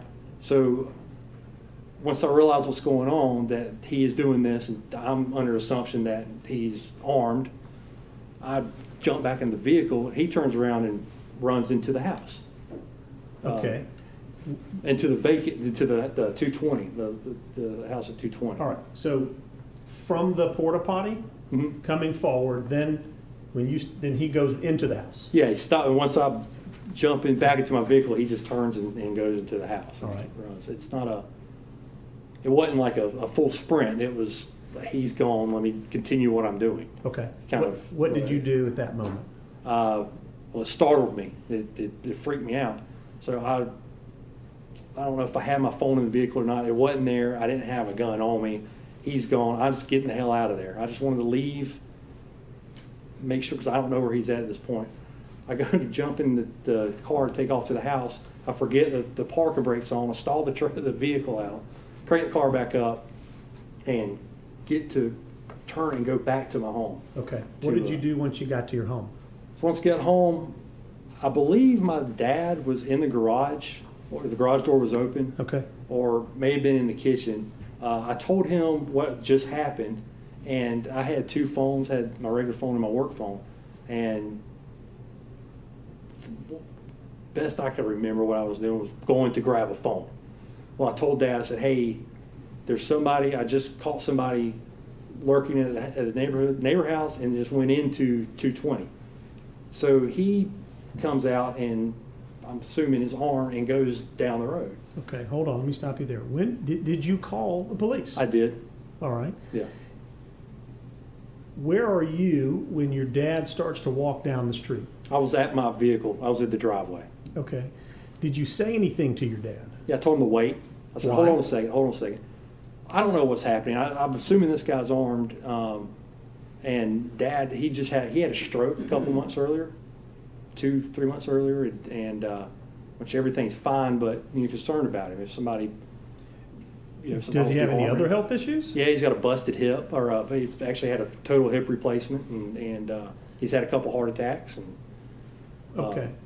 So you say, Dad, wait. yeah, wait, and he's walking on down the road. He's going on down the road. All right, what do you do? So I go in, grab the keys to my truck, and grab one of my guns, which was at the safe, which was in the garage right there. Get out, get down to the road where Dad is. I'm calling 911 at the time. By the time the operator picks up, I pull up to 220. And at that time, my father and I wasn't aware who it was at the time. Another neighbor Dad was interacting with. I didn't know who it was. It ended up being Diego Perez. All right, I'm going to pause you there. Okay. And you pull up.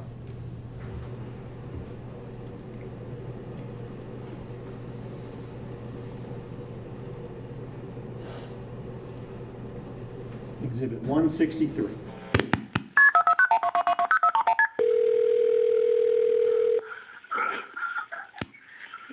What's the address of your emergency? It's Attila Drive, 230 Attila Drive. What's going on? We've had a string of burglaries. I was leaving the neighborhood, and I just caught a guy running into a house being built 2 houses down from me. Do you hear the way you sound? Yes. What are we hearing? I was still scared. I was breathing heavy. I was still alarmed, I guess, would be the best way to explain it. When I turned around, he took off running into the house. Okay. What did he look like? It's a black male, red shirt, white shorts. And you said the house was being built? It's being built. Yes, ma'am. It's vacant right now. He is in the house.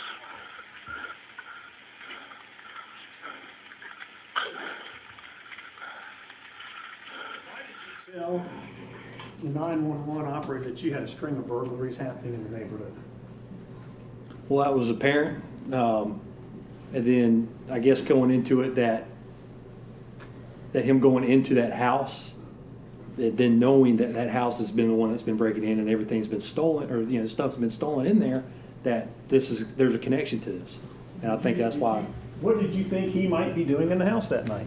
I think he was going back and stealing, breaking in, burglarizing.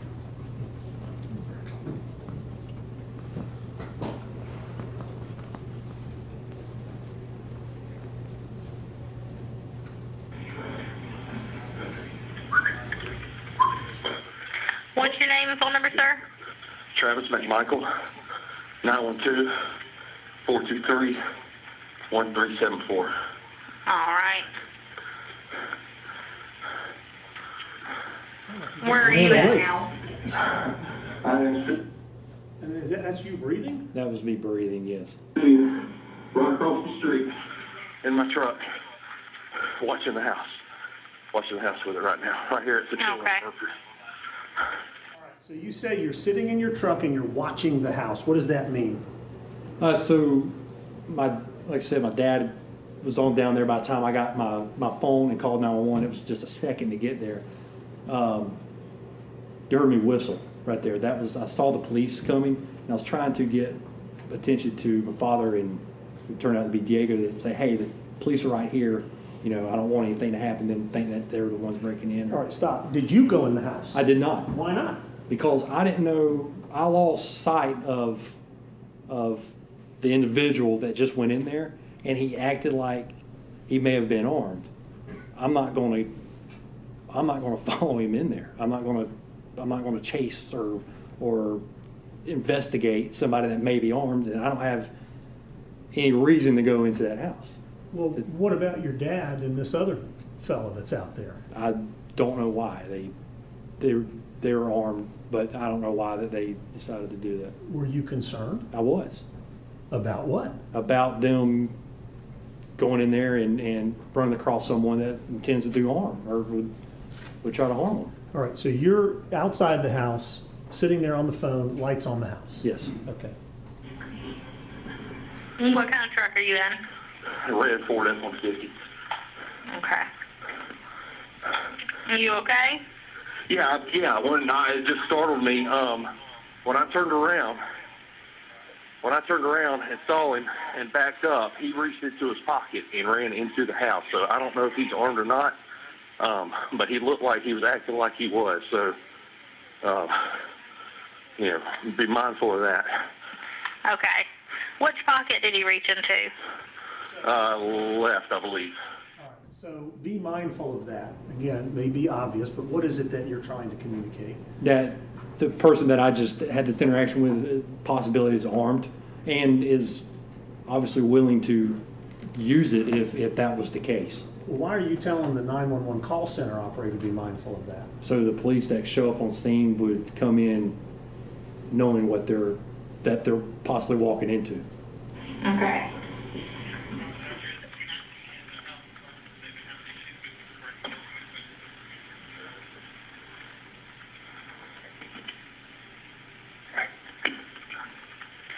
And now, so 230 is the vacant lot address? It's my address. It's your address? It's probably Okay. 228 or 226, Maybe 226? possibly. And how many houses down is it from yours? It's 2 towards the highway.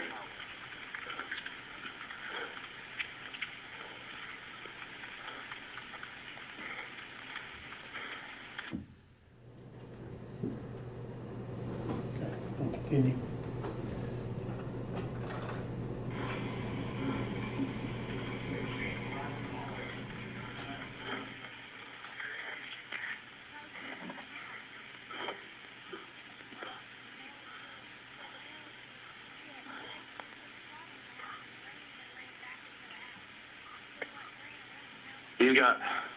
I guess he doesn't realize we're here. He's got the damn lights on right now. He's got a flashlight going through the house.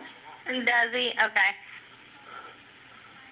So you're now surmising that the person that you saw go in the house has a flashlight now. Yes. All right. Did you come to understand that that was not what you thought? It wasn't. No, it was it was our neighbor Diego. Okay. It was. All right. Did they ever see or talk to or catch the person that had entered the house that night? No, they did not. Okay. Excuse me.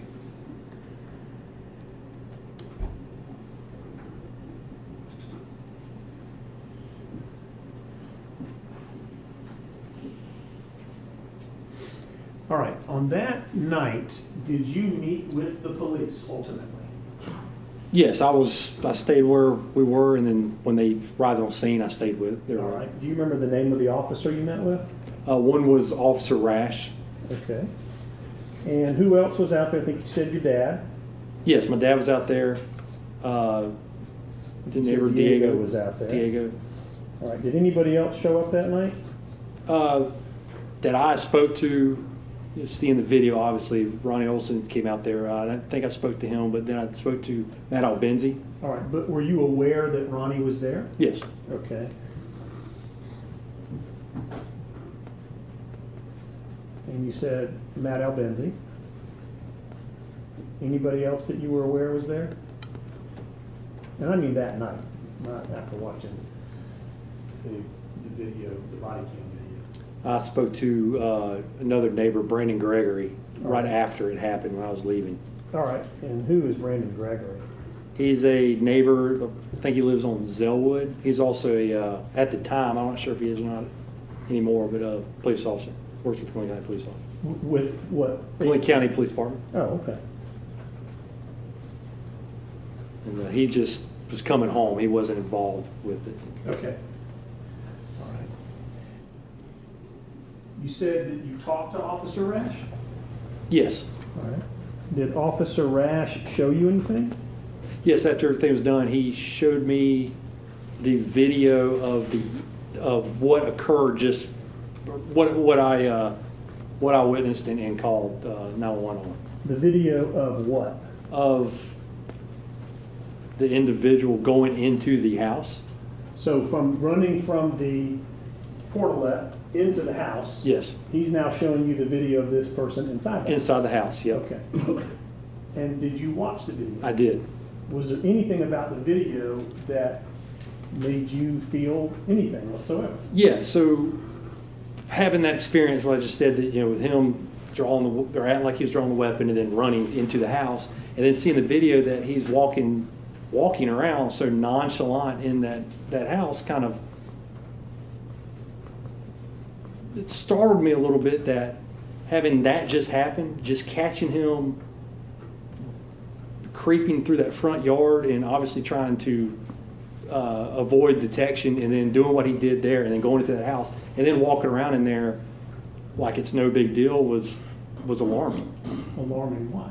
Because I wouldn't think anyone acting normal would do that, and somebody that's willing to act like they have a gun, or act like that they will harm you to prevent you from asking them or doing anything there, and then go in and just acting all normal and nonchalant and never catching the guy, knowing what he's doing, it just sets off the alarms for me. Okay. It's just bold. It's just very, You said bold. yeah, it's just the way that he's acting is just very, it's a bold move. Did you learn about, you had mentioned already that you were aware of some boat equipment being stolen back in October or from the house. Did you learn or did you see any of the other videos of 220 that night? I think I saw some stills, I believe. Some stills of what? It was the first time I saw, it was one of, I believe it was Mr. Arbery on the dock. Okay. All right. All right, any other ones? I can't recall which ones were others. I think they did show another one of him walking around in the evening time. Okay. But I was told for the first time that it was the same guy that has been in that house several times. Okay.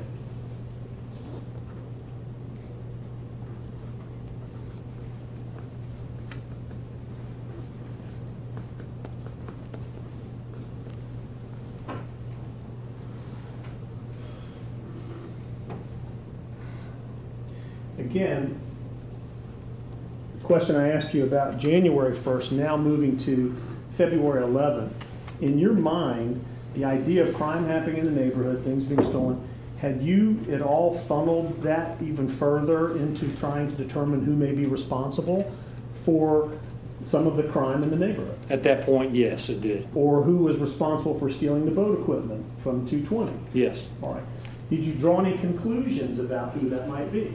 I did. All right. Who did you think it was? I was thinking it was the person I just had the encounter with that evening on February 11th. Okay.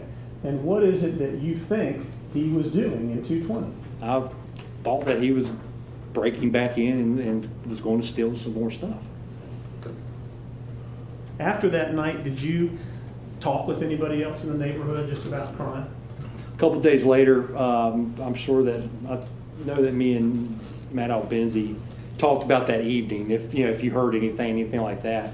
And I spoke to Diego Perez also, same kind of conversation, just if he heard any more about it, anything like that. Okay.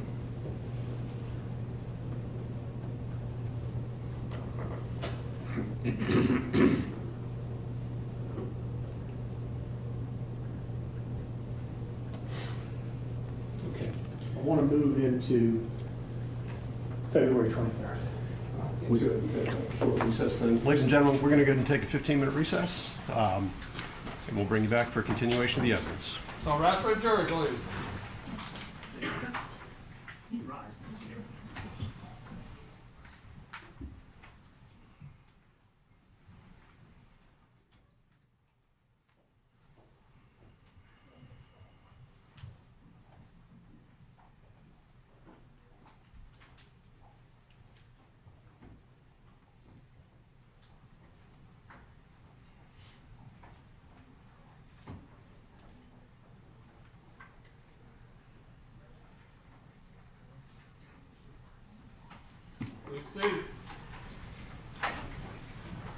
All right. Let's take 15 minutes. You can go ahead and step down. Yes, sir.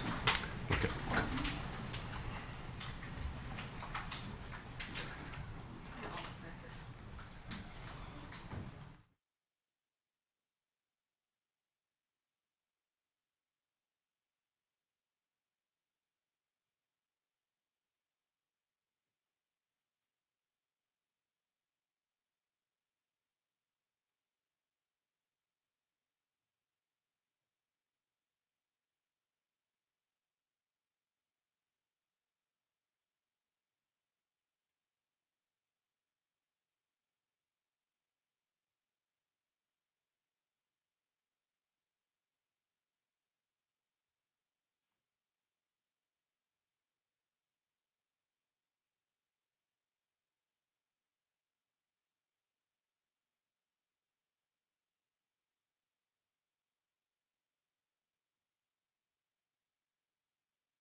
Okay.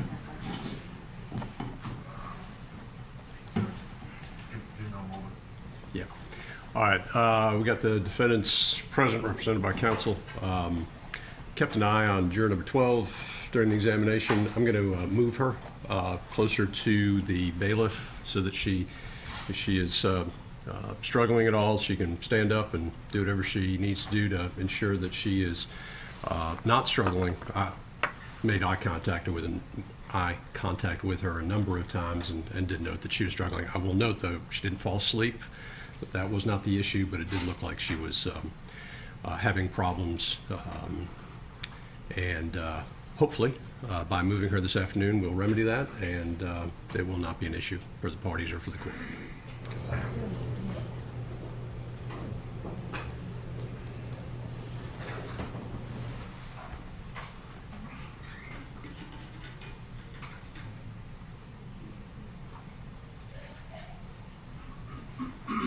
You going to give her a flask, Mr. Sheffield? Sorry? You give her a flask? Slowly adding up the number of fingers that will be last this evening. Oh, sorry, not flat, carafe, I should have said. This is the best coffee shop because it's drinks on all sides, throw it anywhere, stays hot all day long. It's called Chantal. You just made a friend somewhere. To plug, a plug.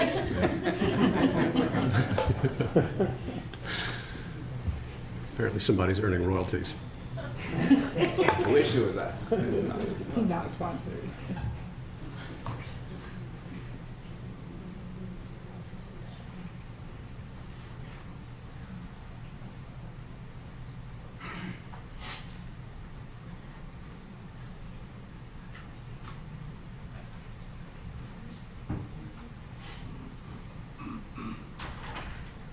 It's all right for a jury.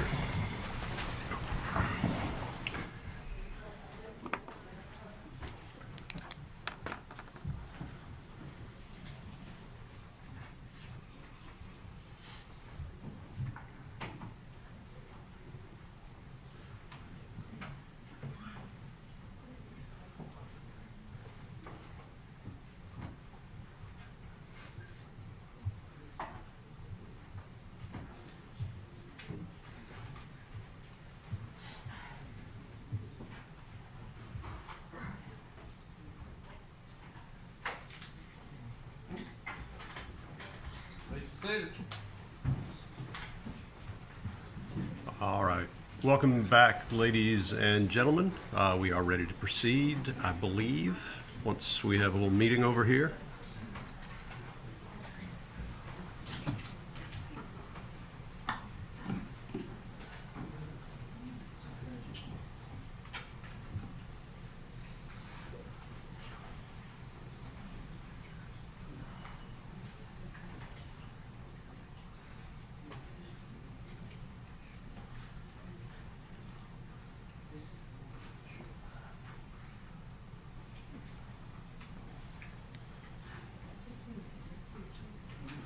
No, we've got three.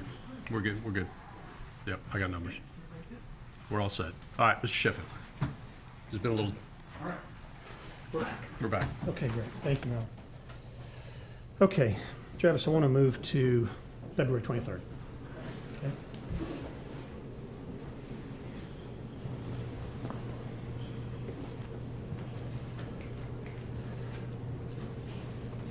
Let's start with where you were when your dad came in the house. Okay, where were you at that time? At that moment? I was in the living room. I was trying to get my son to take a nap. Okay, who were you with? I had my son on my chest, obviously, and my mother was in there, and I think my sister was in there as well. Okay. Did your dad come in? He did. All right. What did you notice about your dad when he came in? He came through the kitchen, the back kitchen door that leads to the garage, and he was in a almost frantic state.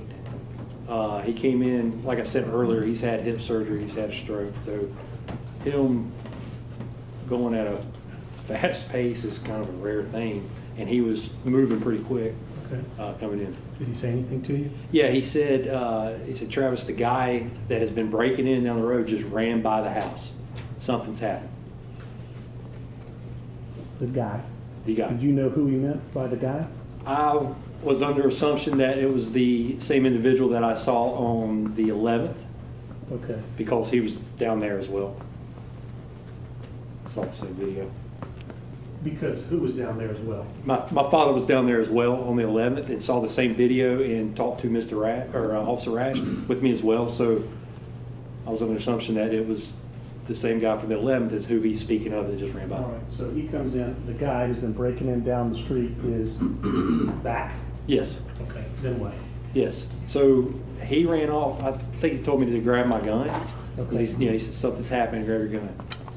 So I went to my room, which is the door is to the living room that I was in, and the first firearm that I had that was easily accessible because I had my son that week. My pistols were in the safe and everything was my shotgun. I just cleaned it or I had it out for something. So I grabbed the shotgun. Okay. And walked out, went out through the kitchen door to the driveway where my truck was. Okay, so, I thought it was a permanent marker. I've done that before. So you come out of your house, you can come from this line. You come out of your house, and you come out where? I came out and went to the driveway, to the end of the driveway, because my truck was at the very end. I think the Okay. boat was in the driveway, so I had it right. All right, so you come out. Yep. What do you do first? So I went to the driver's side, or when I came out, Dad went into his bedroom, so I was by myself when I came out. I came out to see what was going on.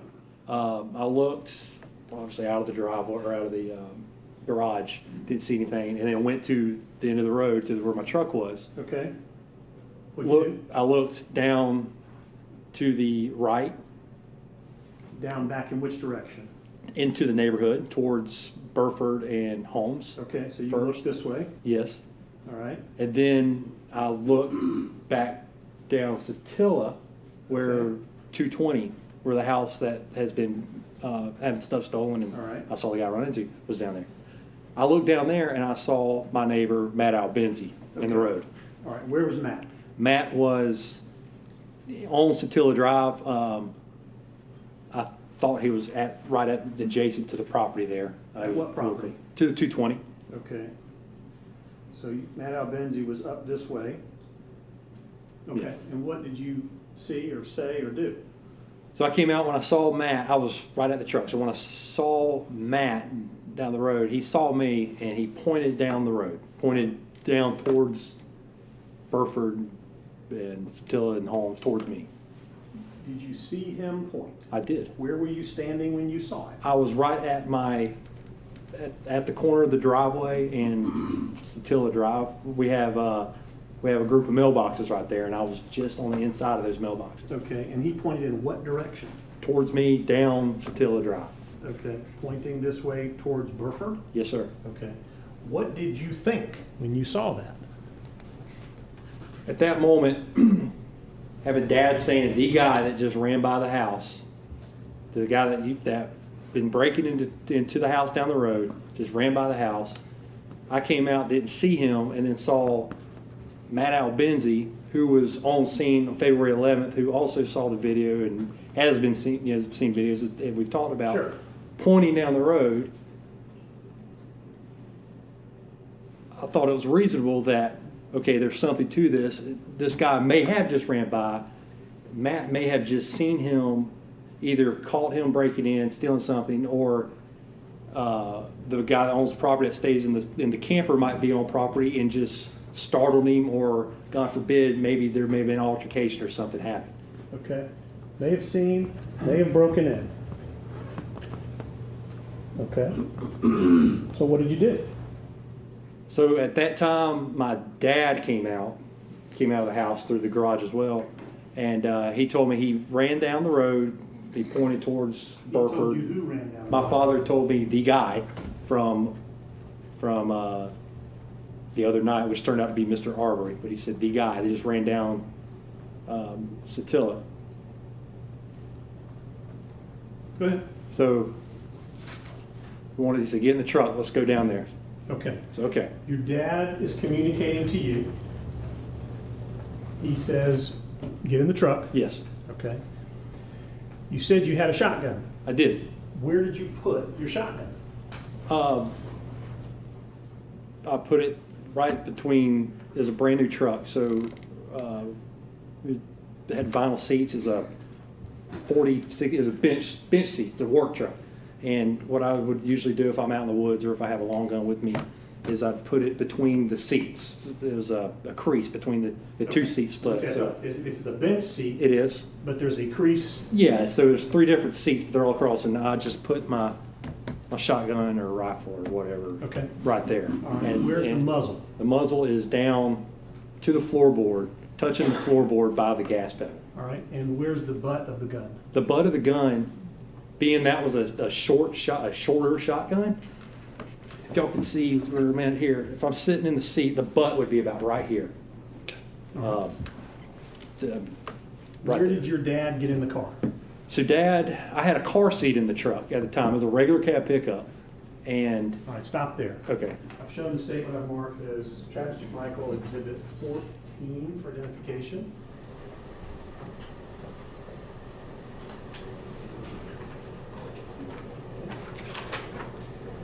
Approach. yes. I'm going to show you. Travis McMichael 14 for identification. Do you recognize it? Yes. What is it? That is looking in the interior of my truck at the time with my son's car seat in the passenger seat. Is that a fair and accurate depiction of the car seat in your truck? Very, very much so, yes. Move to admit Defense Exhibit 14. No objection. Now publish. Go ahead.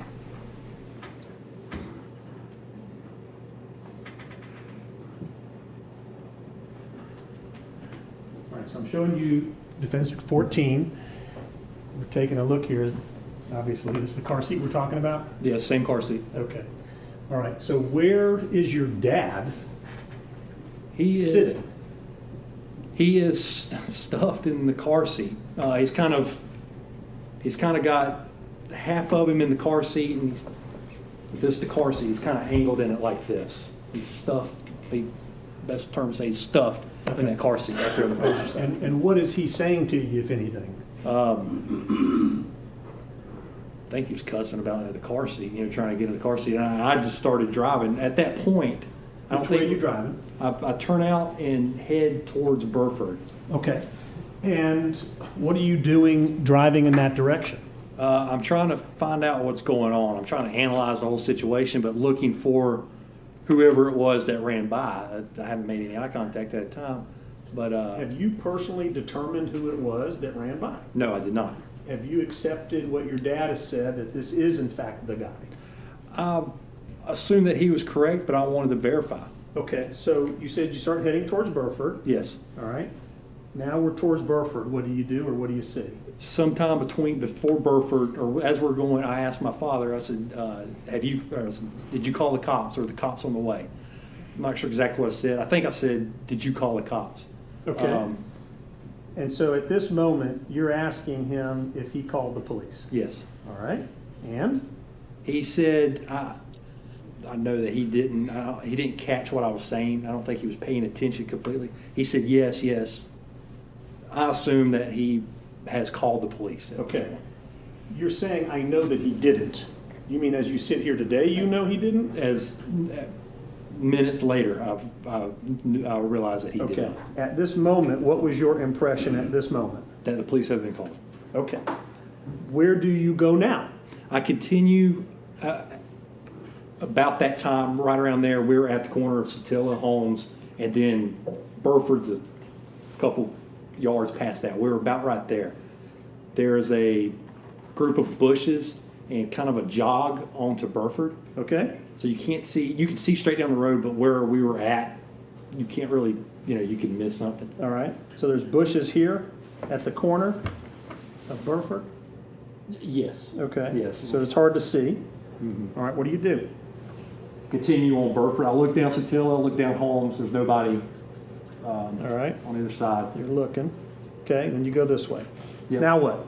as soon as we get on Burford, I see, turn out to be Mr. Arbery running down the road. Okay, so what are you doing when you first see him? When I first see him, I'm trying to see if I recognize him. Okay, And he's running. He's got long strides. He's athletic. He's athletic. He was in great shape. He was in long strides. I recognized that run, but okay. Can't So what did you do next? So I continued to drive up to him. As I'm getting closer, I recognized his haircut. Where would you say you are on Burford when you get close to him? I was 2 houses down. Okay. It was the first 150 feet, I would say. All right. Now, how fast would you say you're going? At that point, I was probably riding the brake. Okay. Are you honking? No. Are you hanging out the window yelling? Nope. All right. Do you eventually pull up next to him? I do. Do you hit him with your truck as you pull up next to him? I do not. Where are you when you pull up next to him? I got closer to him. I was center line of the road. Okay. And he was 2 feet off the edge of the road, on the road, but he was 2-3 feet off from the edge. Okay. As you're approaching him, are you making any observations? Yeah, I'm realizing, at this point I'm realizing this is more likely the same guy that I saw. Okay. But I'm also watching his hands, watching Why? his motion, make sure he's not armed. Okay. I don't know what I'm coming into, and if it's the same guy for the 11th, and I have some suspicions that he may be armed and may act on it. Okay. What do you do next? So I come up to him, pull up alongside of him. Okay. That moment, I recognize it is him. It is the same guy that I saw from the 11th. I asked him, said, "Hey, what are you doing? What's going on?" All right, stop. Are you still driving when you say this to him? Yeah. I'm coasting. I'm staying with him. He's right there at my door. Okay. Have you angled in front of him to block him? I'm parallel with him. Okay. You say, "Hey, go ahead. What are you doing?" What's going on? What are you doing? What's the tone of your voice when you say just like that? Hey, what's going on? I'm trying to, like I said earlier, I'm using leaps. I'm trying to de-escalate. I know that this can be, this could go any way, but I'm trying to find out what's going on. I'm trying to find out why Mr. Albenzi's pointing down the road and he ran down the road, and if this is the same guy, then there could be something to this. Let's find out what's happening. Okay. So you talk to him. What do you say? Yeah. So I said, "Hey, stop for a minute. Stop. Will you please stop?" Well, he didn't say anything. Can I quote you at "Stop for a minute. Stop. Please stop." Did you actually use the word "please"? I'm sure I did. I'm trying to, like I said, I'm trying to keep this as non-volatile as possible. So Okay. I'm not screaming at the guy. I'm just trying to find out what's happening. So he pulls up, and one thing I do notice when I start talking is his demeanor. What do you mean he pulls up? What does Or, that I'm mean? sorry, when I pull up alongside, not him, but when I pull up. Go ahead. But when I first talked to him, he looks over to me, but wasn't yelling at him. This first communication I had to him, and I was from 5 feet away from, road lane from him. And he looked over at me, and he was, Permission to get down, Your Honor? Right here? I'll come up. I'll approach. How far are we? You're in your truck. Turn and face this way. Yeah, it was Where is he? about that. No further than where you are. Okay. What are you saying? Just, hey, what's going on? Hey, stop a minute. I want to talk to you. What's he doing? That's what I want to talk to you is actually what I was saying first. Does he stop running at any point? No, at this point, he is still running, but I noticed that he looks very angry. He's Describe that. What do you mean? mad. It wasn't what I expected for just coming up and talking to him.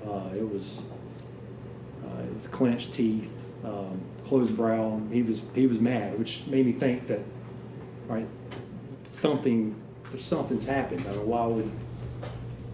Okay. It's not what I expected at all.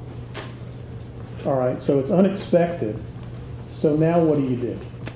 So, kind of analyzing this, and I ask him again or tell him, ask him again, hey, will you stop for a second? He stops, or actually just turns and starts jogging back in a jog back, or going back up towards Burford and Satilla. All right, Back so where he he- starts to come back this way. All Yes. right. Does he speak to you? He did not speak to. Does he say, what? What do you want? Yeah, he's never, Or leave me alone or anything? nothing. All right. So he starts to run back this direction. What do you do? I back up, Okay. put the truck in reverse, and match up with him again. All right. As I come up to him, I start to ask him, hey, what's going on? What's going on? He turns and runs. Turns and runs which way? Back to, we're still in Burford, back to Zellwood. Back down this way. Okay. All right. Now, I'm gonna look. you're fine. You're fine. Yeah, okay. When you pull up to him the second time and say, hey, what's going on? What do you mean by that question, what's going on?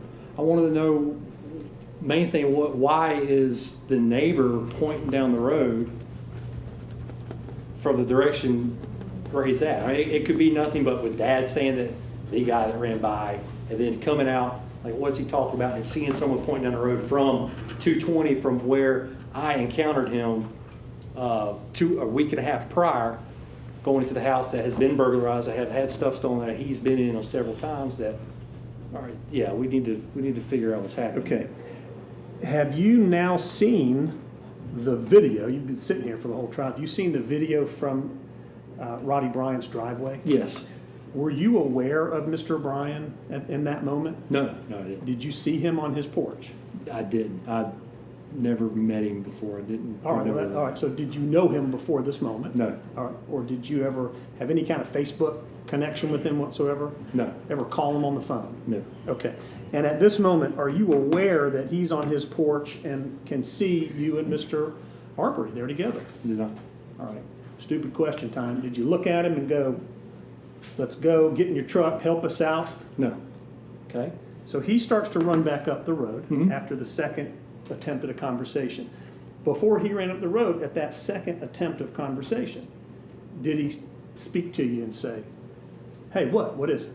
No. What do you want? Or any kind of words whatsoever? Not yet. No. Did he make eye contact with you? Yeah, we made eye contact the first time. Okay. The second time, I'm not sure. I mean, may have, but I was kind of watching his hands. I was more keen to his hands. Okay. This time when you're backing up, did you back up to try to block him? I did not. When he started going forward, did you move in front of him and try to block him? I did not. All right. What did you do next? As he took off running again, I put the truck in drive and stayed with him and kind of analyzing what's going on. Let's explain. Just watching, trying to figure out what's happening, watching his demeanor, or if he's, what's happening, Okay. what is happening. Like, All right. Did you eventually reach him? Yeah, I decided to come up to him again, to get up next to him again and try one more time and just tell him, hey, the police are coming. All right, freeze. Yep. How far away, again, are you from him when you come up next to him down Burford Road? Once again, I was center line. Tires were just on the other side of the center line, so my body was center line and he was 2-3 feet off the road. So from me to you, no further. 2 or 3 feet off the road? No, Was he on the he har- was on the road, 2 to 3 feet from the edge. Okay. So he was, if this was the edge of the road, he was All right. running And- down the, And this far away about? no further than that. Yes. 4 feet? 3 4 feet. Something like that? Yeah. 4 Okay. feet, 3, 4 feet. Are you yelling? No, I'm not. I'm actually probably softer than I was the first time. All right. Just trying to. You said that you spoke to him now this third time when you get up here further down Burford Road. Does he stop running at any point up here? Yeah, so after I get up to him again, I say, hey, I just want to talk to you. I want to know what's going on. He finally stops. Okay. Great. I want to talk to you. I want to know what's going on. Mhm. Okay. Okay, go ahead. So we finally stopped, asked what's going on. He never says anything to me. He's still looking at me angry. I'm thinking, man, this guy's, this could be volatile, let's kind of watch him here. I ask him again, hey, what happened down the road? Why are people pointing down the road? Where are you running from? He didn't say anything, and he's still kind of in the same spot he is. He's not He's not squaring up or anything like that. He's just standing there. And then I said, hey, the police are on the way. As soon as I said the police, he turned and ran straight back down Burford towards Holmes, Satilla.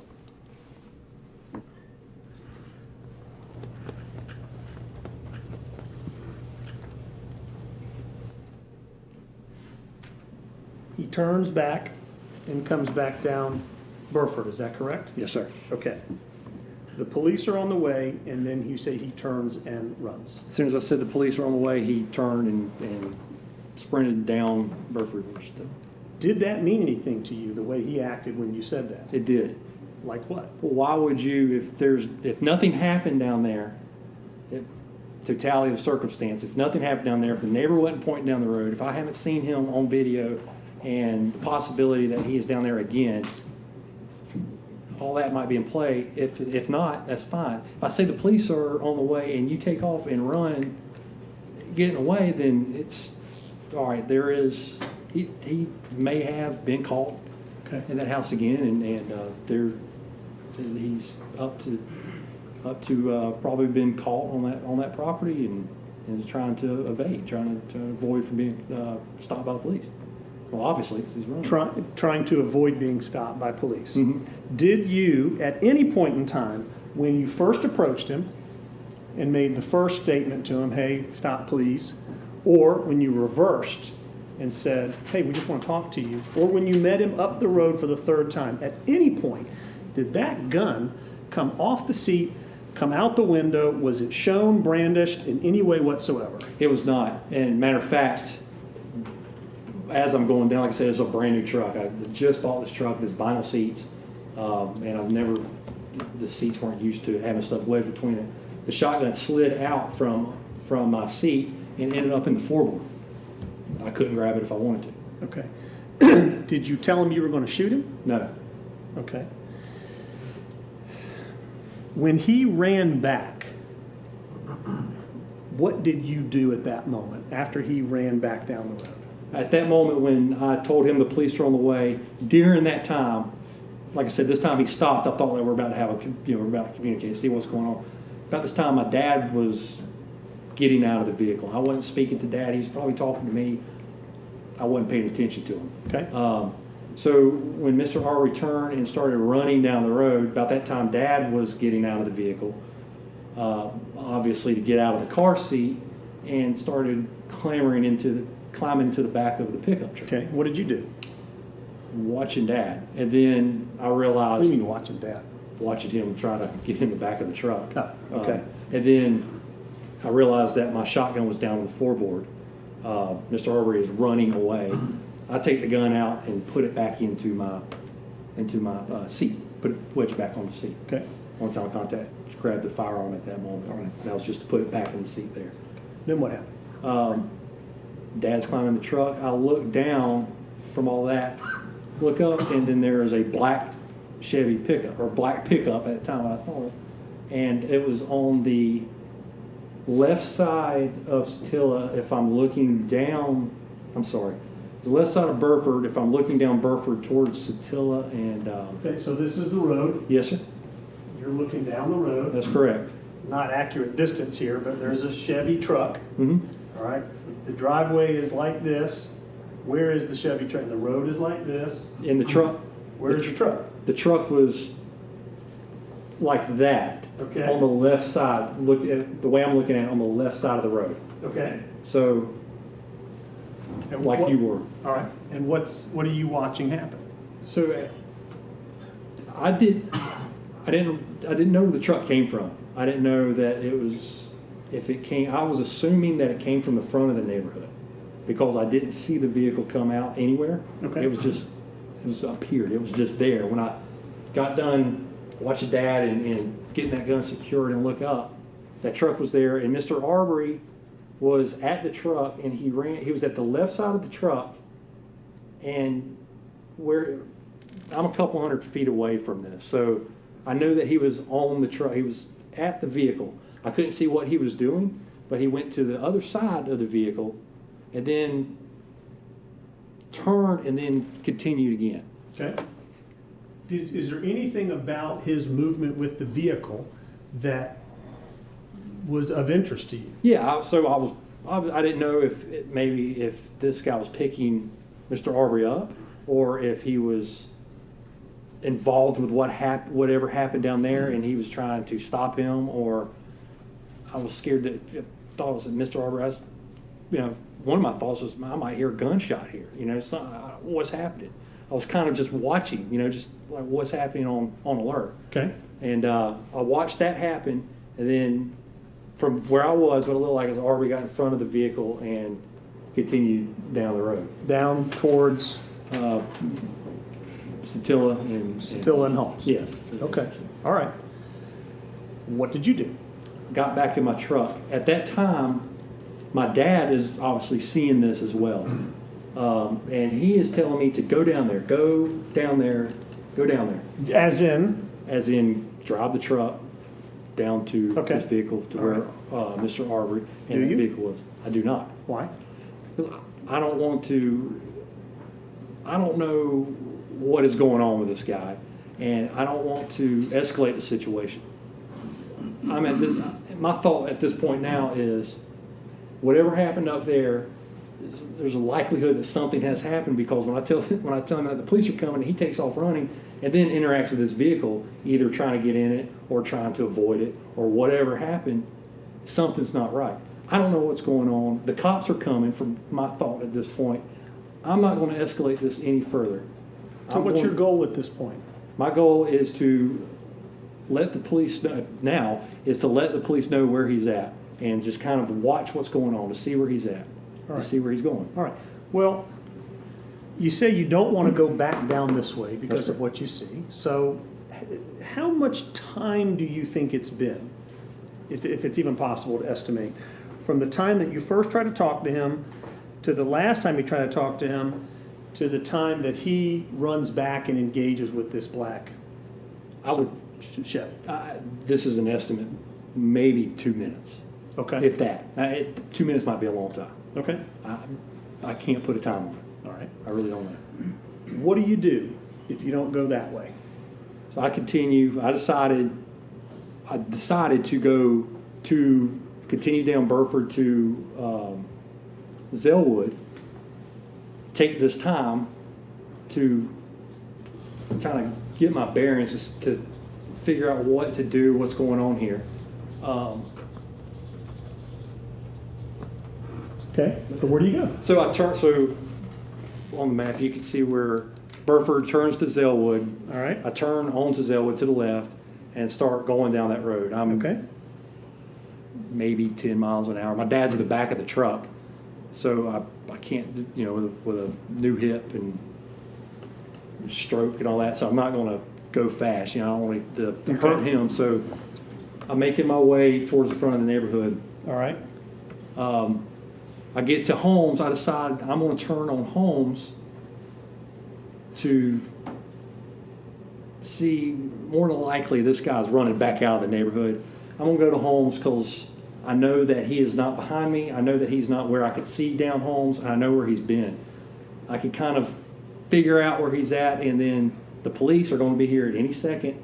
If I encounter them before they encounter what's going on, I could tell them where I saw him last. Maybe we could finally have this guy called. All right, so your option is to go up to the front of the neighborhood. I could have, yes. Okay. Instead, you come down Holmes. Yes. All right. When you get on Holmes, do you see anything? I don't. I don't. What happens next? I drive down Holmes. I get about a house or two, halfway down to, I call it a dog leg. It's a real light turn. It's got some bushes and trees in All it. right, step forward just for a second and tell me if I'm pointing in the area of the dog leg. Yes. Is that about right? Yes. All right, I'm going to note it with kind of a bend in it. Yeah. What do you mean by dog leg? I can't see the very end of the road. Okay, That's- so it's a visual that you can't see past. That's correct. Okay, so you come down Holmes, you say. Uh-huh. Do you see anything? I don't. All right, what do you do? Continue. At this point, I'm maybe riding the brake. Okay. I'm just sitting. All right. At any point in time, do you see something? Yes, about halfway down. Halfway down Holmes to the dog leg. To the dog leg. Okay. I see Mr. Arbery. He is in the apex of the dog leg, turning. I don't see him directly at me. He's in the process of turning at this point. Is he on the road? He is. Okay, I'm gonna put it over here to the side just so I can have some room. But you're saying that you see him turning? That's correct. Okay, you see him turn. Yes. All right. What do you do? I continue, same speed, continue to go that way. Do you approach the dog leg? I get to the dog leg, yes. Do you see Roddy Bryan, you now know Roddy Bryan, do you see the black truck at this moment? I did not. Meaning when he does the turn to come back down, do you see a truck following him? No, there was no truck at that point. Okay, so what do you do? I continue on down Holmes. At this point, I am driving towards Satilla, and from the last time that I saw, this was just a second or two that I saw Mr. Arbery because he was in that corner. So he was in the middle of the turn and then a few strides and then he was out of sight. All right, so stop. Do you, say mash the gas, which the Southerners say, did you step on the gas and haul tail down the road? No. Okay. No, I stayed whatever where I was at. I was riding. I wasn't on the gas. I wasn't on the brake. All right. So he's At idle. continuing to run. Do you come across the dog leg? Yes. All right. When you come around the dog leg, do you see anything? Yes. What do you see? I see the black vehicle. At this point, is at Satilla and Holmes. Okay. It has, at this point, turned and is coming to me from Satilla and Holmes towards Zellwood. And I'm coming from Zellwood towards Satilla. All right. So I'm gonna put a, what do we got? It's a Chevy. So I'm gonna put a C right there.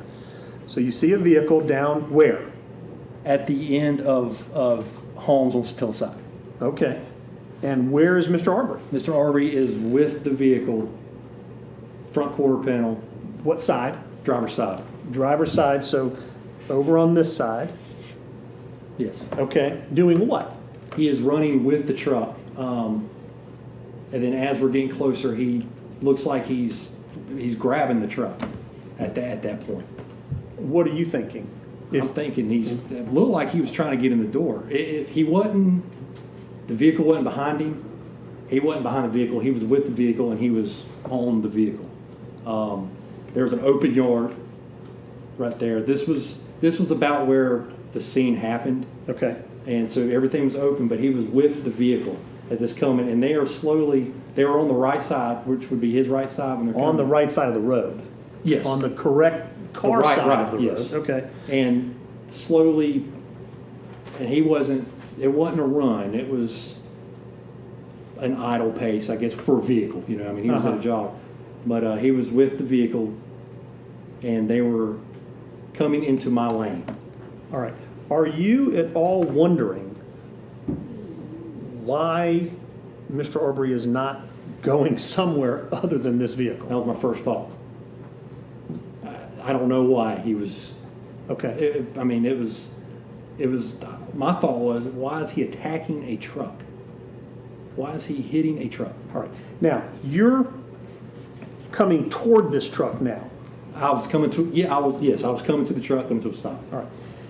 Are you communicating with this truck at all? No. Doing any kind of signals, not arms out the window, telling him to do anything? No. Is he signaling to you? Can No. you even see the driver inside this No, truck? I didn't. I did not. And no, I didn't see the signals. Okay. What happened, let me ask this question. When you get to the point where you see Mr. Arbery do the turnaround up here, do you shout anything out at him? No, I don't believe I did. No. You lean out the window with the gun or anything like that? No. Okay. No. How much time would you say, you think it was, you estimated 2 minutes at this phase here. How much time would you say that you've spent now coming around to this moment? It was probably the same. It was whatever a vehicle idling, or Okay. getting coming through there. I might have been on the gas, 10 miles an hour, but it was. Can you 2 hear minutes. anything? Is your dad talking to you? Do you hear anything? I wasn't paying attention. Okay. That was not my. You can have a seat. Oh, I'm sorry. It's awkward with this board. Sorry. All right. Once you see what's happening here, what happens next? I'm at the point. I'm coming to a stop. Okay. I am in the going to Satilla Drive. I'm in the left lane. All right. I'm probably 20 feet, 25, 30 feet from where I stopped at the at the time of the shooting. I'm back that way, but they are coming down Holmes from Satilla. Yes. And as he is on this truck, they are slowly angling into my lane. From the right side of the road, the correct side to go this direction. Real coming shallow angle like that. Into your lane. Yep. Okay. So they get to where, he gets to where I'm pretty much they're in the front of my vehicle. I'm at a stop and I'm thinking, I hope he doesn't hit my truck, you know, because obviously the driver of the Chevy, turned out to be Mr. Bryan, is involved with Arbery. Arbery's involved with Mr. Bryan. I don't think they see me at all. I don't think there's no correlation with me here. They get to 10 feet of my vehicle, and Arbery splits from the vehicle and runs down my passenger side between my truck and the ditch. Okay. So There's a up bush there. this side in the grass of the grass side of the road? Yes. Okay, so he runs that way. What about the black truck? The black truck pulls off, gets back Yeah. into his correct lane, Okay. and Mr. Arbery starts running. Yep. And then they're heading to the dog leg, Yep. and the last I see is him in front of the black truck, and the black truck is continuing, but it wasn't accelerating or anything like that. They Okay. were broke off from each other at that point. And you said they were heading toward the dog leg? Towards the dog leg, towards Zellwood. Did they go around the dog leg? Yes. Yes. Did you lose sight of them? Yes. Okay, what did you do at that moment? Continued. I'm not exactly sure exactly what I did at that moment, but I pulled the vehicle back up 10 feet and stopped and parked from there. Pulled the vehicle back up, what do you mean? Or, Where? no, I'm sorry. After they passed, I continued to go forward to Satilla Drive. All right, before you move forward to still, did you throw it up in reverse and start trucking backwards to go? I did not. Why not? No, so once again, I don't want to escalate the situation. This is getting out of hand. This guy's now looks like he's trying to get in this vehicle, verified from what I suspected on Burford when he was up there. Okay. And the way that he interacted with the vehicle and then my past experiences with him is, no, I'm not. I don't want to get involved in this. I don't want to get with this unless I have to. As they passed you, Mhm. as Mr. Arbery passed you, did you roll the window down and hang the shotgun out the window? No, Did you pull the shotgun and aim it at him? I did not. Did you yell at him or say anything to him? I don't believe I did. Well, no, I did. Okay. You get to the end of where you said you parked. Yes, sir. All right. So now you're down here. I'm just going to move it over. So there's our street. You're parked down here. Again, here's the dog leg. All right. They're out of sight. Yes. All right. Why did you park there? He is out of sight at this point. They're gone. There's no longer, there's nothing going on in front of me. I'm still under the impression that the police are coming. This guy's obviously, something's not right. He seems dangerous to me. He's trying to get in this vehicle. I'm still under impression the police are coming. I could see down to my house. I could see down to this dog leg. I could see Burford, and I could see the rest of Satilla. This is a good chunk of the neighborhood, and I know where he just left from. If the police come, which I would assume would come off of Highway 17 and come down Satilla Drive, past my house to where they were encountering me where I'm at, I can give them a good description of what's happening or where they're at. Hey, it's down this road or this road or this road or that road. I decided to stay right there where I was at. All right. And where is your house compared to where you're seated in your car at that time or where you're parked? It's 3 houses down on Satilla. I could see it looking across that open yard. Okay. I can see the yard. I can see the house there, man. Okay. Shouting distance from it. All right. So now you're parked. You've taken up view. What do? Get out of the vehicle, analyzing, seeing what the situation is, seeing if what's going on with Dad. At that point I said, where are the cops? Where are the police? Dad said, I don't have the phone. Well, all right. The cops had me call. Let me grab my phone. I go to reach for my phone and I look back. I don't know if Dad yelled or if I was looking down the road, but I look down the road and I see Mr. Arbery running back towards me. All right. So he is now coming back across the dogleg. Yes, he's visual on the dog leg. Okay. Do you know anything that has happened on the other side of the dogleg? I do not. Okay. But you say you see him running back towards you. Yes. All right. Yes. What happens? I yell at him to stop. Stop where you're at. And I'm at this point, hey, stop. More aggressive, more of control. Where is he running? Where is he running towards you? Is he in the road? Is he in grass? No, he's in the road. He's in the road on the same, I want to say he's in the same lane. He wasn't he wasn't in the other lane. It might have been center lane to the center of the same lane. But he wasn't in the grass, he wasn't in the ditch, he wasn't in the center lane. Okay. He's running towards you. How far does he get towards you before you start saying stop?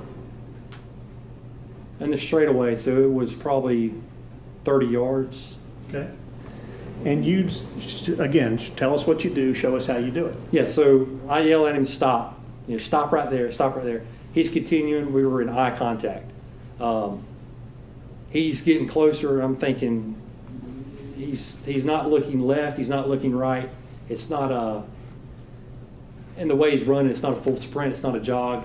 The best way to describe it is like, you got a running back, you're about to throw the pass, and they're staged up, they're kind of on their toes, ready to bolt. Mm-hmm. He was at that moment, he was in that stance, I guess, or in that run. Okay, so 30 yards. Mm-hmm. You say he's making eye contact? He is. With you? Yes. You say? To stop where you're at. Okay. He continues, he gets about where you're at from me at this point. This is the second, 2 seconds.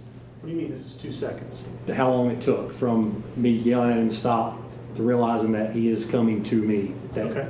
I need to do something about this. All right. At this point, he's continuing, still eye contact. I'm at my truck, door's open, I'm on the inside of my door. I see he's coming, I go to grab for my shotgun. As soon as I turn and go for my shotgun, he turns. At this point, he made it to about 10 feet from the back of my truck. My dad's yelling at him. And he runs back towards Dogleg. Goes back towards? Zellwood on Holmes, obviously. Holmes, yes. So he comes down. I knew I was going to do it. It's the permanent.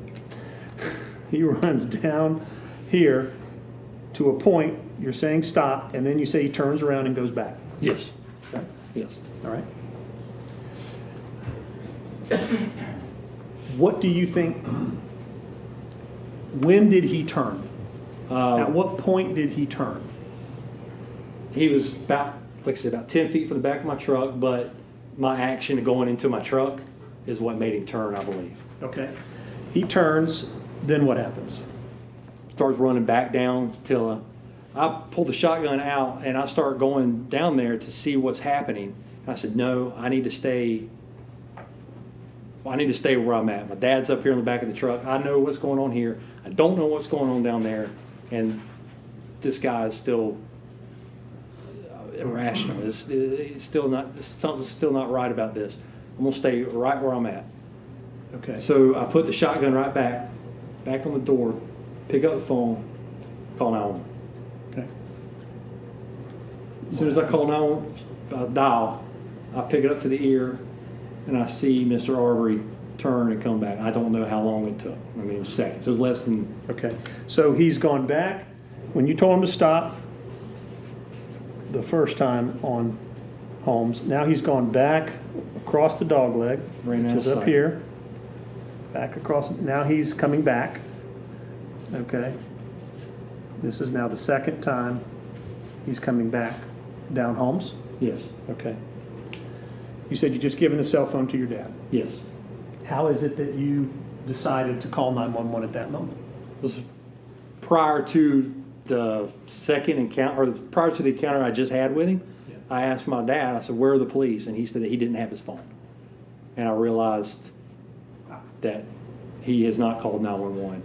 And actually, as that was going on, I had to crawl into my truck and go to the passenger floorboard where my phone was. It slid off, and called 911. And as soon as I called 911, I looked, and Mr. Arbery has already passed the dog leg and was coming back again. So When he comes back again across the dog leg, did you see anything behind him? no, Do you see the black truck anywhere? I did not. Other than Mr. Arbery, do you see anything? No, it was just I was focused on Mr. Arbery. And how is he coming back? Same way that I just mentioned to you prior. He was in a jog at a pace. Okay. Like I said, he was like spring loaded, like a running back. Like he's ready to bolt or to move any way he wanted, But he was focused on me. Right. Now, you've seen the video showing him running towards you. Right. Is that what you believe to be this moment now? Yeah, this is that moment. Okay. Yes. As he's running towards you at this moment, what are you thinking? That I'm pretty sure that he is going to attack. What makes you think that? The totality of the circumstance, what I just witnessed with the truck, what happened on the 11th, the way that he acted on 11th, and then his eye contact on me, and not looking left or right or pivoting and avoiding where I'm standing, where I'm at on this truck. Are there, in your mind at that moment, are there places that Mr. Arbery could run to? Yes. Are there locations available to run to or through? Yes. Like what? Yards. There's yards, there's ditch. The ditch that was right there at that scene is shallow. Like when run back to where I saw him with Mr. Brian's truck, one of the things that kind of threw me off was as they're coming, he wasn't blocked. He could have went into this ditch here and into this open yard. It's a very shallow ditch. It's probably from mound to mound 4 feet wide, but it was maybe 2 feet deep all the way across, and it was dry. You could hop across it. At any point, do you see in the video, we all see in the video where you raise your shotgun? Yes. You see that? Yes. Okay. You remember doing that? I do. Why'd you do that? He was closing in. At this point, I've yelled at him to stop several times. This one again, I've screamed at him to stop, screamed to stop. He is focused in on me, and he's at this gate where he's looking like he's about to run. He has a possibility to get this burst out. And if he gets this burst out at this point when I pulled the shotgun, I wouldn't have time to react if he wanted to get on me or to pull a gun or have a knife, or if he wanted to do ill will. At this point, this is when I needed to show him to deter him to do not come at me. How do you know at this point you have to do that? Because everything that's happened, everything that's going on, and him closing in on me. No, I mean, how do you know at this point that you have to raise the gun, or he could be on you like that? From training and prior experience. There's a thing called Tooler drill. A what? Tooler drill. Okay. A 21-foot roll, I think, is popular area. Okay. It says that any average person, it takes 21 feet for somebody to react. It's an average of 21 feet for somebody to react, to pull a weapon and fire 2 shots at somebody that charges you with a knife or anything like that. Mr. Arbery's already running. He's at a pretty good clip. He's directed at me. He sees that I have a weapon. I'm yelling at him to stop, and he's continuing. At that point, he sees that you have a weapon. Mhm. How do you know that he sees you have a weapon? What do you do? I had the weapon out at this point, and I had it down at a position like this. Port arms is what they call it. Okay. And it's blatant that I had this shotgun. When you raise it at that moment, for the reasons that you did, does it have the effect that you hoped it would? Yes, it did. Which was what? It did. He angled. He no longer went my direction. Okay. As soon as I drew the weapon on him. You could see in the video that he darts to the left and darts to the right and then commits to the right. When he does that, as soon as he darts, I would put the weapon back down and move away from my vehicle, make a distance. I'm thinking he's going to go across this yard. Well, what if he did? I'm just going to let him keep on going, let him run on by, like I've done on Burford, like I let him do on Holmes when him and Chevrolet passed him. When you say you let him do it, you mean when you were on Burford and he ran away from you? Yes. You mean you didn't follow him? I did not. You didn't shoot him? No. And on Holmes, is that what you mean when he ran away from your direction? That's right. Didn't follow him? No. Didn't shoot him. So if he comes around the right side of the truck and decides to bolt through the yard, was the yard open? It was. And if he did that, what would you do next? I watched him run on by. It was at this point, I know the police are coming now, and I know they're going to come from the front of the neighborhood, and if he turns right, he is going out of the neighborhood. And I could watch him, I could see him, see where he's going, and he's gone. He is no longer a threat to that vehicle that he was just interacting with. He's no longer a threat to my father or myself. If he turned left, I know which way he went. Police come in, hey, right down there. Or if he turns around and goes back the other way, that's where he's at. He's coming towards you, you raise a shotgun. Yes. To deter, he has the effect, he turns. Now where does he go? He makes it to the corner of the road. He never goes into the grass. Okay. Straightens up and starts running back straight to the truck where my father's in the back of All right. it. You've seen the video. I don't want to ask you to interpret what you've seen on the video. I want you to tell us what you were seeing at that moment. Okay.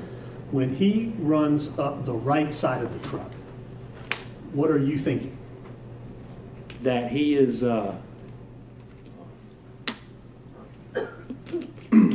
after I deter him, or after I point the shotgun at him, when he angles and then he turns and starts making it directly to the truck, I'm thinking, well, he's coming back to the truck again. My father's in the back of the vehicle. So what? Your dad's in the back of the vehicle, so? Yeah, so the path he's making, he's going to make contact with the vehicle or going to be around the vehicle. He can jump up, grab dad, or still under the impression that he might be armed, that he could run up and shoot. I'm not going to be able to see him at this point. I have a vehicle between me and him. So at this point, I leave. I'm a little past my door. If this is your door and this is the truck, at some point, are you in the crux of the door? I was when he was running to me when I drew the weapon. I was right the outside of the crux, right at the edge of the door jam. Okay. And then when he turned and went to the passenger side of my vehicle when he flexed, I went ahead and moved to center of the road. That's what I did. Oh, outside of this, why? Yeah, I was gaining distance. I was making distance. It was obvious. I thought it was obvious at the time that he was going to glance and just go through that yard. That was what I was thinking was going to happen. You said your dad's in the back of the He truck. is. Stupid question. Yes. Do you love your dad?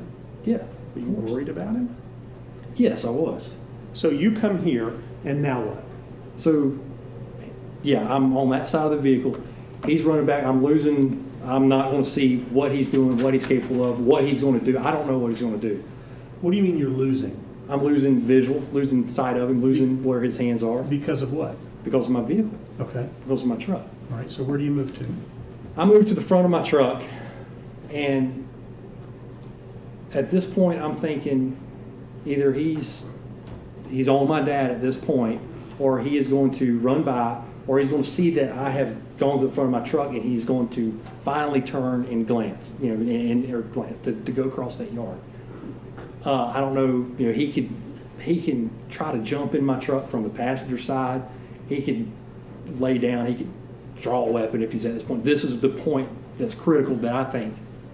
All right, so just a critical point. To be deliberate about this. Yeah. If this is the front hood of your truck, this On which side? front right, Okay.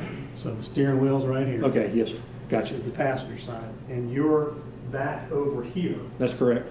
Okay. You're saying you can't see what happens, that you can get in the truck. Is this in your mindset at all? It was, yes. It was. And what is this? It's hiding.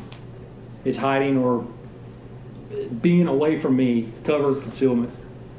Cover concealment. Yeah, he's covered. He's concealed. I can't see him. I can't see what his actions are or what he's doing. Can't see his hands, can't see what he's got. Still under the impression that he might be armed. Yeah. He's close to my father. I can't see what's happening. I need to see what's going on. And he has access to my vehicle, which is still running, by the way. So what do you do? So I go to the front of my vehicle. All right, front where? Front left corner panel, turning into it, going to the front of the hood. All right, so if we're here, this is the front left of the quarter panel, and this is the right front quarter panel, from here to here. Where do you come to on the front of your car? Right to the, I guess it'd be the light. Right here. So I'm now standing at the front quarter panel. Yeah. Now I'm back away from it. Where are you? Right at the light, right at the corner of that quarter. Right here. Yep. Where's your gun? It's in my hands, port arms. Port arms is what? I'm down. I got it down, both hands on it, hand on grip, and on both. And what are you doing? Coming around, I get to it. I was going to get to the front, to the center of the vehicle. At that point, he was right there. If he decided to turn, he'd see me and continue running. Okay. That was what I would What assume was going to happen. I get to the front of the truck, and by the time I get to the front of the truck, he is at the front corner panel on the right-hand side, and he turns and is on me, and is on me. I mean, in a flash. I mean, immediately on me. On you doing what?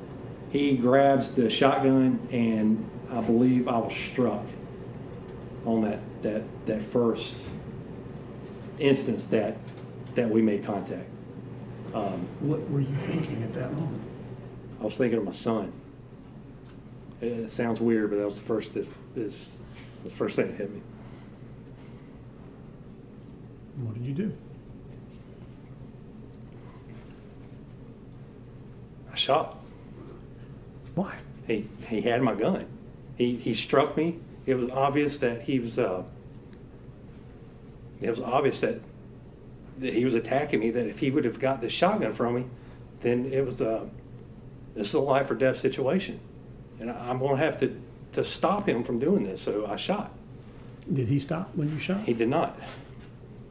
No, he did not. Can you remember everything, every hand, every movement? Can you remember those things?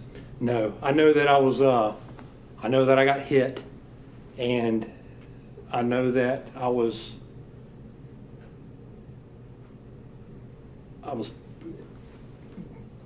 weapon retention. We were talking about it earlier. Yeah. With a shotgun or a rifle, it's called the push-pull method. And when somebody's got a weapon, you go to port arms, and you push out and you pull down, is what you're taught. I was a stickler with it, with everybody that we trained. That was my biggest fear, that somebody's on a boat and they come up because the pistol's holstered. Rifle or shotgun, you got it in your hand. It'd be easier for somebody to get it from you. So I always exclusively train people to do this push-pull. So it's natural for me. It's, it's trained into, it's muscle memory. And when this happened, I was in port arms, I got struck, and I remember when I came down, I got hit in the top of the head, and he had the weapon in his hand, so I pushed and pulled, still getting hit. And did you get it free from his grip? I don't believe I did. I don't know. I don't know exactly when or where or if he continued grabbing, but we were together. We were locked up. He was on that shotgun. You've seen the video we've talked about where you see you're being pushed across. Do you remember that? Do you remember where your bodies were moving? I know that he was. I didn't know where I was at, but I knew that he was on me. I knew that I was losing this.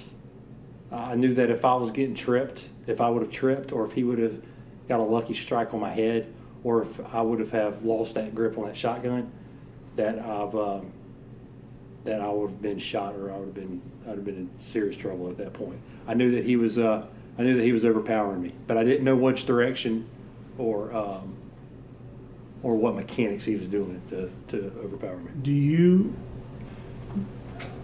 At that time, did you remember how many times you shot the gun? No, I didn't.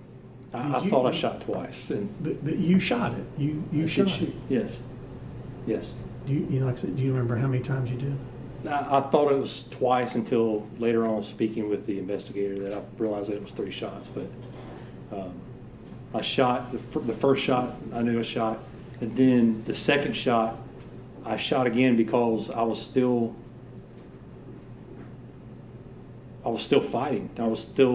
He was all over me. He was still all over that shotgun, and he was not relenting. So I shot again to stop him.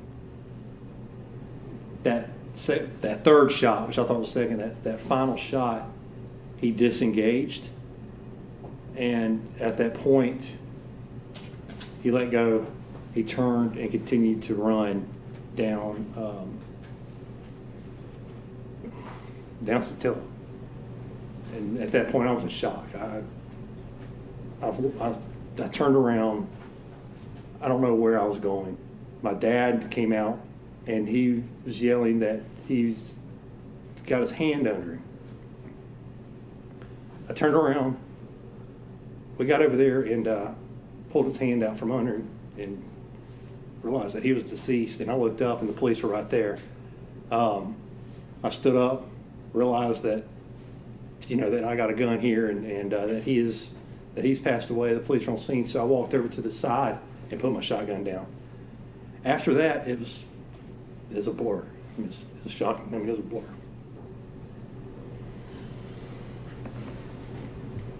Do you remember speaking to the police on the scene? I do. Do you remember going back and giving a statement to Officer Nohilly? Yes. Did Officer Nohilly give you an opportunity to reject talking to him? He did. Did you agree to talk to him? Yes. Do you remember having to sign a form and all that technical legal stuff? Yeah, he told me, he gave me my Miranda rights, and I agreed to them and agreed to make a statement. What was it like sitting in the room with Detective Nohilly, trying to recall the specifics of this event? I struggled. I was trying to give him as much information as possible. I thought that I did a good job until I've read the statements. Thought you did a good job at what? At giving him a clear idea of what happened. Reading the statements now, I was all over the place. All over the place in what way? In describing what happened, giving the dates and the timeline of what happened, it seemed that I was speaking. It seemed like I was reliving the situation. I would go to one thing. I would say I saw him on Burford, and then we lost the phone. But when I grabbed the phone, it was just everywhere. I was everywhere, and it was under stress. I was under. This was less than 2 hours after. Yeah. After shooting, I was not in my right mind at that. Travis, you understand that you've been charged with having an agreement of sorts with Roddy Bryant. Objection. What's the objection? Well, we can get, it's the way you're describing the charges. Okay. All right. That's the state. All right. Travis, did you ever coordinate with Roddy Bryant to box in Ahmaud Arbery? No, sir. Did you ever do anything to try to use him as a bookend to try to corner Ahmaud Arbery? I did not. Did you want to stop Ahmaud Arbery and talk to him?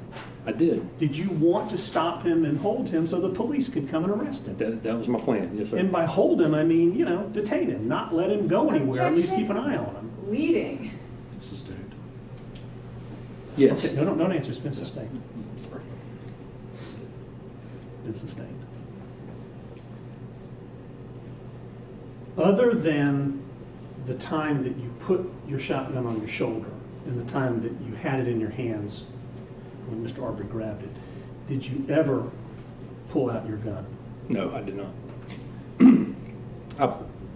I had my gun out and was walking towards the dog leg, the first encounter we had on Satilla, on Holmes, but he was already running away. He didn't see it, and I. Fair enough. I asked you to pull that it was- out. Yeah, but. But that, I think you've explained you're just putting it back in the truck. Did you leave the house that day with the intention to kill the guy? I did that not. your dad mentioned to you? I did not. Did you leave the house that day with the? Objection, leaving. It's not telling him that he did in fact leave the house that day. It's did you leave the house that day? It's leading. It's sustained. It's a yes or no question. Don't ask me a yes or no question, it's leading. Right. Well, it's not a leading if the answer could be yes or no. But We can debate it all you want, Mr. Sheffield. I It's understand. sustained. I understand. Okay. Give me 1 second, please.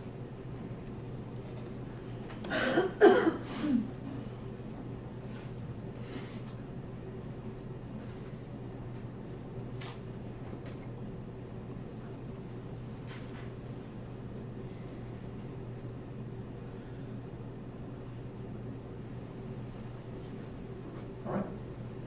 No further questions? The state will have cross. Let's do this. Let's take a 10-minute recess. And we'll come back for additional evidence. All right, for adjourned.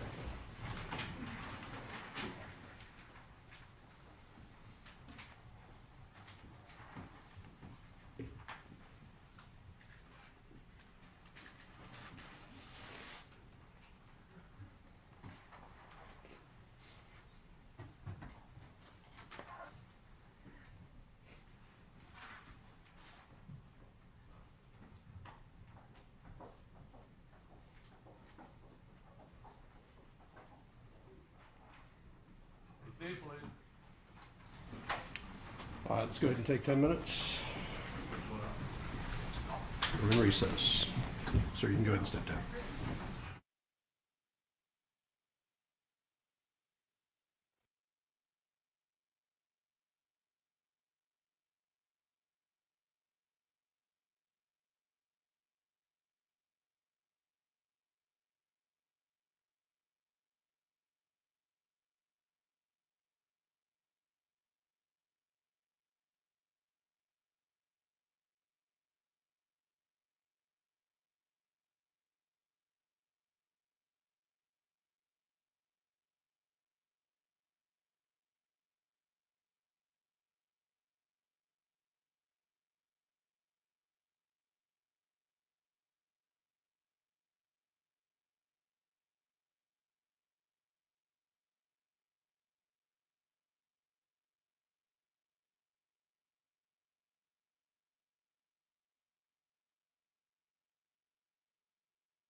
Please be seated.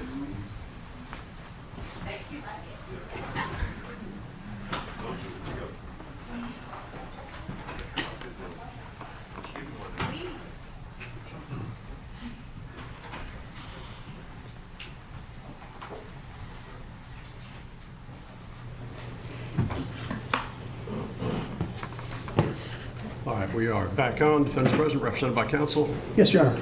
I made the state aware that I wanted to make a brief motion in limine. First of all, the state had alluded earlier in the course of the trial that they intended to ask Mr. McMichael whether or not he said the expletive over Mr. Arbery's body. The state must have a good faith basis to ask that question, that actually could be evidence in the trial. If the court recalls, that was a statement made by Agent Dial during the preliminary hearing about who said it. And I understand the only person that heard it would have been the co-defendant. The only person that heard it had been the co-defendant, and so it's my understanding the co-defendant is not testifying. There is no basis then to try to get the statement in. And so for that reason, there's no good faith basis to ask the question. It's just going to inject that issue, which is currently not in the case. And so this is something that we're asking the court to limit the state from even asking the question. I certainly know what the answer will be, but I think it's even going beyond what the state could say is a good faith basis for asking the question, because the only place it comes from is from Mr. Bryan. Number two, Your Honor, is I believe through the course of that direct examination, we did not put Mr. McMichael's character into evidence. We did not talk about things that would open the door to what the state has previously withdrawn as its 404B statements and other postings or videos or things that they withdrew.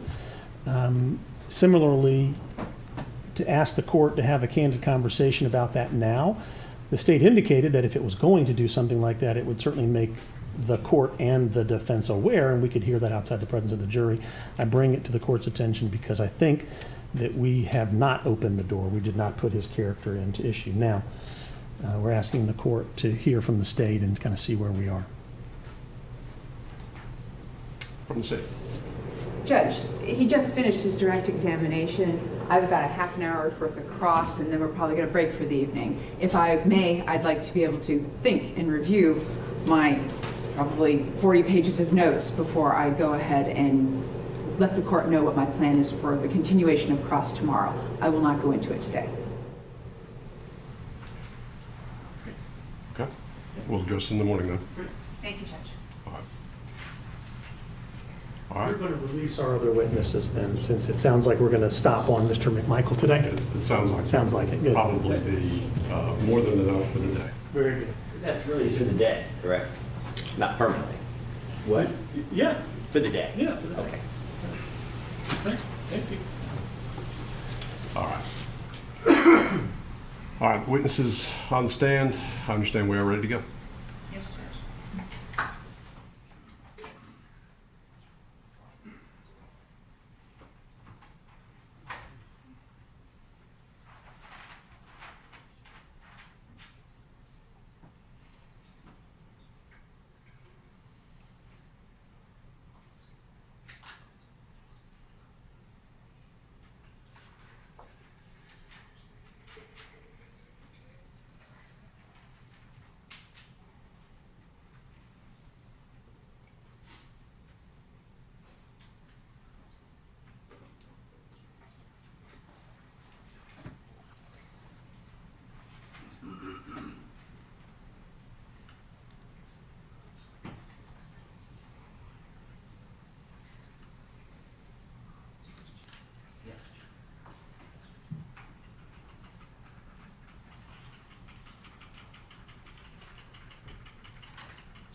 All right, it's been adjourned.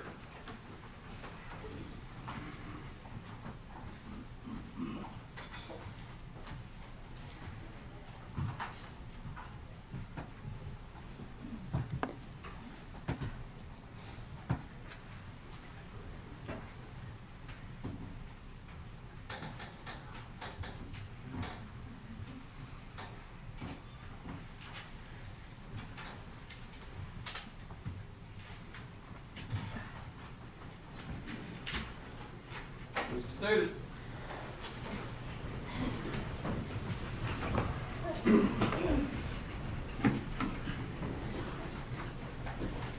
right, welcome back, ladies and gentlemen. We are ready for the continuation of the evidence from the state. Thank you, Judge. Mr. Michael, my name is Linda Dunikoski. If you can't hear me or I ask you a question you don't understand, let me know, okay? Yes, ma'am.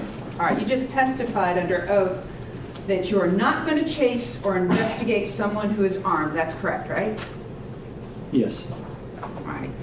And not once during your direct examination did you state that your intention was to effectuate an arrest of Mr. Arbery until your attorney asked you that leading question. Isn't that right? Yes. Okay. And Kim Ballesteros, you know her from the neighborhood, right? I do. She lives down the street? Yes. Okay. And you know that she had her purse stolen on January 29th of 2019, right? I was under the impression that it was in the summertime. Okay. And you understand that she posted this to Facebook on January 30th, 2019, all about the fact that she left her car unlocked and somebody went into it and stole her purse. Okay. Do you remember that? It sounds familiar. I knew that it was under assumption that it was under her car, so yeah, that's probably all right. Do you remember that you posted in response to that? I do not. Do you remember that your post was playing with fire on this side of the neighborhood? Yes.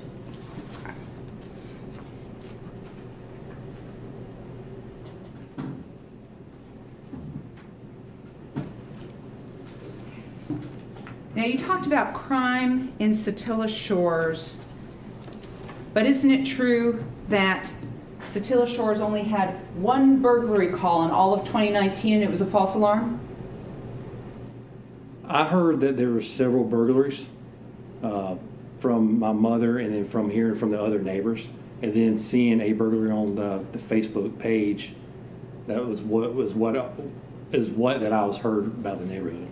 So you're telling this jury that what you heard was rumor from other people? It was what I was told from my mother and seeing on Facebook and from the neighbors. Okay, so you don't know this from the police, that's correct? I didn't hear it from the police, no. Okay. And so you understand that there were only 4 entering auto complaints in all of 2019 in Satilla Shores? I knew that there were several entering autos, yes ma'am. Okay, so we have Kim Ballesteros, and she was in January, right? That's what she said, yes ma'am. Okay, and then we have the Herndons, and they were in December, like December 7th or 8th of 2019. Do you remember that? Yes. Okay, and the Herndons had left their car unlocked in their driveway, and it was the white guy who'd come up and gone into it, right? I didn't know that the vehicle was unlocked or the race of who was suspected. I just knew that they had stuff stolen from their vehicle. So it's fair to say you had incomplete information about who was committing the crimes in Satilla Shores? Yes. Okay.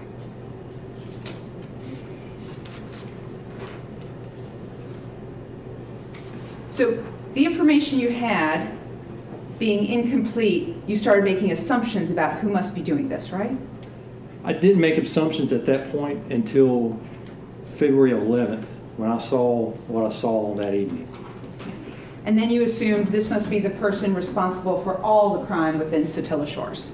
I was under assumption that having Mr. Arbery being seen multiple times on the video on 220 Satilla Drive and the stuff stolen out of that house, that he has continued to come back to that house and to be, I guess, as brazen as after I witnessed him go through that yard and looked to be creeping coming in, and then putting the lights on him, and then him acting like he was armed under the way that he reached for his pants, and then ran into that house, and then walking around afterwards, seeing that and knowing that he saw me, that I saw him, and then he continued to go on, and then he's been there several times, led me to believe that, yes, that these burglaries that I've been hearing about and that I knew about at 220 could have been him, because I saw him, and then this is verified from the police and from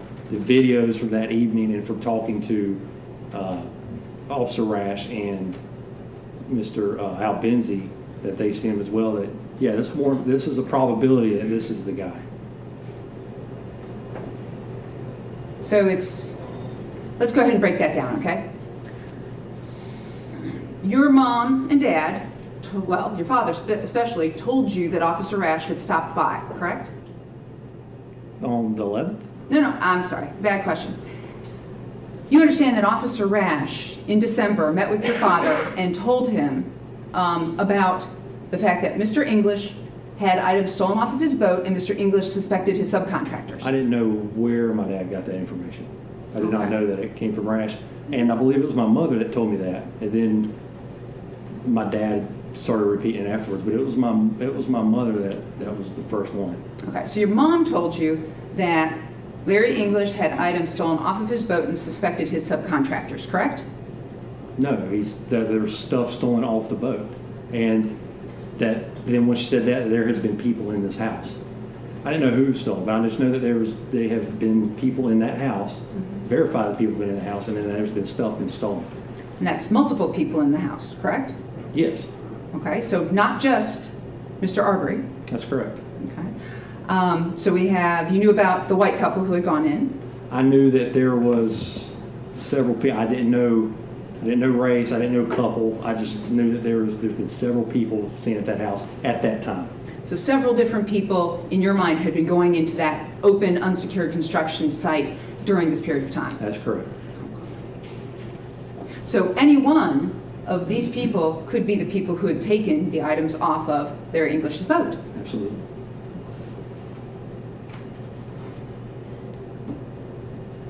So I wanted to ask you about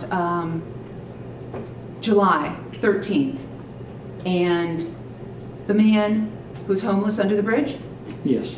White, black, Asian, Hispanic. He was white. Okay. And then you talked about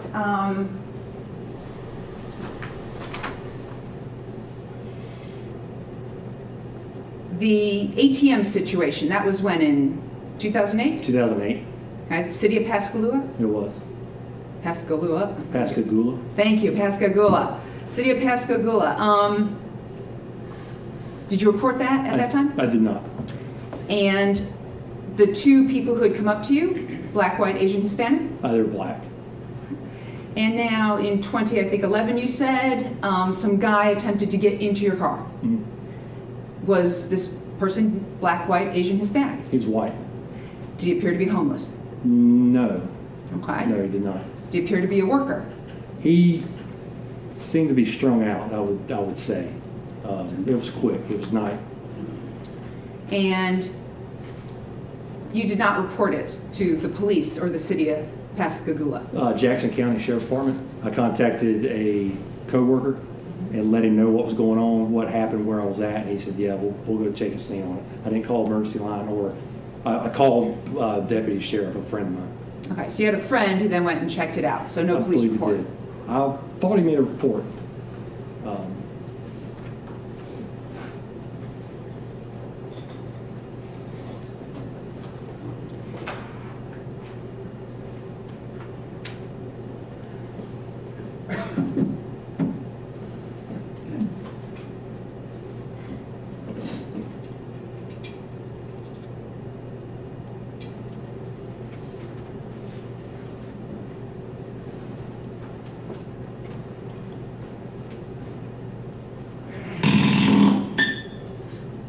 So when we're looking here, once again, at State's Exhibit 147, Mr. Sheffield played part of it for you earlier. Do you remember that?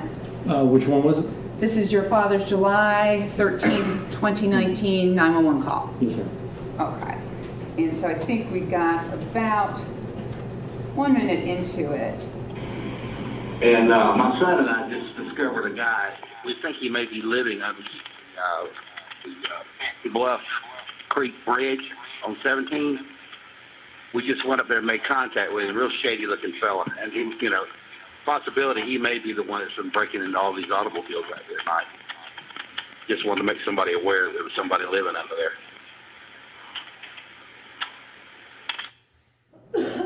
Was that the remainder of the call where he called the guy under the bridge a shady-looking guy? Seems there's a few more to it, but yeah, I mean, that was continuing of that audio, obviously. And you made contact with the shady-looking white guy under the Fancy Bluff Bridge while armed, correct? I did, yes, ma'am. And your father had his gun on him too, correct? I believe he did. I would assume he did, yes, ma'am. Okay. And did you brandish and show your weapons to the man? I did not.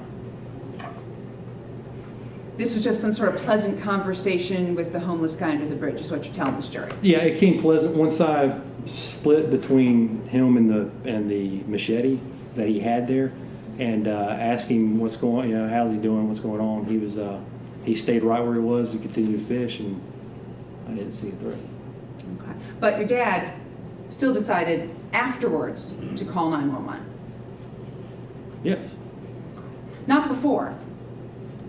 we walked up on the guy. We didn't, once we investigated, once we saw that there was somebody there and what was happening, yeah, we still called to let the police know what's going on.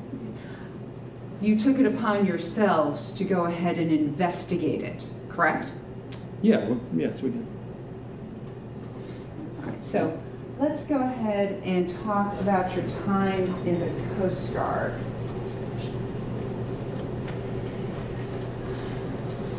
So in the Coast Guard, when you first start out, it's E1, E2, E3, correct? Yes, ma'am. And then you become a petty officer at E4. Yes, ma'am.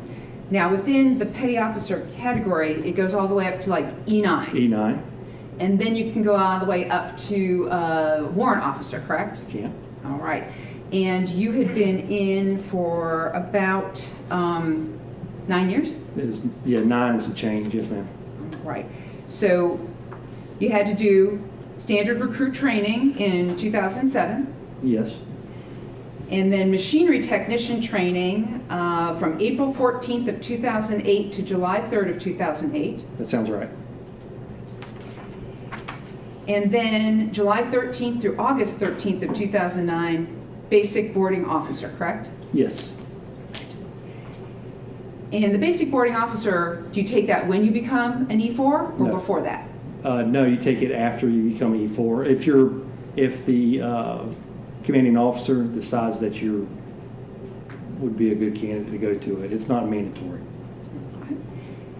And then in 2010, from August 2nd, 2010 through September 10th, 2010, you had air conditioning and refrigeration classes during that period of time. I did.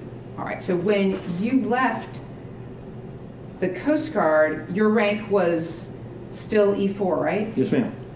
And that is a machinery technician. That was the rate. Yes, or yes, the rate. The rank is E4. Yes, ma'am.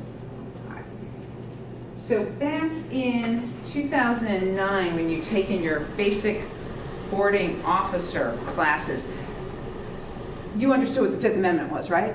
Yes, ma'am. The right to remain silent. That's correct. And you heard Jason Seacrest testify that law enforcement cannot force anyone to speak with them.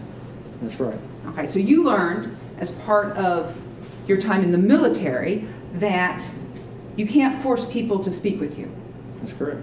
Okay, and that if someone walks away, you have to let them walk away. Yes.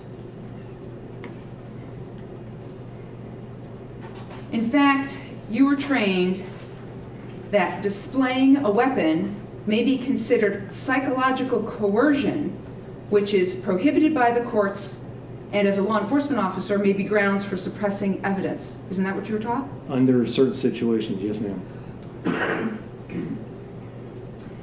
In addition, you were also taught that the best weapons retention technique is to not make your weapon accessible to anyone, right? Under certain situations, yes, ma'am.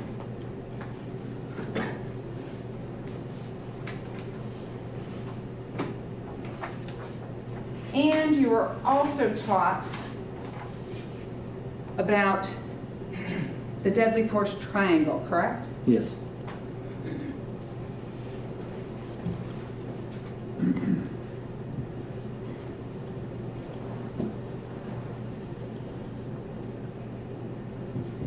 And you were taught that deadly force is only to be used as a last resort, correct? That's correct. These in evidence? No, I can tender it if you'd like me to. Before you show it to the jury, you might want to follow the rules of procedure. I object, Your Honor, then. I'm sorry. Thank you, Mr. Sheffield. I apologize. If I could see the exhibits that counsel wishes to tender, that would be helpful. This is it? That's it? You intend to mark it? Yes, I was showing it to you. I intend to mark it. Thank you.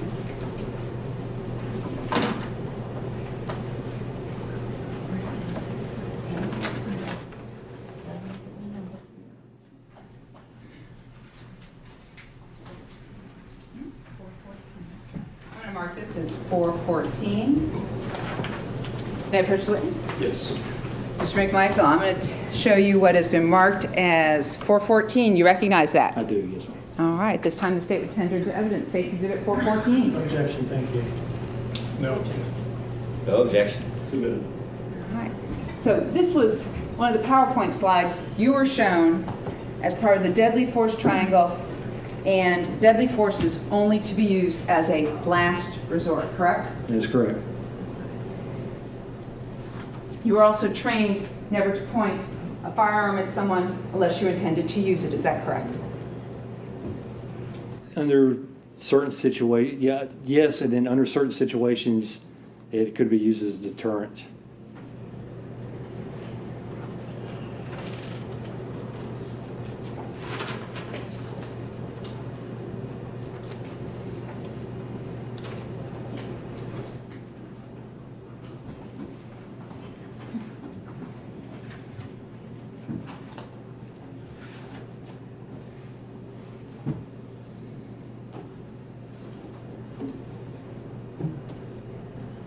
All right, so what I'm going to do now is talk about what happened on the 23rd of February, okay, of 2020. Yes, ma'am.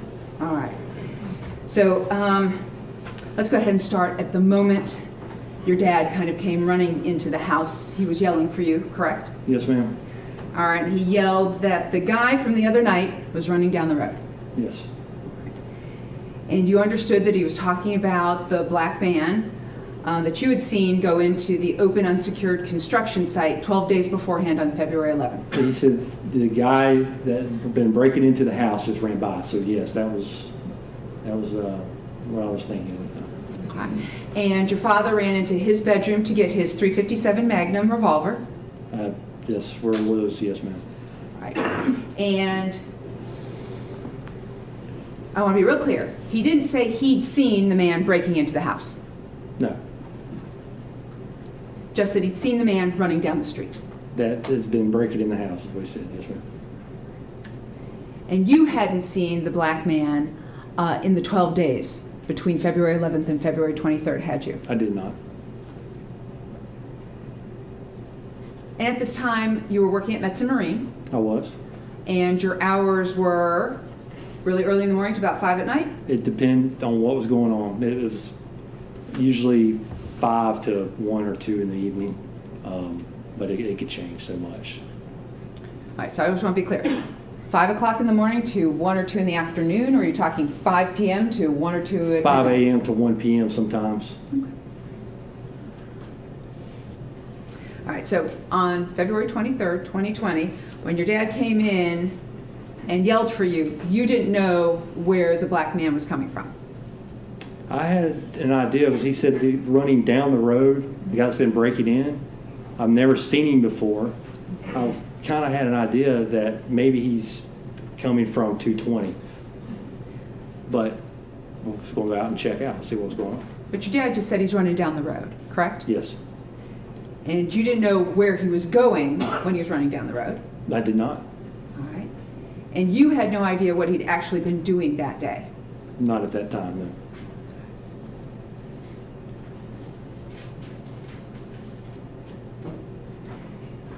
But what you did know at that point in time was that Mr. Arbery had been at the open unsecured construction site on February 11th. Is that right? Yes, And you knew about 2 other times, is that correct? I knew that he's been there several times, 2 other times, and that stuff has been stolen out of there. And then the way that he reacted to me on the 11th was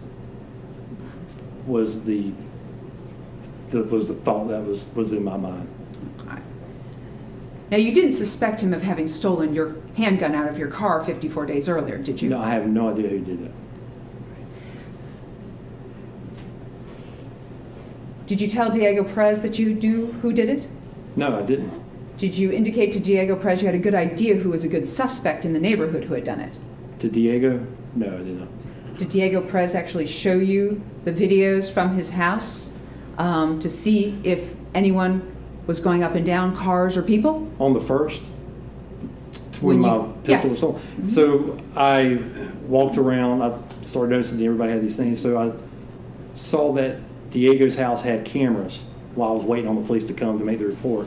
That's the first day I met Diego. And I asked him if there was any, if he had any footage from this morning, because I had a pistol stolen. And I asked if I can have his thumb drive. And I got his thumb drive and looked through, and I didn't see anybody. Saw a couple of trucks that were I've never seen before that had me wonder a little bit, but I didn't see anybody on there. Okay, so you're saying that Diego Perez actually gave you a thumb drive with these videos on them? Yes. Okay. Isn't it true that you stood there with Diego Perez and looked at the videos with him at the same time? No. I took it home with me.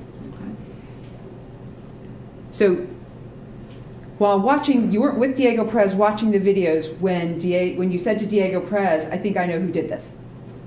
I never said that to Diego Perez.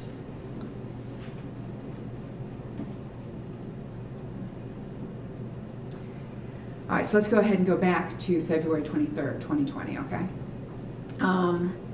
So when you set out with your father, your goal was to go ahead and just talk to Mr. Arbery. Yes, to find out to verify if it was the same individual that I saw on the 11th. So basically, ID him. I was going to ID him, and then, yes. All right. And at that point in time, when your dad came running and he was all excited, there goes the guy running down the street, you didn't call 911. I did not. Right. Did you tell your dad to call 911? I asked him if he did. I was thinking that, I asked him, have you called 911? Because he comes running in. I thought that he was already on the phone with him or had contacted him because he was outside. And he said yes. So I assumed that that the police had been called at that point. All right. You made a statement to Detective Nohilly hours after this incident, correct? I did. Okay. You never told him that you thought your dad had already called 911. I told him that I believed 911 was called. I don't know exactly what I said, but I believe I did tell him that I was under the impression that my father had called 911. Do you remember on about page 9 of your transcript telling Detective Nohilly that Mr. Arbery's running, he won't stop? I said, that's him. Stop right there, stop where you're at, and then you turned to your father and said, call the cops, there he is. Your Honor, if we could show him the transcript. Yeah, if I can have a picture. Yeah. She's asking about page 9 of the transcript. I don't think he's been shown the transcript. Let me ask you this, do you recall telling Detective Nohilly that? I'd like to see the transcripts, exactly what I said.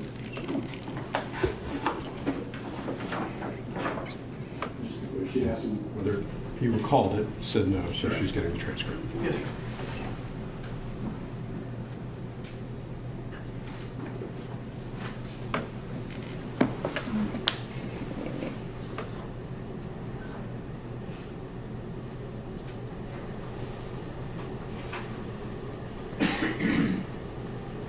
Oh, it's at the very top. That's why I couldn't see it. Take a look at the very top, first couple lines.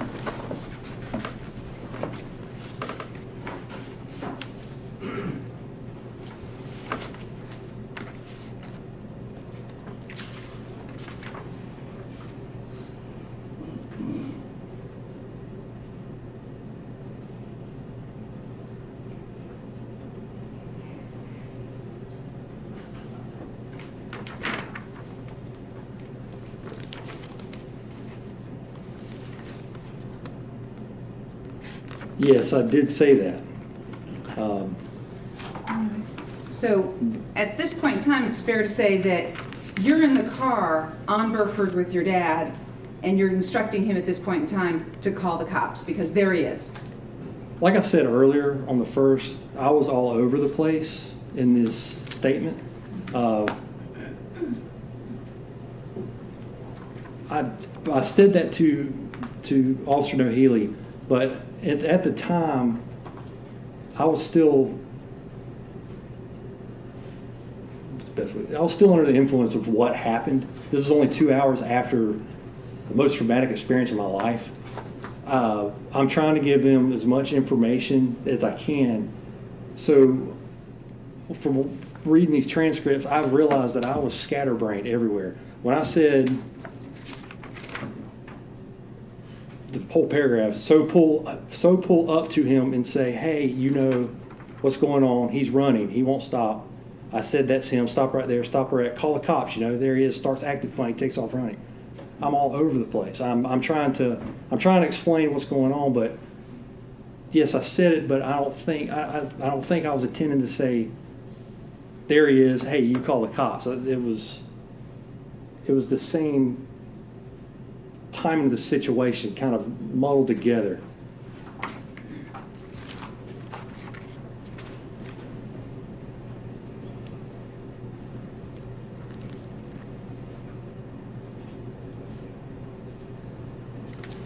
So let's go back to the house. Yes, ma'am. Your father runs in, grabs his .357 Magnum, and you automatically grab your shotgun. That was the closest weapon I had. Yes, ma'am. All right. Now, with that particular shotgun that we have in evidence, you saw that, correct? Yes, yes. And you were here when Brian Leopard testified, correct? I was, yes, ma'am. And it was loaded with 7 shotgun shells, correct? Yes, I believe it was. All right. So all you had to do was take the safety off and pull the trigger in order to kill someone, correct? To shoot it was all I had to do was I kept all my shotguns, the action bar lock disengaged, the action down halfway and off on safety for more protective safety. So yeah, it was loaded if that's what you're asking. No, I was asking, all you had to do to shoot and kill someone was take the safety off and pull the trigger. No, take the safety off and then push the action bar lock up. And you did both those things in order to kill Mr. Arbery. When he was on top of me, I disengaged the safety, pulled the trigger. Yes, ma'am. So now, when your dad comes running in, he's all excited. You didn't stop him and tell him to calm down, did you? No. No. So this is, oh, go ahead. No, but I was trying to find out what was going on. I was trying to find out the situation. If I walked outside and I didn't see our neighbor that was aware of February 11th and knew that the guy that we're suspecting has been in this house several times, ran by, was pointing down the road, then yes, I said, Dad, calm down. Just calm down. But the totality of the circumstance and everything that happened the 11th, knowing that there was stuff stolen out of that house, that he has been continually breaking into this house, and then he just ran into the neighborhood with the neighbor pointing down the road, that led me to believe there's probable cause that something has happened down there. Something has happened with this guy again. Let me make sure, let's see what happened. Let me make sure everybody's okay. It's identified. All right, so you just said, based on everything, you think something had happened. Yes, ma'am. But you had no idea what had happened. At that time, no, ma'am. All right. And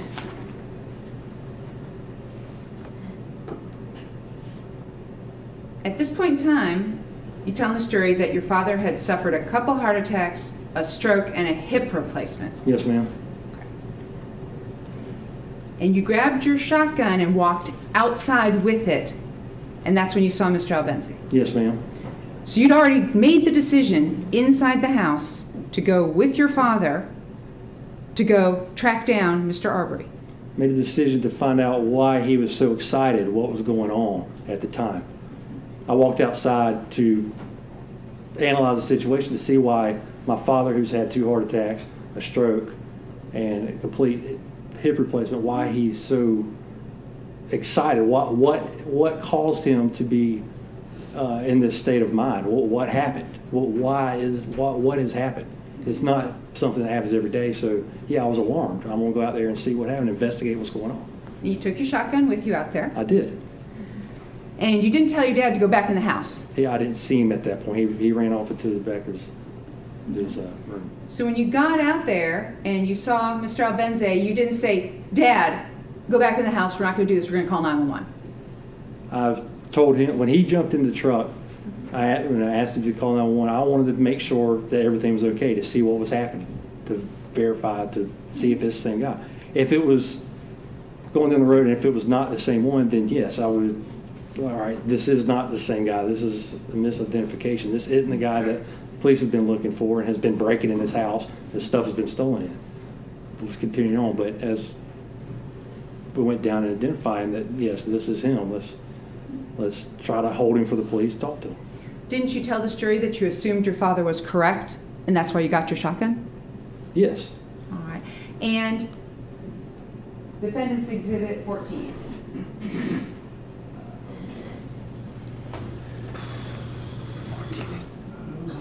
Was on the table. Yeah, collected it.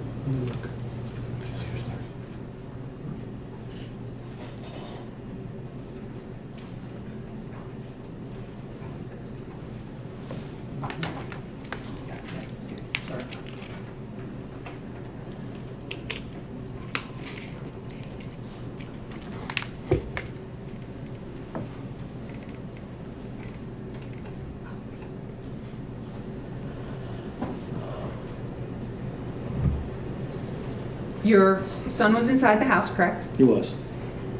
And this car seat was in the car. Yes. So when you get in the car and Greg McMichael goes to get in the car, this doesn't stop the two of you. The car seat being there and going, well, you know, Dad, we really can't do this. The car seat's there. Let's just call the police. It did not. He kept saying, you go down there, go down there. Like I said, seeing the neighbor down there, seeing how he acted on the 11th, acted like he was brandishing a weapon. I don't know what's happened. I don't know if somebody got hurt. I don't know what happened. I'm just going to go down and investigate. It was. So you're going to go down and investigate, even though you testified, you're not going to chase or investigate someone who is armed, I correct? didn't know if he was armed or not. I did not know if he was armed or not. Just go and look. I'm not going to just look at the totality of the circumstance. It's not stopping you to the point and say, you know, are you armed, or if he had a gun or anything, I would have backed off. I just wanted to go and see what's going on. That was all it was at that point. You didn't tell your dad this is a really, really bad idea that could go really wrong for us and we should just stay here and call 911. You didn't say that, did you? I didn't.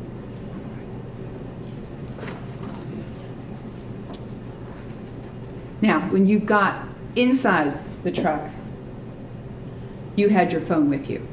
Yeah, yes, I had my phone. And you didn't call 911 at that point. I did not. And you didn't give it to your dad to call 911 at that point. No, because I thought that he had called 911 and he had his phone at the time.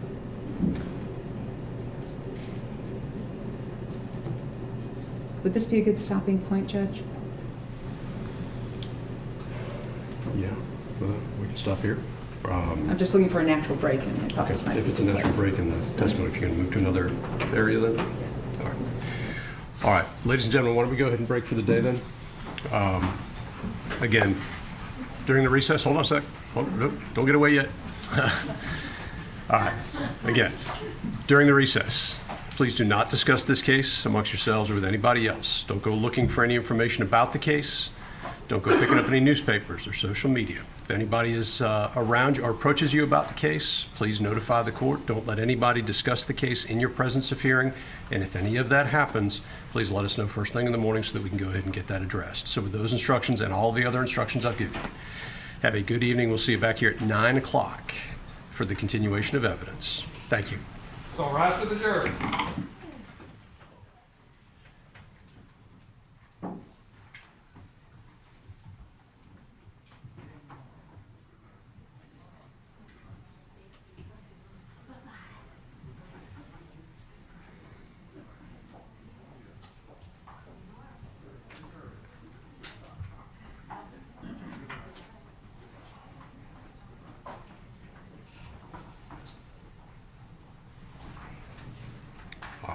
Please be seated.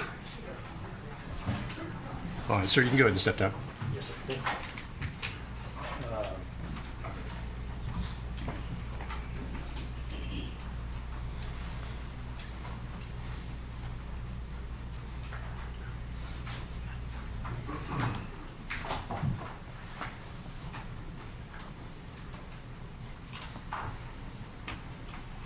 All right, anything from the state then before we recess?